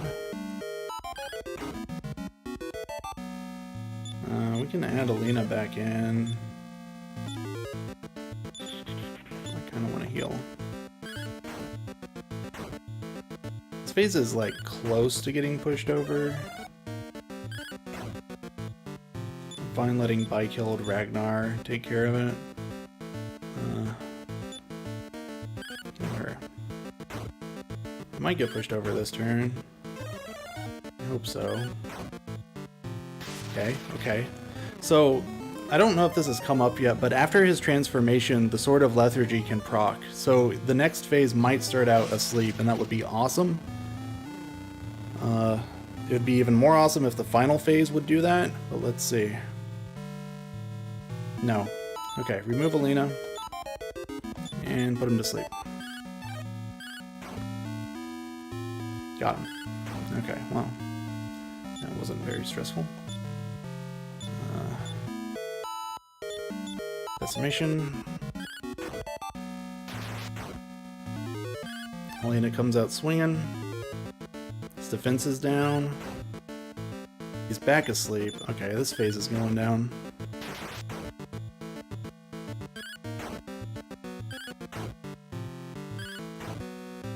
Push him. Good. 1/3 chance, please. Please, you didn't give it to me on any of the other phases. Cast Bounce. He's asleep. He's not asleep. Remove Alina. I'll have to remove her later. Cast Iron Eyes first. Alright, so this is the use for Iron Eyes in Dragon Warrior 4. So the more turns my team spends staring at this guy, the more likely Ragnar will realize that he's supposed to stick the pointy end in him, not wave the sword around like a goof. Iron Eyes. So I'm going to cast this like 5 or 6 times, so that there's a 0% chance that Ragnar uses the sword as an item instead of attacking with it.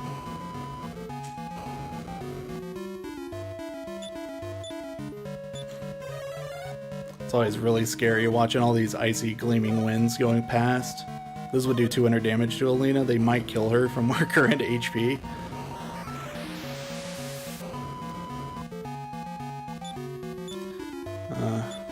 It's 4.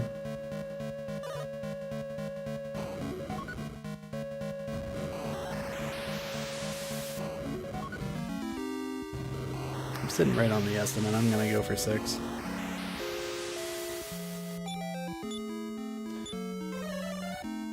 Four should be enough. I think 4 is the 90% threshold. I'll stop after 5. This is 5, so. Pull Alina out of there. Or... No. Move her. She has to go first. Okay. Good job, Lucia. So I'm just gonna let Lucia die at this point. I don't care much about her. She's asleep.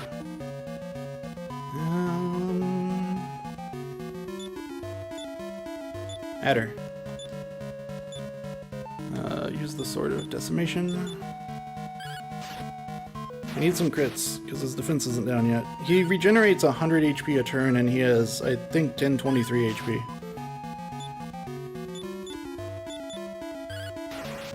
Nice. Still asleep? Come on. He's gonna wake up soon.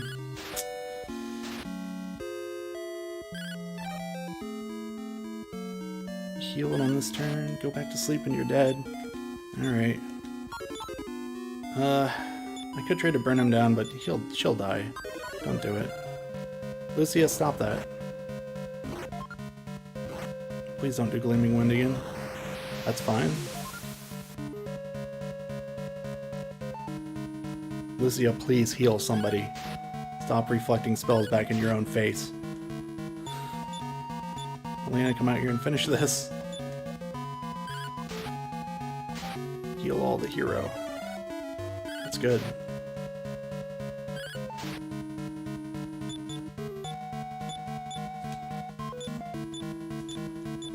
Alright. We got it.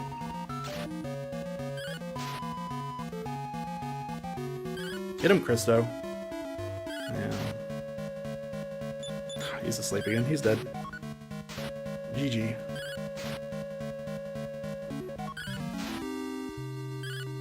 Maybe? Okay.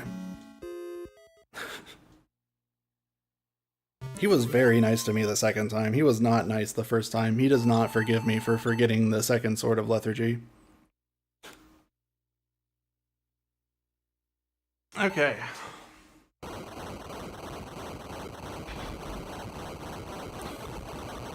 This is gonna be like 20 seconds over estimate, but whatever.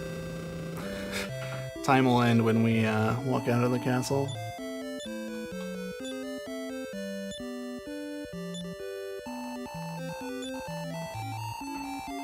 That really sucked that the end didn't go well, because I was pretty sure I was going to be well under, but that's why I was estimating 740, because I felt like an average run would probably be 710 to 720, and then dying to Necrosorrow adds like 20 minutes to it. Time will stop after he's done talking and I walk all the way out of the castle. If I don't get lost, it'll be under 741.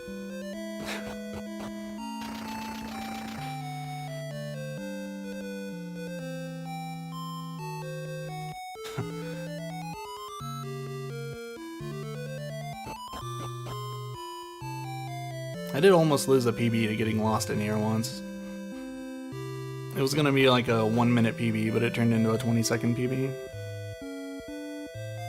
There it is. 7:40:51. An hour and 12 minutes off of my PB. But that's Dragon Warrior 4 for you. There's a lot more that can go wrong in that run in a no reset environment. So I'll take this.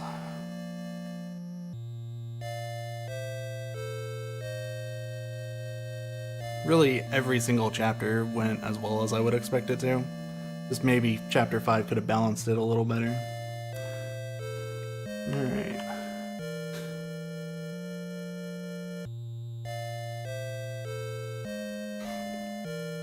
Anyway, thanks for the GGs. Thanks for everyone for hanging out, and the Retrothon staff for putting on the event. This has been fun. Firm note by kill for air kicks, that's true. Well, I got bike kill for air kicks, but he died. Then second attempt, didn't get any bike kill. Feels bad. But air kicks, I did have Bray cast bike kill on 33% of my team. How is that for a meme?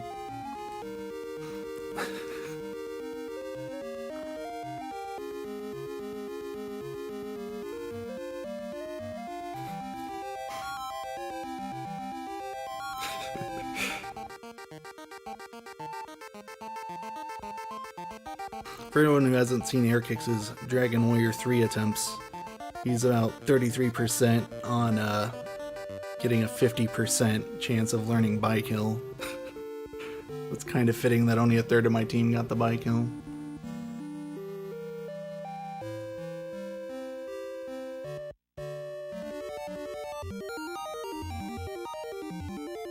Good day off work. I'm gonna spend it all sleeping.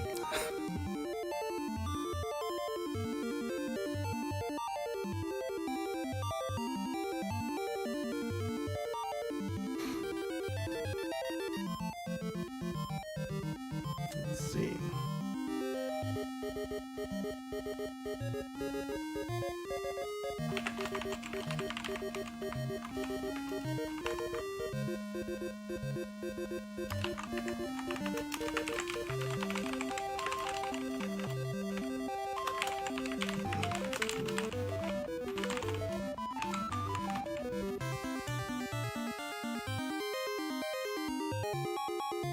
Clear face with the dark theme. Yeah, it's even creepier for sure on dark theme. Alright, looks like I'm off, but thanks again for watching and hosting and all that.